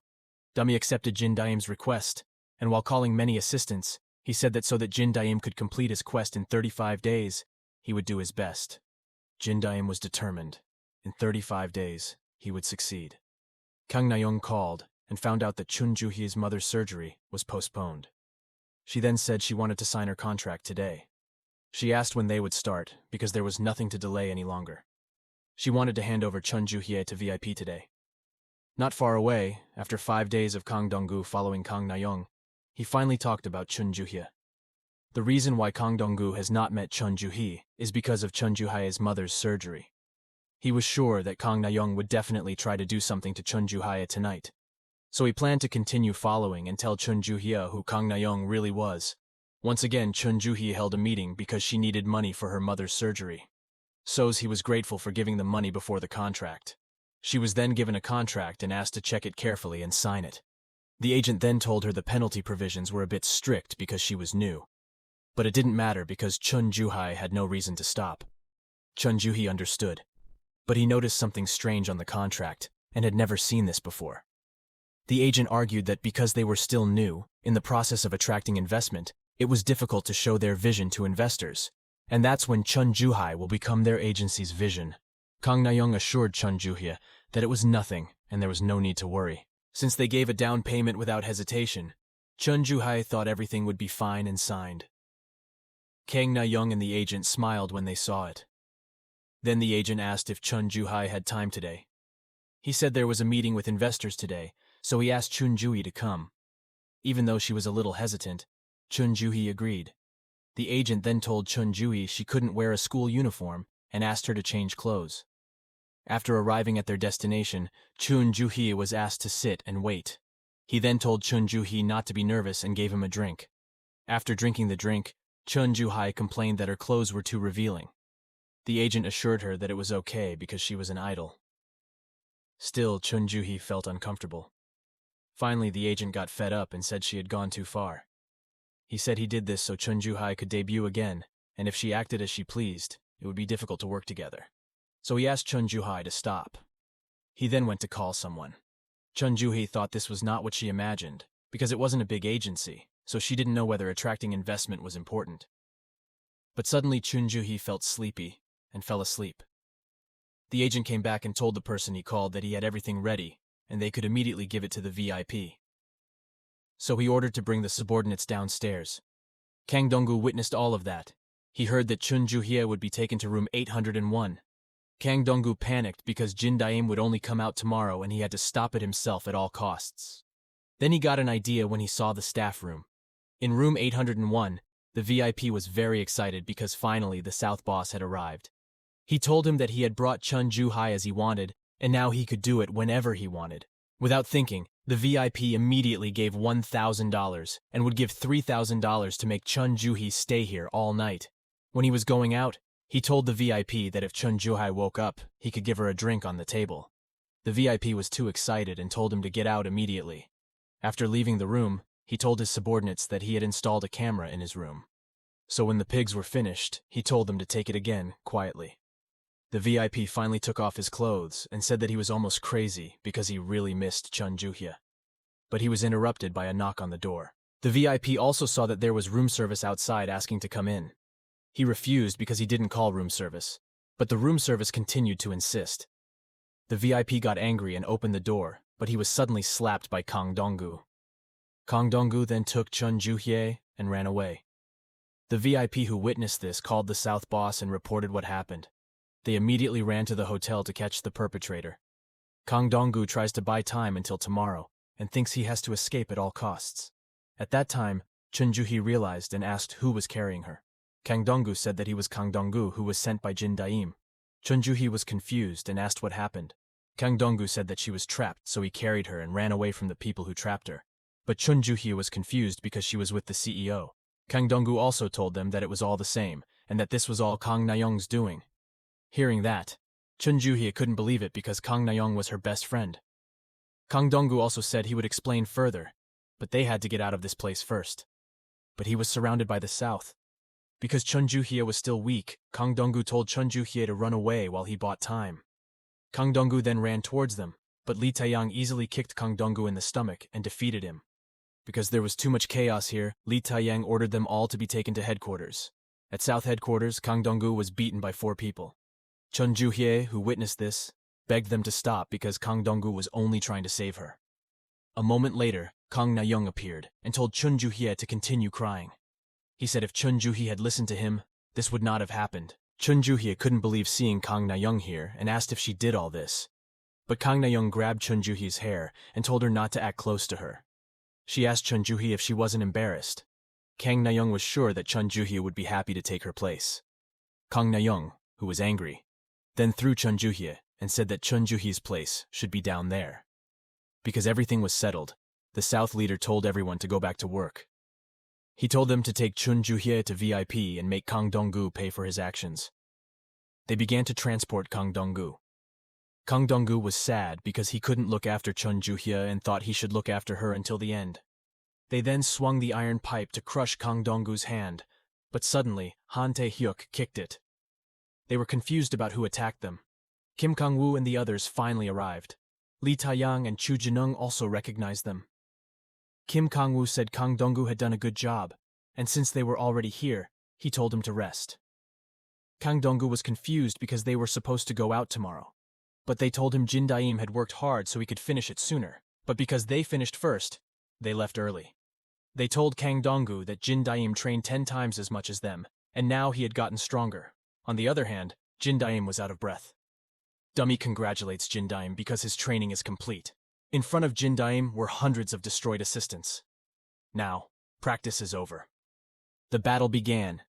Kim Byung-tae, Kim Chan-ho, and Lee Min-hyuk looked very excited and ran to face them all. Kim Chan-ho and Lee Min-hyuk's rank has risen to AA rank and Kim Byung-tae has risen to AA rank. They confronted the subordinates and said they would take Kang Dong-gu out. So Han Tae-hyuk and Kim Kang-woo should go save Chun Ju-hye. They ran after Chun Ju-hye. However, they were stopped by Chu Jin-ung and Lee Taeyang. Kim Kang-woo ran towards Chu Jin-ung. Seeing Kim Kang-woo, who was running towards him as before, Chu Jin-ung was confident and performed the same trick. But the same trick won't work. Kim Kang-woo retaliated and threw it. Chu Jin-ung, who was thrown, was surprised at Kim Kang-woo, who learned throwback in just a week. Kim Kang-woo then tackled Chu Jin-ung perfectly.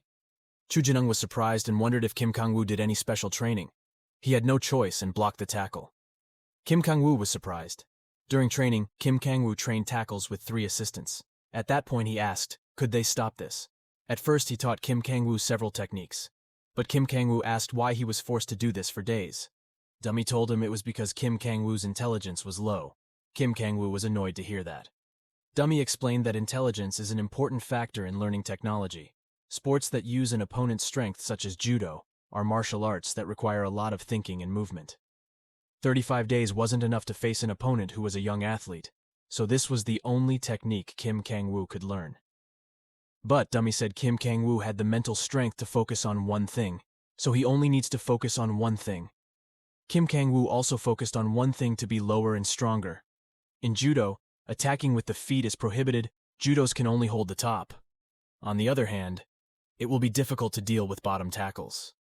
Because Kim Kang-woo's posture was too low, Chu Jin-ung couldn't help it. If Kim Kang-woo was in a situation where he couldn't use technique, he would ultimately make the choice to face it with force. At that time, he will use the opponent's strength with the techniques learned by Kim Kang-woo. Kim Kang-woo also used hug toss on Chu Jin-ung and slammed Chu Jin-ung hard. Lee Taeyang was surprised to see Kim Kang-woo, who defeated Chu Jin-ung. Han Tae-hyuk also took the opportunity of Lee Taeyang turning away and attacking him. Lee Taeyang was surprised because Han Tae-hyuk suddenly changed his fighting style. He wondered how Han Tae-hyuk could change it in such a short time. However, he believes that only a week will not be enough to defeat the Muay Thai legs that he has trained and intends to destroy Han Tae-hyuk's legs.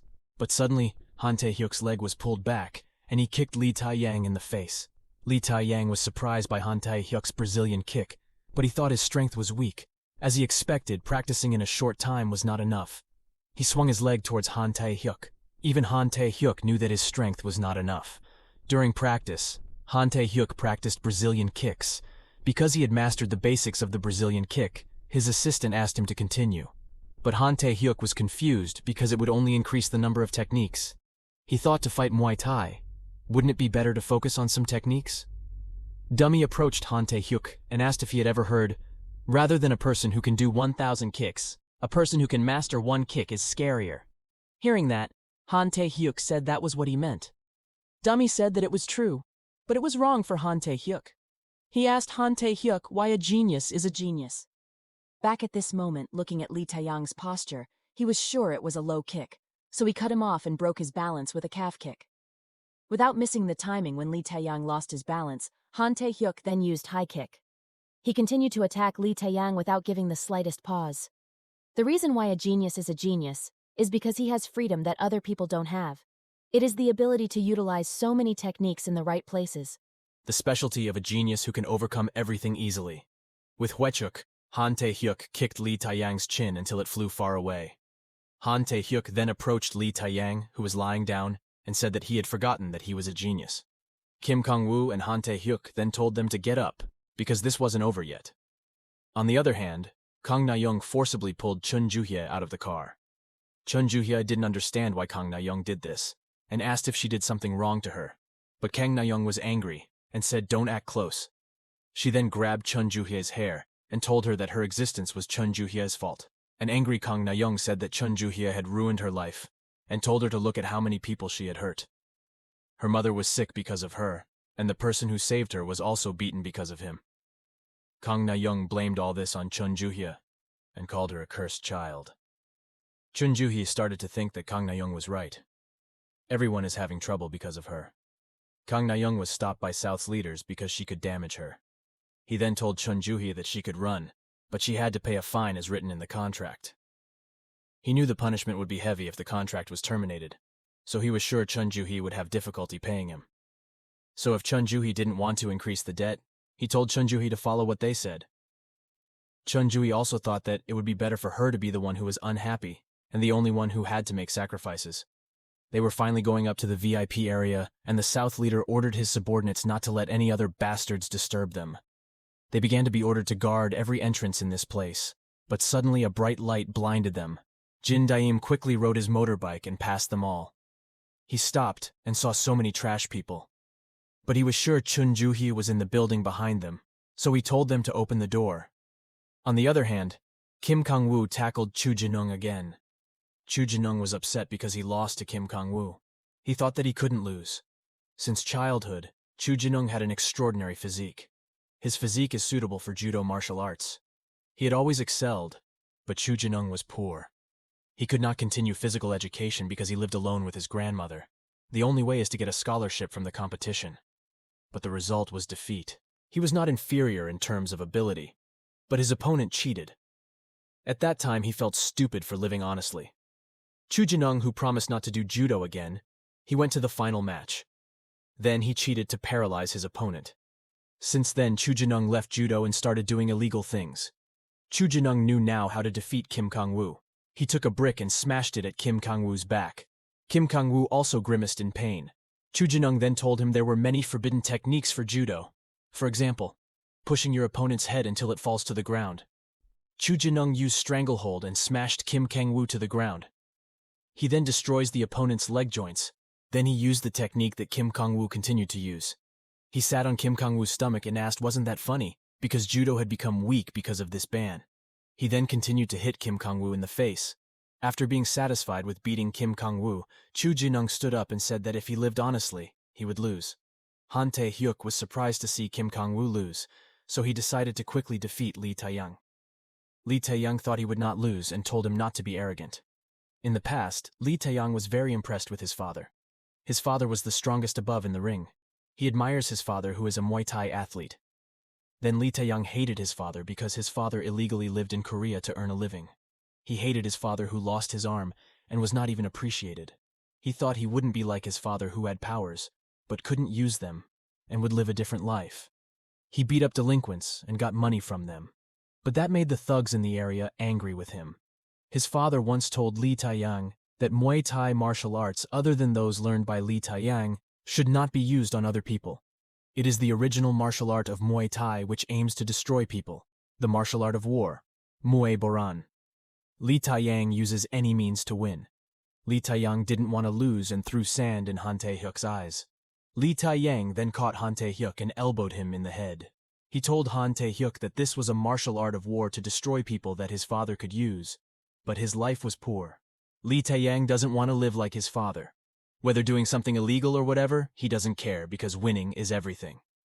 Han Tae-hyuk was also defeated by Lee Taeyang. Rain started to fall and rained on Kim Kang-woo and Han Tae-hyuk. When they finished training, Dummy congratulated them on achieving their training target. Han Tae-hyuk also asked if they could now beat their opponents. But Dummy replies that it depends on them. He then says there is a gift for them. He asks them both if they remembered to wear the items he said.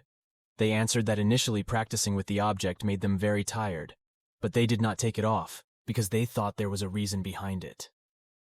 Dummy also said that the item was patience and results. If you wear it, it will reduce your abilities. On the contrary, if they took it off, it would increase their abilities. Dummy informed that currently stats 349 is the human limit, but he asked what happens if his stats exceed 350. Back at this moment, Kim Kang-woo and Han Tae-hyuk stood up again to remove the item. Chu Jinung and Lee Taeyang didn't think they could still wake up. If the item is released while shining, it will temporarily break through human limitations. Now Kim Kang-woo and Han Tae-hyuk intend to show them how to win. Dummy hopes that they can taste the sweet taste that results from patience. Han Tae-hyuk also used flash and shot quickly. He then launched a series of kicks in an instant. Lee Taeyang was blown away. On the other hand, Kim Kang-woo uses the force which temporarily gives extraordinary strength. Chu Jinung was surprised that Kim Kang-woo could lift him with one hand. He then did a chokeslam on Chu Jinung. After defeating them, Kim Kang-woo and Han Tae-hyuk said that only those who survive will win. They then collapsed and lay on the ground. They think it's a really crazy skill. Kim Kang-woo had run out of strength, so he couldn't move anymore, but he wanted to help Jin Daim. But Han Tae-hyuk asked what there was to worry about. He was sure that Jin Daim must have extraordinary strength now, because Jin Daim practiced for only 3 days and finally managed to complete it. Jin Daim uses the fraudulent dice he got from the quest. With these dice, Jin Daim can redistribute stats as desired. He lowered all stats and increased power and agility to 350. The reason why all Jin Daim's stats had to reach 200 was to break the limit of both stats. Jin Daim will not lose now. All the South members laughed at Jin Daim because he came alone to save Chun Joo-hye, but Jin Daim just ignored them. Shim Hyun-sup asked Jin Daim if he understood the situation. He advised that in a situation like this, he should kneel and beg for forgiveness. Shim Hyun-sup also tried to force Jin Daim to bend his knees, but he was surprised because he couldn't suppress Jin Daim. He wondered why Jin Daim was so hard, and even used both hands. Jin Daim grabbed Shim Hyun-sup's shoulder and squeezed it using force, surprising the other South members. Jin Daim then asked where Chun Joo-hye was. Shim Hyun-sup still refused to answer. Jin Daim strangled him, then used flash and slammed him. He once again asked Shim Hyun-sup where Chun Joo-hye was, but Shim Hyun-sup couldn't answer anymore. But Jin Daim thought it was okay, because there were still many people he could ask. He also used flash again and punched in an instant, making everyone stunned. He started beating them one by one. The others also came forward to arrest Jin Daim. In the face of the fists aimed at him, Jin Daim thought whether this speed had exceeded the limits of ordinary humans. Their movements looked very slow to Jin Daim. Its strength had already surpassed human limits, and its destructive power was unreasonable. Seeing 3 people running towards him, he hit all 3 of them in an instant. The 2 people behind Jin Daim grabbed him, but Jin Daim was able to easily lift and slam them. They all finally advanced simultaneously. But even if these dozens of people attacked Jin Daim, they would be no match for him. Inside the hotel, the South leader had already brought Chun Joo-hye back, but he didn't understand because he was blocked by the VIP's bodyguards. The VIP discovered the hidden camera he installed. He steps on the camera and asks does he think he can threaten him with this. He then ordered his subordinates to take them. The South leaders also told Kang Na-young to go to room 801. They laughed because they thought she was funny. The South leader sighed and was annoyed at Jin Daim. He then said that he didn't hold a grudge against them, but he would suppress them. On the other hand, Kang Na-young slammed Chun Ju-hai out of anger. Kang Na-young was confused about what would happen and wondered if Ha Jung-woo, the leader of South, could face them. He also blamed all this on Chun Ju-hye because she had run away. She said that if this fails, everyone who tries to save Chun Ju-hye will die because Ha Jung-woo is a madman who will definitely retaliate against her. Chun Ju-hai begged her not to bother the people around her anymore and would do everything they asked, but Kang Na-young said it was too late, and she was sure Jin Daim would definitely die now. But she heard Jin Daim shouting Chun Ju-hye's name. She was then surprised when he saw Jin Daim defeat all the South members alone. Chun Ju-hai was surprised to see Jin Daim, who came alone. Jin Daim then shouted asking Chun Ju-hai to wait because he would come soon. At Ha Jung-woo's place, he defeated all of the VIP's subordinates. He was very surprised to see Ha Jung-woo beat them all. Ha Jung-woo slowly approached him and asked him, didn't he ask how he became a gangster? He told him that he had powers he didn't know about. This power has abilities that surpass human common sense. Ha Jung-woo grabbed the VIP's face and said, this is a coalition of teenagers, including South. It tells you that this is the power to win. Not long after, he saw the perpetrator behind all this. Jin Daim arrives and asks where Chun Ju-hye is. Ha Jung-woo didn't answer him and said that he had already said that if this happened again, he would kill him. Jin Daim once again asked where Chun Ju-hye was, and Ha Jung-woo was tired of saying it again. They both ran towards each other to end all this. While in the elevator, Jin Daim saw a message telling him that it was all Kang Na-young and South's doing, and what had happened all this time. He thought it must be difficult for Chun Ju-hye to have gone through such a difficult time alone. He was very angry with Chun Ju-hye and South, and promised to destroy them. When they arrived on the 8th floor, they decided to end it all. Jin Daim also used flash and punched Ha Jung-woo until he was blown away. Ha Jung-woo was very surprised and confused about what kind of power it was. Jin Daim then used the force and grabbed Ha Jung-woo's face. He told him to be quiet because he wanted to ask a question. He then dragged Ha Jung-woo to the wall. He finally hits a wall and Jin Daim says he's not done yet. Jin Daim then launched a series of punches at Ha Jung-woo. After the consecutive blows, he kicked Ha Jung-woo so hard that he broke open the hotel room door. Jin Daim then asked why he did that to Chun Ju-hye. Ha Jung-woo vomited blood and thought Jin Daim's strength was unreasonable. If it weren't for the potion, he would have died. He also asked Jin Daim where he got that power. Jin Daim gave him another chance to answer his question. Ha Jung-woo answered that there was no reason. He does it because it's just business. Jin Daim was angry because Ha Jung-woo brought down an innocent child just because of business. Ha Jung-woo answered that he needed strength, so he asked where Jin Daim got that strength. Jin Daim was surprised that Ha Jung-woo knew anything about his powers. Ha Jung-woo answered that was what he wanted to ask him. The power that one has. He asked how Jin Daim could get it. He told him that he dropped Chun Ju-hye and did this business because he wanted to be acknowledged by one. Jin Daim was surprised to find that someone else had this power besides him. On the other hand, they finished tying up the members of South. They thought, if Jin Daim managed to save Chun Ju-hye, this would be over. But Lee Tae-yang laughed and believed that Jin Daim would not be able to beat Ha Jung-woo. Han Tae-hyuk also asked whether he had seen for himself that Jin Daim had strength that surpassed them. Lee Tae-yang said that he saw it, but he asked if he thought only Jin Daim had it. Kim Kang-woo and Han Tae-hyuk became worried. At that moment, Ha Jung-woo took out his cell phone. Jin Daim was surprised to see Ha Jung-woo take out an item. He uses Leap of Strength, which increases strength 100 times. Because he has a strength of more than 350, he also gets defensive power that exceeds human limits and the hardening skill. Ha Jung-woo regained his confidence and asked if he thought only Jin Daim could use it. Ha Jung-woo ran at Jin Daim and fought back. Jin Daim, who was shocked, couldn't believe that someone else had that power. But he thought he shouldn't panic and fight back. All of Jin Daim's attacks are blocked by the hardening skill. Seeing Jin Daim's next move, Ha Jung-woo laughed and caught both of Jin Daim's hands. He then kicked Jin Daim in the stomach. Jin Daim was surprised that Ha Jung-woo could see his attack using flash. It thought it must be a coincidence and attacked again. But Ha Jung-woo was able to avoid it and was attacked back until he was knocked down. Jin Daim didn't understand, even though the hardening skill was only a defensive skill. Ha Jung-woo also told him that he didn't have to be fast to see the attack. His senses adjusted to Jin Daim's speed. He said Jin Daim was mistaken that stats were all he needed and believed that Jin Daim didn't know about animal skills. Jin Daim was shocked, making him think something was strange, and asked whether Ha Jung-woo had different powers than him. If he thought about it, there was something different.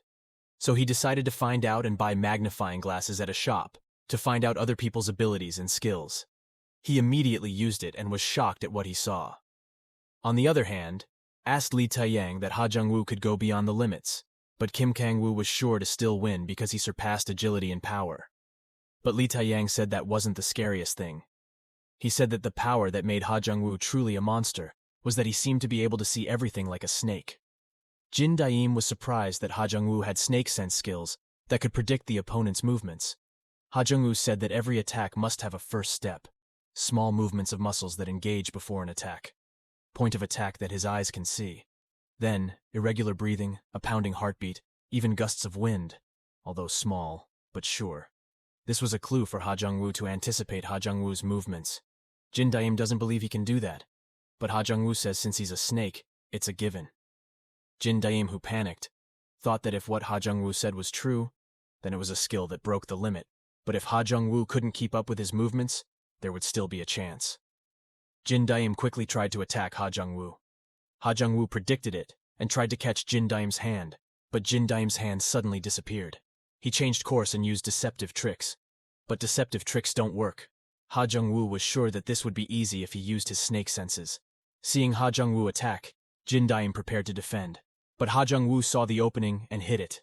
He continuously attacked Jin Daim, which was full of gaps. Jin Daim, who fell on his back, thought it would be dangerous if he continued to get hit and had to dodge. Ha Jung-woo then punched Jin Daim so hard that he hit the wall. Then Ha Jung-woo approached Jin Daim and said it was a shame that his abilities were the opposite of his abilities. Jin Daim was annoyed because he had difficulty attacking and defending.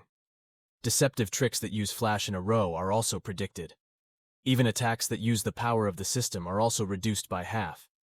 His stamina was also running out, and he couldn't take it anymore. Jin Daim thought, as Ha Jung-woo said, he really lost badly. He wondered how he could fight Ha Jung-woo. Then he realized something and stood up again. Ha Jung-woo was impressed that Jin Daim still had the strength to stand. Jin Daim thanks him for his concern and says he is thinking of a way to defeat him. Ha Jung-woo laughed at that and asked if he was crazy. Jin Daim then used a dice cheat to lower the strength stat and increase the senses stat to 350. He also got a skill that can analyze the situation perfectly and find the optimal solution. He looked around him to assess the situation and explore solutions. When finished, holding a fire extinguisher, Jin Daim said he would show now that wild animals cannot defeat humans. He then sprayed it at Ha Jung-woo. Ha Jung-woo thought Jin Daim meant to close his eyes, but he was sure it was in vain because instead he benefited from the snake's senses. He closed his eyes and focused on hearing and finding the location, but his ears hurt because there was a loud noise. Jin Daim turned on the speaker to overcome Ha Jung-woo's hearing. So Jin Daim was sure that Ha Jung-woo would find it difficult to avoid his attack. Ha Jung-woo panicked because he couldn't see or hear. Suddenly he received a blow from Jin Daim. He tried to fight back, but it didn't hit anything. Ha Jung-woo was surprised because he was sure that Jin Daim was there. He then received attacks from behind and from the front. Ha Jung-woo swung his arms everywhere, but still couldn't hit anything. Ha Jung-woo was confused about why Jin Daim could move freely, even though he shouldn't be able to see or hear. However, Jin Daim perfectly remembered this room in his head. He believes he will win, because this is his room. Jin Daim continuously attacked Ha Jung-woo from various sides. Ha Jung-woo, who was cornered, thought he had to recover his hearing at all costs. First, he tried to destroy the speaker, but he tripped over the cable and fell. Jin Daim continued to attack Ha Jung-woo. Ha Jung-woo became annoyed because the Uller's power was useless. He wondered how Jin Daim could see, but suddenly the smoke started to clear. He stood up again and found Jin Daim. Seeing Ha Jung-woo, Jin Daim said he looked so scared and a wild animal. Ha Jung-woo was angry because he had been insulted and would destroy Jin Daim now. But Jin Daim told Ha Jung-woo to look at the floor. He also saw a lot of broken glass on the floor. He even wondered when his shoes had been taken off. Jin Daim warned Ha Jung-woo to keep quiet lest his leg be torn. Jin Daim said this is the first way to defeat wild beasts. Then while removing the lampshade, Jin Daim said there was also a second way to catch wild animals. Ha Jung-woo was very angry because he had been humiliated. He thought the broken glass was just a trap and used the hardening skill to step on the glass. Jin Daim then used cheat dice. Jin Daim smiled and asked how he could withstand another attack if he hardened his legs. He also lowers the intelligence stat and increases the skill stat to 350. To finish off Ha Jung-woo, he used wushu martial arts. Jin Daim then told him the second way to defeat wild animals was to surpass the limits of human ability with martial arts. He said the snake's eyes were useless because of this trap, and Ha Jung-woo was really trapped. Now, it's time to hunt snakes.